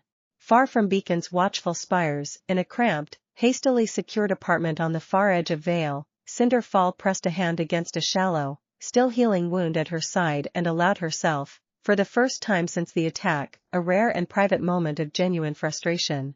The plan failed, she said, to the empty room, to nobody in particular, though her voice carried the same cold, controlled precision it always did, even in defeat. Amber survives. The boy proved considerably more dangerous in open combat than my earlier observations suggested. And Emerald? She paused, something colder and more calculating settling behind her tired, amber eyes. Emerald has not reported back. She moved slowly toward the apartment's single window, watching the distant lights of Beacon glowing steady against the darkened hillside, and turned the failure over with the same patient, meticulous consideration she applied to everything, refusing to let frustration curdle into the kind of reckless anger that had cost lesser strategists everything they'd built. A setback, she reminded herself. Not a defeat. Amber remained wounded, weakened, her aura still fractured from tonight's confrontation, and even a failed attempt at the full transfer had extracted a measure of the maiden's power, however incomplete, however costly the retreat that followed had ultimately proven. And the boy. Izuku Midoriya had shown her, tonight, exactly how dangerous he could become once the careful restrained Ashbin had cultivated in him finally, fully fell away. That was valuable information, however uncomfortable its cost had been to acquire. Somewhere deeper in the city, in a location Cinder had no intention of revealing even to herself in idle thought, should anyone ever gain the ability to read such things from a distance, Salem would already be aware of tonight's outcome, and Cinder found herself, despite the exhaustion and the pain and the sting of a plan only partially realized, remarkably unafraid of whatever judgment that awareness might eventually bring. Patience, she reminded herself again, the word settling cold and familiar into her thoughts. This war would not be won in a single decisive stroke, however satisfying such a stroke might have proven tonight. It would be won the way it had always been won, in careful, incremental steps, across years if necessary, until every piece Ashbin cherished had either been claimed, broken, or turned entirely to a different purpose than the one he'd intended for it. She thought, briefly, of the strange, unresolved flicker of hesitation Izuku Midoriya had shown even in the fiercest moments of tonight's confrontation, the same restraint she'd first noted weeks ago and dismissed, then, as simple naivety. Watching it in person tonight, she found herself reconsidering that assessment, if only slightly. Not naivety, perhaps. Something closer to genuine, stubborn conviction, the kind that had, throughout her long and careful study of this world's history, occasionally proven considerably more dangerous to plans like hers than raw strength alone ever could. Interesting, she thought, settling back from the window at last, weary but unbroken. Very interesting indeed. Back at Beacon, in the quiet dark of his own borrowed room, Izuku Midoriya sat with his notebook open across his knees, the unfinished letter to his mother longer now than it had ever been, and beneath it, in careful, deliberate handwriting, a new entry, begun that very night, cataloging everything he'd learned about Cinder Fall, about Amber, about the strange, dangerous shape of the war he'd found himself standing at the center of, whether he'd ever intended to or not. He thought of Emerald, missing somewhere in a city still recovering from chaos she'd helped create and, in her own quiet, conflicted way, ultimately refused to fully commit to. He thought of Amber's exhausted, grateful relief, of Crow's grim, watchful vigilance, of Ashbin's steady, weathered resolve, of a whole team of friends who had, without hesitation, stood beside him through the hardest night this strange, beautiful, dangerous world had yet asked of him. Whatever came next, whatever Cinder and the darkness standing behind her still had waiting in the long, uncertain road ahead, Izuku closed his notebook at last, extinguished the small lamp beside his bed, and allowed himself, finally, the simple, hard-won comfort of rest, as ready as anyone reasonably could be, to meet it. Act 5. Chapter 1. 3 weeks passed before Vale began to feel like itself again, the scorched terrace walls of the amphitheater rebuilt under careful supervision, the festival banners quietly taken down and replaced with the ordinary rhythms of a city determined to keep moving forward despite everything it had survived. Beacon Academy settled into a similar, cautious normalcy, classes resuming, sparring sessions and coursework filling the days again, though Izuku noticed the change in nearly everyone around him, a new gravity underlying even the most ordinary conversations, the shared, unspoken knowledge of exactly how close that night had come to ending far worse than it had. Ojban wants to see all of us, RWBY said, finding Izuku on the training platform one gray, overcast afternoon, her expression carrying a seriousness that had become, in the weeks since the attack, considerably more familiar than her old easy brightness. Crow's back from his latest scouting trip. Whatever he found, it's got Professor Goodwitch pacing her office, and she never paces. They gathered in Ojban's tower within the hour, the familiar spiral of turning gears overhead casting long, slow shadows across a room that felt, this time, considerably more tense than any previous meeting Izuku had attended there.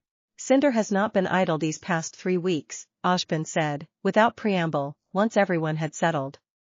Crow's contacts within the remaining fractured elements of the White Fan report unusual movement, resources being gathered, a location outside the city being fortified with a speed and discipline that suggests considerable urgency. She's planning another attempt on Amber, Blake said grimly. That is the working theory, yes, Crow said, dropping into his usual chair with none of his usual lazy ease, exhaustion and worry both plainly visible beneath the familiar gruffness. Amber's aura still hasn't fully recovered from the last confrontation. If Cinder tries again before that recovery finishes, the maiden's defenses would be considerably weaker than they were at the safe house. Then we move her again, Weiss said. Somewhere more secure, with tighter protection this time. We've considered that, Ojban said, but I am increasingly convinced that simply relocating her a third time only delays the inevitable rather than resolving it. Cinder has proven resourceful enough to locate our previous safe houses despite considerable effort to keep them hidden. I believe the wiser course, difficult as it may be to accept, is to prepare a defense strong enough to end this threat decisively, rather than continuing an exhausting cycle of retreat and pursuit. The room absorbed that in heavy, considering silence, and Izuku felt the familiar weight of the coming confrontation settle into his chest, sharper and more immediate than it had felt in the weeks of relative calm since the festival. You want to draw her out, Izuku said slowly, instead of waiting for her to find us again. Precisely that, Ojban said. A controlled confrontation, on ground of our choosing, with sufficient warning to prepare properly, offers considerably better odds than an ambush we discover only after it has already begun. His gaze swept the gathered group, settling last, and with particular weight, on Izuku himself. I will not pretend this plan carries no risk. Cinder proved at the safe house that she is a formidable opponent, and whatever forces Salem commands behind her remain, largely, still unknown to us. But I believe, given everything each of you has already demonstrated, that we stand a genuine chance of ending this particular threat, if we face it together, prepared, rather than caught once more by surprise. Where do we even start? Yang asked. We don't exactly know where Cinder's hiding, or when she's planning to move again. Crow's expression turned grim in a way that immediately drew everyone's attention. That's actually the one piece of good news I've got, he said. Or bad news, depending how you look at it. I've got a contact who says Cinder's inner circle just lost a member. Word is her green-haired lieutenant walked away 3 days ago, and hasn't been seen since. His gray eyes flicked toward Izuku with pointed, deliberate meaning. If that's true, and if she comes looking for a way to make amends for however that walking away went down, I've got a real strong feeling about exactly who she's gonna try reaching first. Izuku felt something tighten in his chest, hope and worry tangled together in equal measure.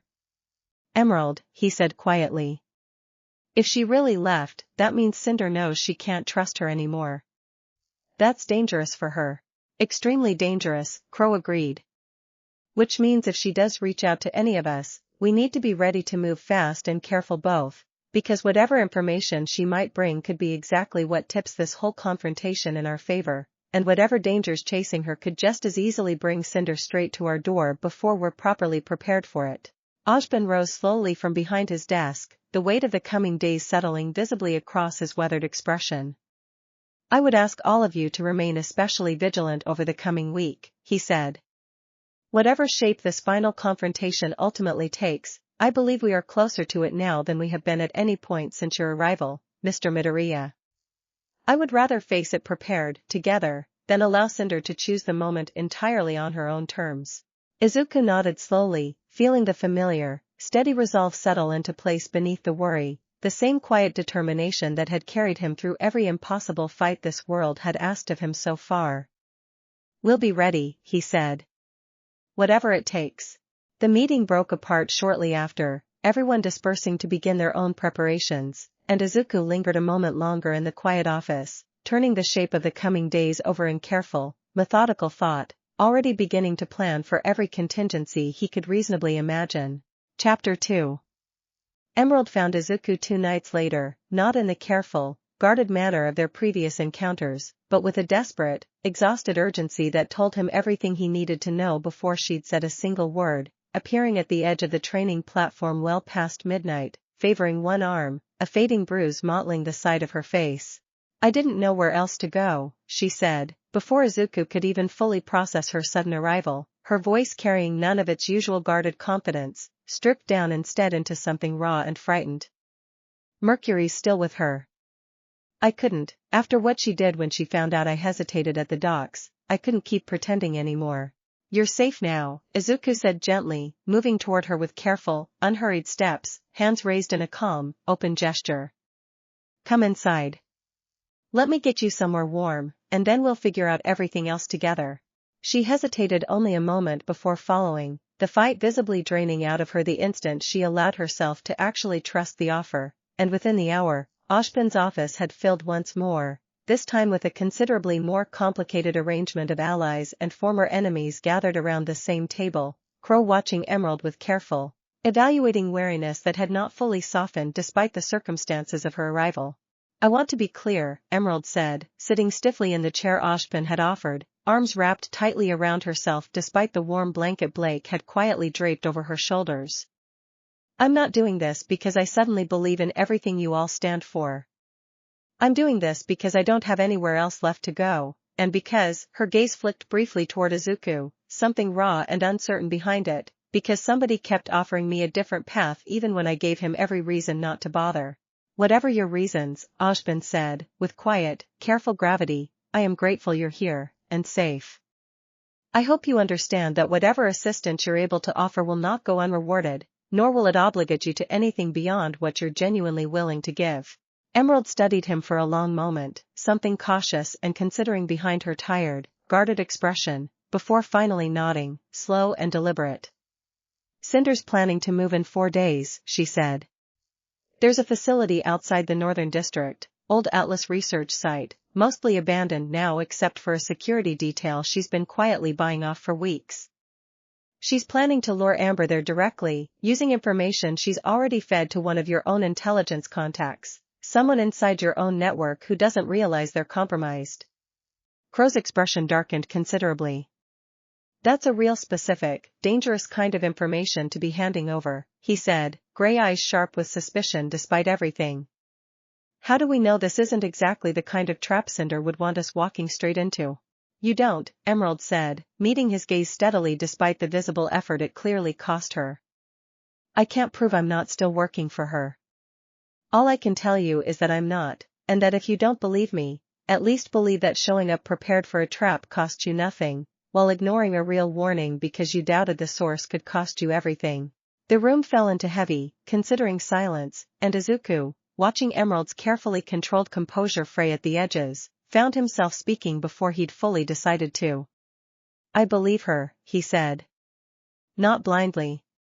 But everything she's telling us matches the pattern of hesitation I've watched from her since the very first time we talked. That's not something you fake convincingly enough to risk your own safety walking away from Cinder entirely. Ozpin considered that for a long, careful moment, weighing the risk with the same deliberate patience he brought to every difficult decision. I am inclined to trust the information, cautiously, he said finally, and to prepare accordingly, treating the possibility of a trap as a genuine risk to plan around rather than a certainty to dismiss the warning over entirely. His gaze settled on Emerald with quiet, careful consideration. You will remain here, under Beacon's protection, for as long as you need it. I ask, in return, only that you continue to be honest with us, about everything you know, as this confrontation draws nearer. That's fair, Emerald said quietly, something in her posture easing, just slightly, at the unconditional nature of the offer. As the meeting wound down and the others began filing out to prepare for the days ahead, Izuku lingered a moment longer, catching Emerald's eye across the emptying room. Thank you, he said, for trusting us with this. I know how much it must have cost you. You were right, Emerald said quietly, something raw and genuine finally breaking through the last of her careful defenses. About the room staying open. I didn't believe it would still be there when I actually needed it. I'm glad I was wrong about that, at least. Izuku offered her a small, warm smile, the same steady conviction that had carried him through every difficult choice this world had asked of him settling, once more, comfortably into place. I'm glad too, he said. Get some rest tonight. Whatever comes in 4 days, you don't have to face any of it alone anymore. She left for the guest quarters Ozpin had arranged not long after, and Izuku remained behind a while longer, watching the tower's slow, familiar gears turn overhead, thinking of the strange, winding path that had brought a frightened, guarded girl from Cinder's inner circle all the way to trusting a stranger from another world enough to walk through Beacon's doors in the middle of the night. It was, he thought, exactly the kind of small, hard-won victory worth remembering, whatever difficulties the coming days still had waiting. Chapter 3. The 4 days that followed passed in a blur of careful, exhaustive preparation, Crow drilling contingency after contingency into the assembled team with a grim, focused intensity that left little room for the usual gruff humor he typically wrapped around even his most serious instructions. If it's a trap, we need to know the moment it turns into one, Crow said, spreading a hand-drawn map of the abandoned research facility across the table in Ozpin's office, marking entry points and likely ambush positions with quick, decisive strokes. Ruby, Weiss, you're on the perimeter, watching for reinforcements moving in from outside. Young, Blake, you're with Amber directly, closest protection detail, because if this really is a trap built around her, that's where the real fight's gonna happen first. Izuku, you're with me on the approach, we hit whatever resistance stands between the entrance and the rest of the group before it can regroup and flank anyone. And Emerald? Izuku asked, glancing toward where she stood a little apart from the group, still healing, still visibly uncertain of exactly where she fit into this careful, coordinated plan. Emerald stays here, at Beacon, under Goodwitch's protection, Crow said, not unkindly, though firm. Not because I don't believe what she's told us. Because if Cinder catches sight of her standing anywhere near this fight, that changes the entire calculation in ways none of us can properly predict. And I'd rather not add that particular variable to an already dangerous equation. Emerald nodded, something complicated passing behind her guarded expression, relief and disappointment tangled together in equal measure, and Izuku, catching the look, found himself moving toward her once the tactical briefing wound down, the others filing out to continue their own preparations. You okay with that? He asked quietly. I don't love sitting safely behind while all of you walk into danger because of information I gave you, Emerald admitted. But I understand the reasoning. I'd probably make the same call, honestly, if our positions were reversed. For what it's worth, Izuku said, the information you gave us matters just as much as anything we do in the field. Cinder's plans only work if she still has the advantage of surprise. You already took that away from her, just by trusting us enough to walk through that door 3 nights ago.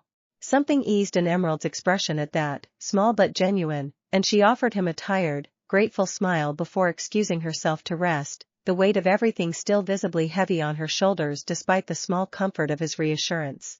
Izuku spent the following evening on the training platform once more, running through careful drills alongside Pyrrha, working methodically through the layered coordination between One for All and his steadily strengthening aura, and found, testing the balance of it under her patient, watchful guidance, that something had genuinely shifted in the weeks since the festival, a deeper, more instinctive fusion between the two sources of power that hadn't existed even a month before.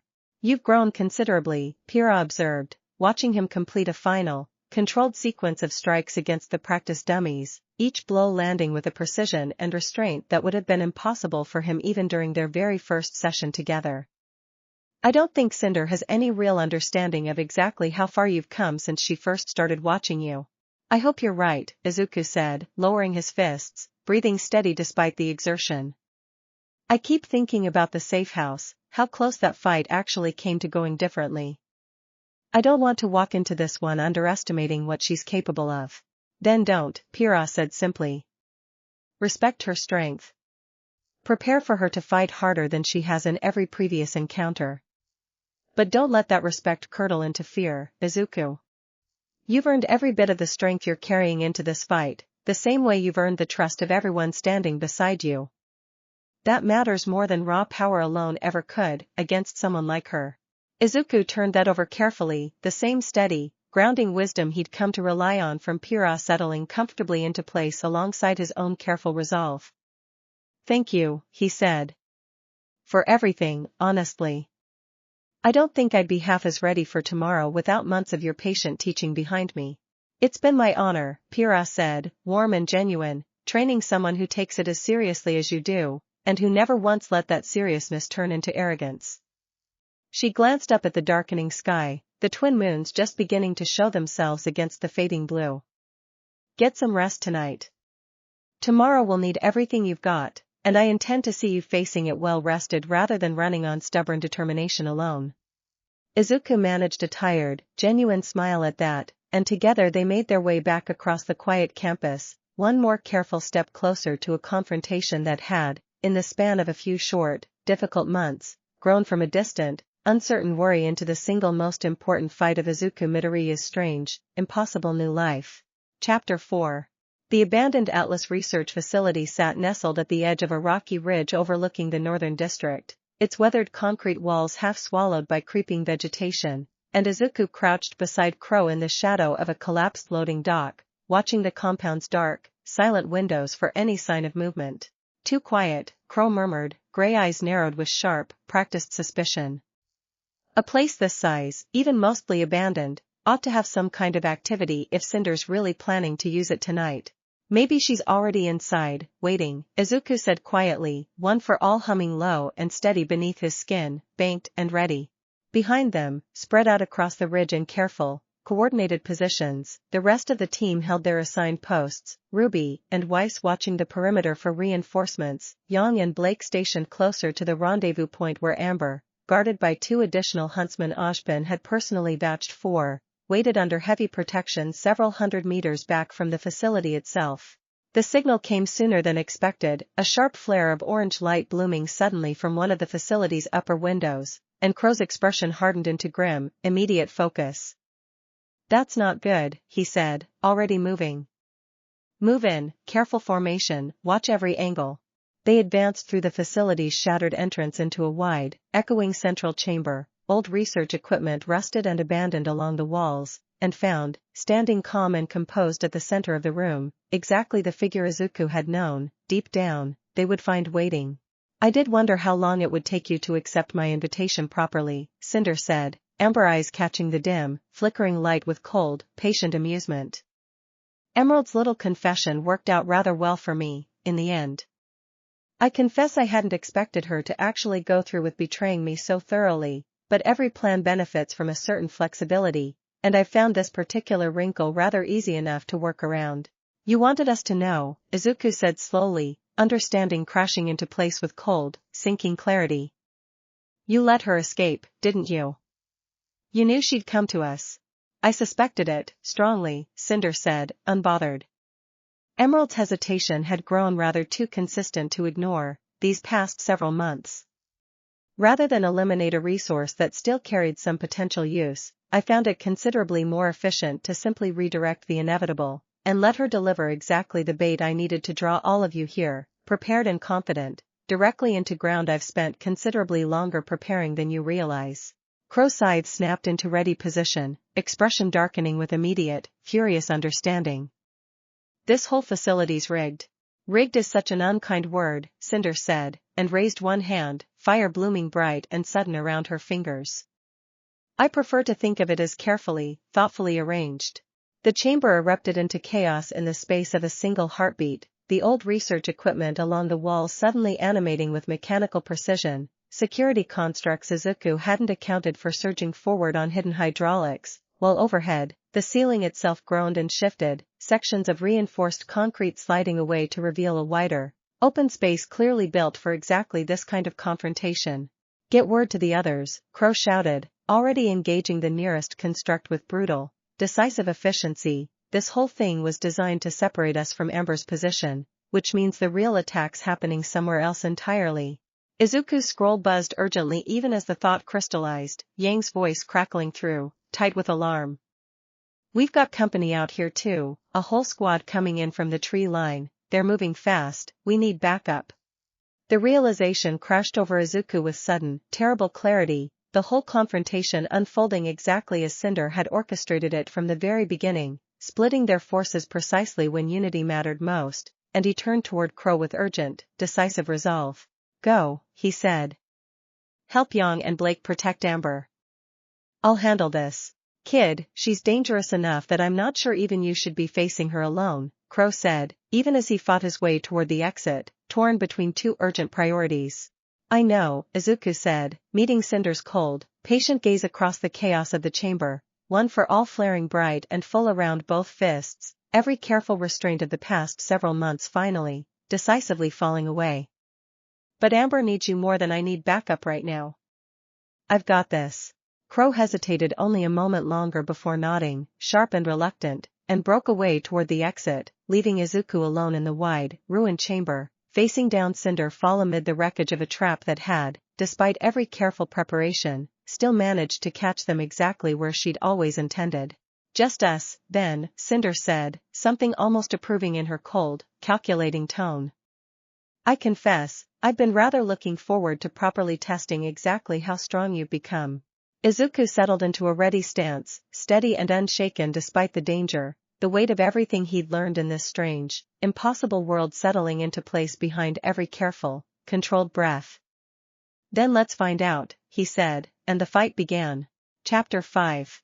Cinder moved first, a lance of concentrated flame lancing across the ruined chamber with blinding speed, and Izuku met it with a controlled burst of aura-reinforced strength, rolling beneath the worst of the heat and closing the distance in a single, decisive motion.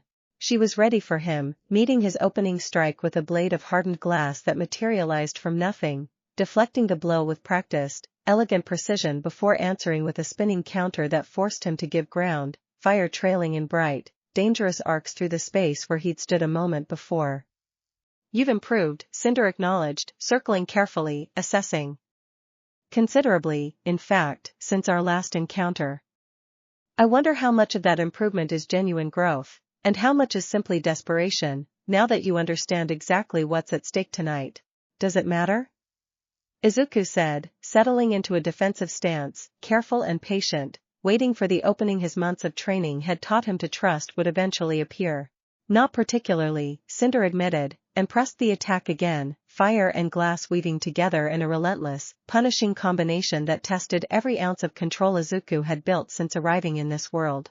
He fought carefully, deliberately, absorbing what he couldn't avoid on a steadily brightening shield of aura, answering each opening with measured, restrained force rather than reckless escalation, and slowly, gradually, began reading the underlying pattern beneath Cinder's aggressive, elegant style, the subtle tells that preceded her most dangerous strikes, the moments where her fire burned brightest and, he began to suspect, cost her something considerable to maintain. You're tiring, he said, catching a blade of glass on a raised forearm and feeling, for the first time, real strain behind the impact rather than effortless precision. Whatever power you're drawing on, it's not limitless. Is that why you're so desperate to finish taking Amber's? Something flickered behind Cinder's composed expression, brief and sharp, confirmation enough that the observation had landed true. Perceptive, she said, voice tightening despite her best effort to maintain the same cold, unbothered control. It changes nothing. I have more than enough left to finish this. She surged forward again, faster now, more desperate beneath the polish, and Izuku, reading the shift in her rhythm with the same careful instinct that had carried him through every fight since childhood, found the opening he'd been patiently waiting for, ducking beneath a wide, overextended strike and driving a controlled, powerful blow directly into her exposed side. The impact sent Cinder staggering backward, glass blade shattering against the floor, and for one brief, charged moment, genuine fear flickered plainly across her composed features before the mask reasserted itself, cold and furious. You should have stayed hidden, she snarled, fire blooming bright and unstable around both hands now, the careful elegance of her earlier attacks giving way to something rawer and more desperate. Ojban's precious anomaly, kept safe and coddled behind Beacon's walls. Instead you keep interfering, keep costing me exactly the advantages I need.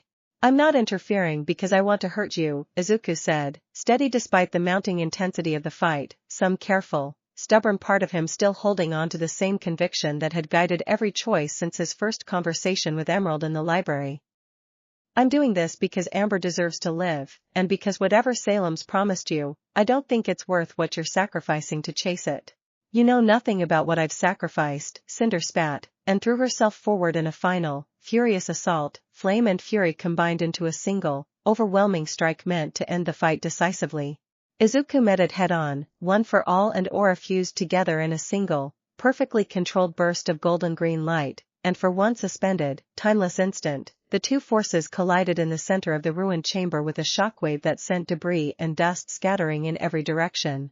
When the light faded, Cinder lay sprawled amid the wreckage, aura flickering dangerously low, breathing hard, defeated but not yet broken, and Izuku stood over her, fists still raised, restraint holding steady even now, even at the very edge of victory.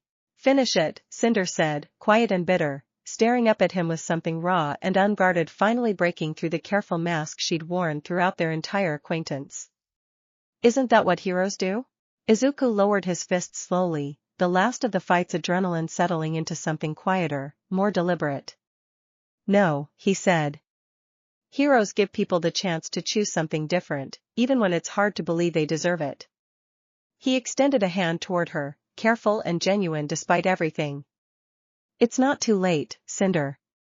Whatever Salem's promised you, whatever you've already sacrificed chasing it, there's still a different path available, if you want it. For one long, suspended moment, something uncertain and fragile flickered behind Cinder's exhausted, guarded eyes, the same conflicted hesitation Izuku had first glimpsed in Emerald weeks before, and he thought, for just an instant, that she might actually reach for the offered hand. Then her expression hardened, cold resolve reasserting itself over whatever brief vulnerability had surfaced, and with a final, desperate burst of her rapidly fading power, she vanished in a swirl of ember and shattered glass, the same instantaneous escape she'd used at the safe house weeks before, leaving Izuku alone once more in the ruined chamber, breathing hard, victorious but unsettled by exactly how close that offer had come to actually landing. He stood there a long moment amid the settling dust and scattered debris, turning the whole encounter over in his mind, the same careful, methodical processing he applied to everything, and found himself thinking, not for the first time since arriving in this world, that victory rarely felt as simple or as clean as the stories back home had once led him to expect. He had won the fight. Amber was safe, for tonight at least. And yet some quiet, stubborn part of him still ached at the sight of that brief, fragile hesitation disappearing back into cold, practiced resolve, at how close an entirely different outcome had come to being real. Perhaps, he thought, gathering himself slowly and turning toward the shattered entrance, that ache was simply the cost of choosing compassion even when it wasn't guaranteed to work. He found, testing the thought carefully against everything this world had taught him so far, that he was willing to keep paying it. Chapter 6. While Izuku faced Cinder within the ruined chamber, the fight raging around Amber's position several hundred meters back from the facility had grown considerably more desperate, a full squad of white-fanned fighters pressing hard against Yang and Blake's defensive line, while Mercury Black circled the edge of the engagement with cold, focused purpose, clearly waiting for exactly the right moment to strike. There's too many of them, Yang called out, driving a devastating combination into the nearest fighter even as 3 more pressed forward to take his place, her aura flickering with the visible strain of a fight that had already run longer than any of them had properly prepared for. Blake fought beside her with desperate, focused precision, ribbon lashing out to redirect and disable, but the sheer weight of numbers pressing against their position left little room for anything beyond pure, exhausting survival, and behind them, the 2 additional huntsmen guarding Amber directly had already taken visible damage-absorbing strikes meant to reach past them entirely. Ruby and Weiss arrived at a dead sprint moments later, having abandoned their perimeter. Watched the instant Yang's urgent call came through, and the sudden reinforcement turned the tide just enough to stabilize the desperate line, Ruby's scythe carving a path through the densest cluster of attackers while Weiss's glyphs bent the terrain to shield Amber's exposed flank. Mercury chose that exact moment to move, closing the distance toward Amber's position with sudden, decisive speed, clearly intent on ending the confrontation before the reinforced defense could fully solidify. He never reached her. Emerald dropped from the tree line directly into his path, her expression fierce and resolute despite the visible fear still evident beneath it, weapon raised, blocking his advance with a decisiveness that clearly caught him entirely off guard. "Emerald?" Mercury's voice cracked with genuine, stunned disbelief. "What are you doing?" "Cinder said you ran, that you turned on us, I thought." "I did turn," Emerald said, voice steady despite the visible tremor beneath it. "I'm not letting you hurt her, Mercury." "Not for Cinder, not for anyone. You're gonna get yourself killed," Mercury said, though something uncertain flickered behind his usual cold, calculating expression, the first real crack Emerald had ever witnessed in his careful, cocky composure. "Cinder doesn't forgive this kind of betrayal. You know that better than anyone." "Maybe," Emerald said, "but I'd rather die choosing something I actually believe in than keep living as someone else's weapon." She held her ground, weapon steady despite everything. "You don't have to keep doing this either, Mercury. There's a different path, if you want it. Somebody offered it to me, and I didn't believe it either, until I didn't have anything left to lose by trying." For a long, charged moment, Mercury stood frozen, something raw and uncertain warring visibly behind his cold, guarded expression, the accumulated weight of whatever history had brought him to Cinder's service in the first place clearly surfacing all at once. Then, with a frustrated, conflicted sound, he lowered his stance, the fight visibly draining out of him. "This doesn't mean I'm switching sides," he said, though the conviction behind the words sounded considerably weaker than his usual cocky bravado. "I'm just not stupid enough to fight a battle Cinder's already losing." He glanced past Emerald toward the chaos still unfolding around Amber's position, the white fanged fighters beginning to falter under the combined, coordinated defense of Team RWBY's reinforced line. "Tell your new friends I was never here." He vanished into the tree line without further explanation, and Emerald lowered her own weapon slowly, breathing hard, relief and disbelief tangled together as Ruby fought her way over, side still slick with the aftermath of battle.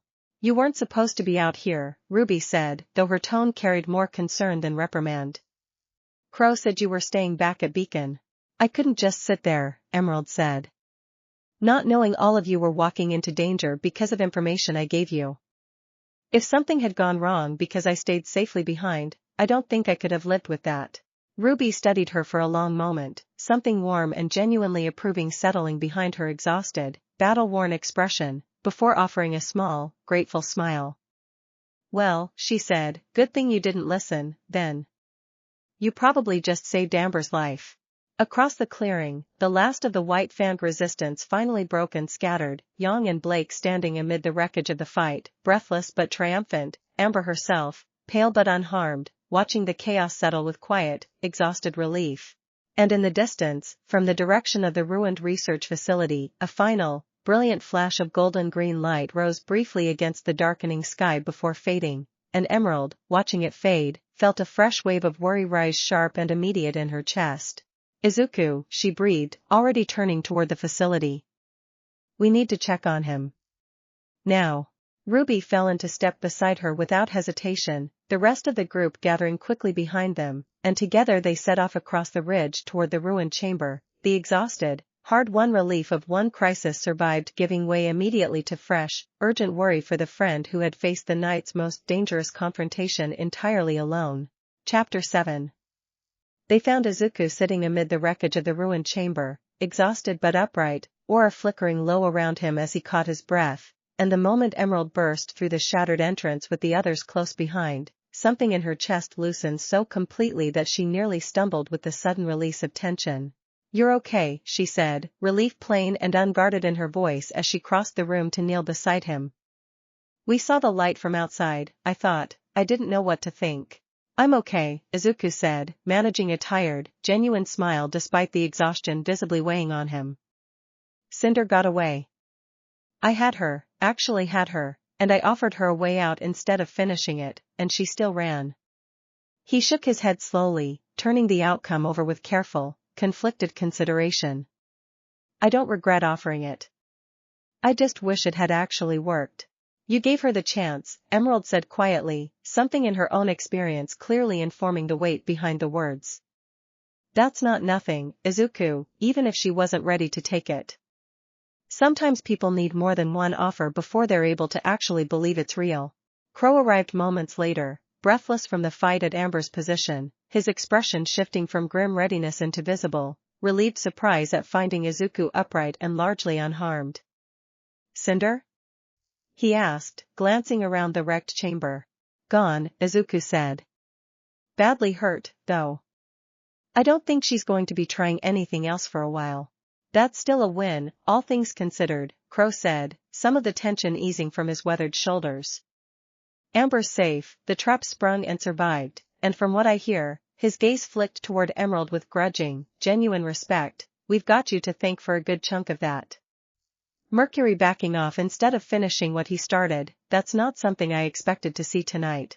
"He didn't switch sides," Emerald said carefully. "I don't think he's ready for that yet.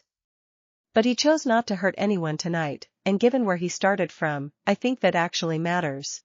Crow studied her for a long moment, something considering and gradually, cautiously approving behind his tired gray eyes. "Yeah," he said finally.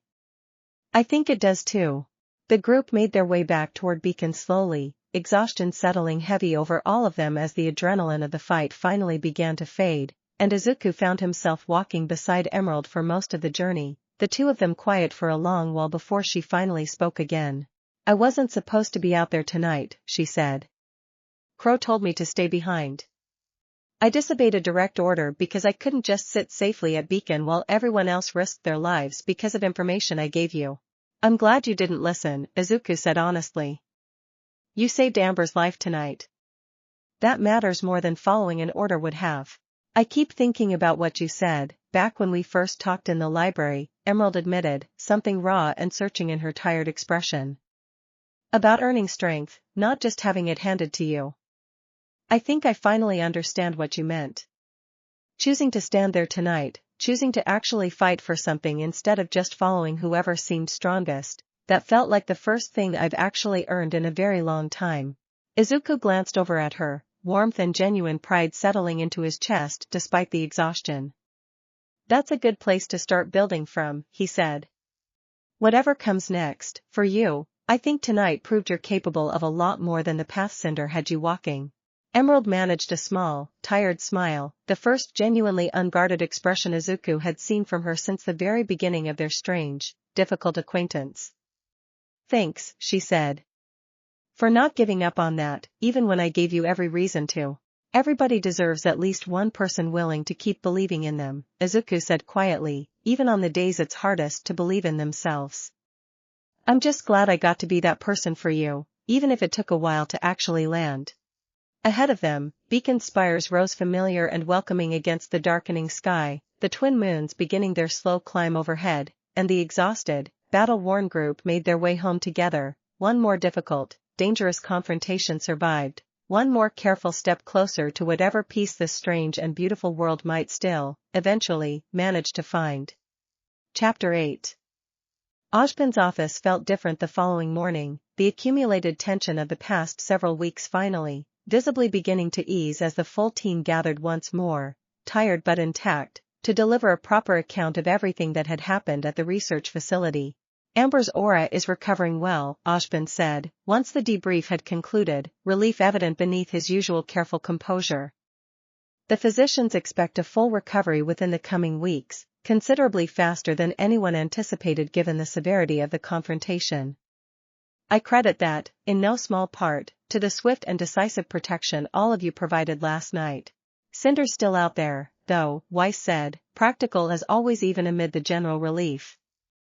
Wounded, but not defeated. That doesn't feel like an ending, Professor.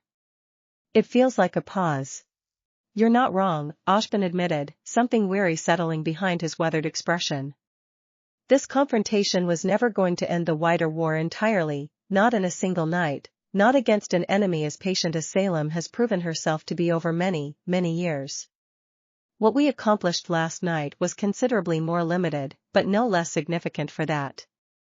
We protected someone vulnerable, we disrupted a dangerous plan, and we demonstrated, clearly and decisively, that this academy, and everyone within it, will not be caught unprepared again. Izuku listened to the exchange with careful, thoughtful attention, turning over everything that had happened, the strange, fragile moment when Cinder had very nearly reached for the hand he'd offered her, the deeper, sobering understanding that whatever victory they'd won last night, it represented only a single chapter in a considerably longer, harder story. What happens to Emerald now? He asked, drawing the room's attention. That, Ashbin said, is largely up to her. I would be glad to offer her a place here at Beacon, properly enrolled this time, should she wish to pursue that path. Given everything she risked last night, I believe she has more than earned the opportunity. Emerald, standing quietly near the back of the room, looked up with visible surprise at the offer, something cautious and hopeful warring behind her tired expression. You'd actually let me become a student here, she said slowly, after everything I did before I switched sides? I believe, Ashbin said gently, that people are measured considerably more fairly by the choices they make once given a genuine opportunity to choose differently, rather than by the choices circumstance forced upon them beforehand. You chose, last night, at real personal risk, to protect someone rather than harm her. I see no reason that choice shouldn't count for a great deal, going forward. Something in Emerald's careful composure finally, fully cracked, gratitude and disbelief tangled together as she nodded, quiet and overwhelmed. I'd like that, she said. Thank you, Professor Ashbin. I won't waste the chance. See that you don't, Ashbin said, with the faint, familiar almost smile Izuku had come to recognize so well, and for a moment, watching the exchange, Izuku felt a warm, quiet echo of his own very first conversation in this office. Months ago now, a stranger offered an unexpected chance and choosing, without hesitation, to take it. The meeting wound down gradually after that, practical discussions of Emerald's enrollment and ongoing security measures filling the remaining time, and as the group finally filed out into the bright, ordinary morning beyond, Izuku found himself walking beside RWBY, the exhaustion of the past several days finally beginning to lift into something lighter, more hopeful. Feels like we actually won something, this time, RWBY said, glancing up at him with a small, tired smile. We did, Izuku said, and found, turning the thought over carefully, that he genuinely believed it. Not everything. Cinder's still out there, and I don't think this fight is anywhere close to finished. But we protected the people who needed protecting, and we gave someone a real chance to choose a better path, and I think that matters, even if the bigger war keeps going. Crow's already talking about long-term strategy, RWBY said, figuring out how to actually track down Cinder before she recovers enough to try something else.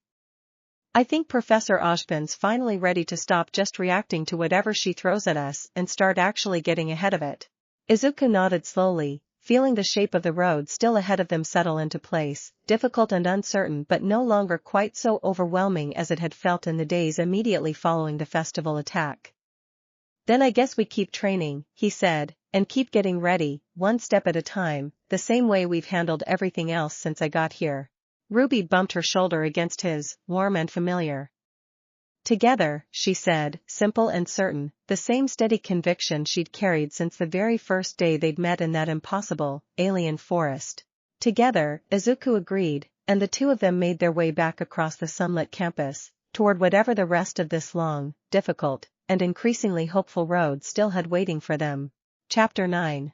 In the days following the confrontation at the research facility, before the quieter rhythms of the following 2 months fully settled back into place, Izuku found himself spending an unusual amount of time simply sitting with Amber during her recovery, the two of them talking quietly in the sunlit infirmary room Beacon had arranged for her while her aura slowly rebuilt itself.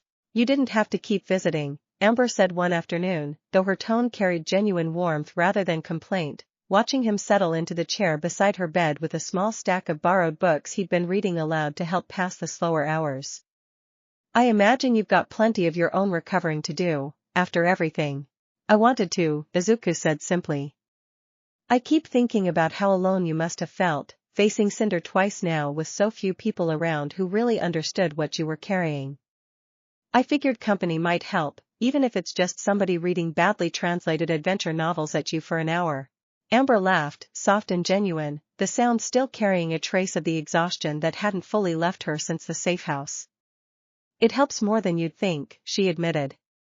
"Being the Fall Maiden gets lonely in ways most people don't expect. Everyone treats the power like it's the whole of who I am, forgets there's an actual person still living underneath all that responsibility." "I understand that more than you'd probably guess," Izuku said. "Back home, people saw one for all before they saw me too, sometimes. It's easy to forget the person is more than just the power they happen to carry." "That's exactly it," Amber said, something grateful and understood settling behind her tired eyes. "Thank you for seeing that. Not everyone does, even people who mean well." They fell into comfortable conversation after that, the careful, hard-won ease of two people who understood, in their own different ways, exactly what it meant to carry more weight than anyone around them fully realized, and Izuku left the infirmary that evening feeling, despite everything the past several days had asked of him, a quiet, steady gladness at having found one more person in this strange world worth simply sitting beside, worth simply, quietly, caring for. It was, he thought, walking back across the darkening campus toward his own waiting bed, one more small piece of the life he'd slowly, carefully built here, one more reason the fight ahead, however long and difficult it still promised to be, felt worth every bit of the effort it demanded. Chapter 10. That evening, Izuku sat alone on the familiar dormitory rooftop, notebook open across his knees, watching the sun sink slowly behind Vale's rebuilt skyline while the events of the past several days settled, gradually, into something he could properly carry rather than simply survive. He thought about Cinder, about the raw, unguarded flicker of uncertainty that had crossed her face in the moment before she vanished, about the strange, uncomfortable truth that even someone who had caused so much harm still carried, somewhere beneath the careful cruelty, a person who might, someday, choose something different. He thought about Emerald, about the quiet, hard-won courage it had taken her to stand between Mercury and Amber, about the fragile, hopeful shape of a second chance actually taken rather than merely offered. Blake found him there a while later, settling beside him with the same easy, unhurried presence she always brought, and for a long moment neither of them spoke, comfortable in the shared quiet. "You're thinking about Cinder again," Blake said eventually, not quite a question. "I keep turning it over," Izuku admitted. "I had her. Really had her, Blake. And instead of ending it, I offered her a way out, the same way I offered Emerald, and it didn't work, and now she's still out there, still dangerous, still working for whoever Salem actually is. Do you regret it?" Blake asked, careful and genuine, no judgment in the question at all. Izuku considered that seriously, the way he considered everything. "No," he said finally. "I don't think I do. I think if I'd finished it, if I'd let myself become the kind of person who ends a fight that way, even against someone who's caused as much harm as Cinder has, I don't think I'd recognize myself afterward. And Emerald's proof that the offer isn't always wasted, even when it doesn't land the first time it's given." "That's a heavy thing to carry, though," Blake said. "Believing in second chances for people who might use them to hurt others again." "It is," Izuku agreed. "I don't think believing in it means being naive about the risk, though. I still fought her with everything I had. I still protected everyone who needed protecting. Believing someone might choose better doesn't mean I stop preparing for the possibility that they won't." Blake studied him for a long, thoughtful moment, something warm and genuinely admiring behind her amber eyes. "You know," she said, "when I first met you, I thought your optimism might get you hurt eventually. I still think that's probably true, honestly. But I've also watched it change people, Izuku. Emerald. Even Mercury, a little, last night. That's not nothing." That's actually kind of remarkable, if I'm being honest about it. Izuku managed a small, tired smile at that, some of the heaviness in his chest easing at the quiet, steady reassurance. Thank you, he said. I needed to hear that tonight. They sat together a while longer as the sky deepened toward evening, and eventually Izuku opened his notebook to the page where his unfinished letter to his mother still waited, longer now than it had ever been, though still, somehow, never quite complete. He read back over the accumulated months of careful, honest entries, all the strange and wonderful and difficult things this world had asked of him, and found himself, for the first time since arriving here, adding a new line that felt less like an ending and more like an honest, hopeful continuation. I don't know if this will ever reach you, he wrote, but I want you to know I'm okay. Better than okay, actually. I found people here who care about me the way you always cared about me, fierce and unconditional, and I found a fight worth having, the same kind of fight I always wanted to have back home. I miss you every single day. But I don't feel lost anymore, not the way I did those first few weeks. I think, wherever I am, whatever world I end up calling home, I'll always carry what you taught me about choosing kindness even when it's hard. I love you. I hope, somehow, some way, you already know that, even without this letter ever reaching you. He closed the notebook gently, something settled and steady taking root in his chest that hadn't quite been there before, and looked up to find Blake watching him with quiet, understanding warmth. Feel better? She asked. Yeah, Izuku said, and meant it fully. I think I actually do. They stayed on the rooftop a while longer, watching the last color drain from the sky, and Izuku found himself thinking, not for the first time, about how strange it was that a place which had once felt so entirely foreign now carried this much quiet, ordinary comfort, a rooftop and a friend and a sky full of unfamiliar stars that had, somewhere along the way, stopped feeling unfamiliar at all. Above them, the two moons rose together into the deepening dark, one whole and one forever broken, watching over a rooftop, and a team, and a strange, difficult, beautiful world that had, against every reasonable expectation, become something Izuku Midoriya was genuinely, deeply grateful to call his own. Chapter 11. 2 months later, Beacon Academy had settled into a new, steadier kind of rhythm, the scars of the festival attack largely healed, the ongoing threat of Cinder and whatever darker forces stood behind her transformed from an overwhelming, immediate terror into something more manageable, a long, patient fight that Izuku had learned, gradually, to carry alongside the ordinary rhythms of classes and training and friendship rather than letting it consume every waking thought. He stood now on the same training platform where his journey at Beacon had properly begun, working through a familiar sequence of drills in the soft golden light of a late autumn afternoon, and found, testing the balance of One for All and his own steadily deepening aura, that the fusion between them had become almost effortless now, a single unified strength rather than two separate forces awkwardly layered together.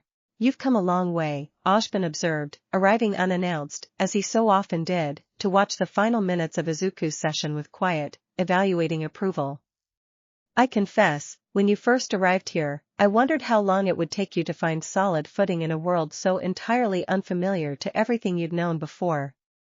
I did not expect it would happen quite this thoroughly, or quite this quickly. I had a lot of help, Izuku said, lowering his fists, breathing easy despite the exertion.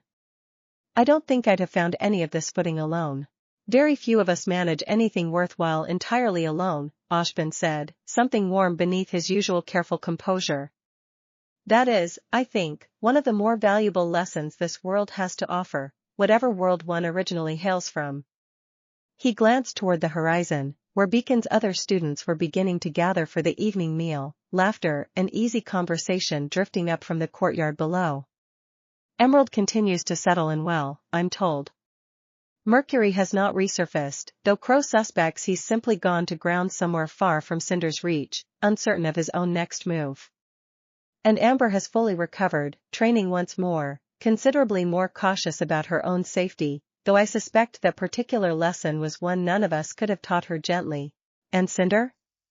Izuku asked. Recovering, we believe, though considerably diminished, Ashbin said. Salem will not abandon her plans entirely, I have no illusions about that. This war will likely outlast even my own considerable patience before it finds any true resolution. But we are, for the first time in a very long while, meeting it prepared rather than merely reacting to it, and I credit a great deal of that shift to the courage you brought with you into this world, Mr. Midoriya, however unwillingly you arrived. Izuku considered that, the weight of it settling into something he could genuinely carry now, steady rather than crushing. I think I'm glad I ended up here, he said slowly, testing the honesty of the admission even as he spoke it aloud. I still miss home. I still think about my mother every single day, and I don't know if I'll ever find a way back to her. But this world needed help, and I think I needed exactly this kind of purpose, even if I never would have chosen the way I found it. Ashbin studied him for a long, thoughtful moment, something quietly proud behind his weathered expression. Then I believe, he said, that whatever brought you here, whatever strange fold in the fabric of two separate worlds delivered you to that forest all those months ago, it delivered something this world genuinely needed. I hope you continue to feel that purpose as clearly in the difficult months still ahead as you have in these past several. He left Izuku alone on the platform a while longer, and Izuku made his way, eventually, toward the courtyard below, where the familiar warmth of his found family waited, Ruby already waving him over with her usual bright, unrestrained enthusiasm, Weiss and Young deep in some good-natured argument, Blake reading quietly nearby with a small, contented smile, Pyrrha and the rest of Team JNPR gathered close, and Emerald, seated a little apart but no longer alone, watching the easy chaos of the group. With a warmth that had, over these past 2 months, become genuinely her own rather than merely borrowed. You're late, Ruby said, grinning as he approached. We saved you a seat, but Nora's been eyeing your share of dinner for the last 10 minutes. Sorry, Izuku said, settling into the offered spot among his friends, the easy, ordinary noise of the evening rising warm and familiar around him. Lost track of time training. You're always losing track of time training, Young said, though fondly.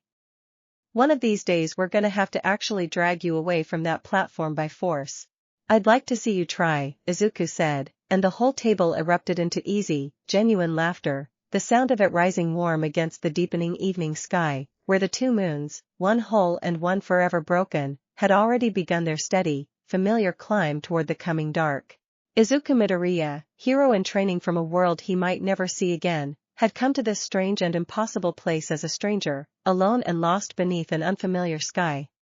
He sat now, surrounded by the family he had built here, one careful, hard-won choice at a time, and understood, with quiet, settled certainty, exactly what Ashbin had meant.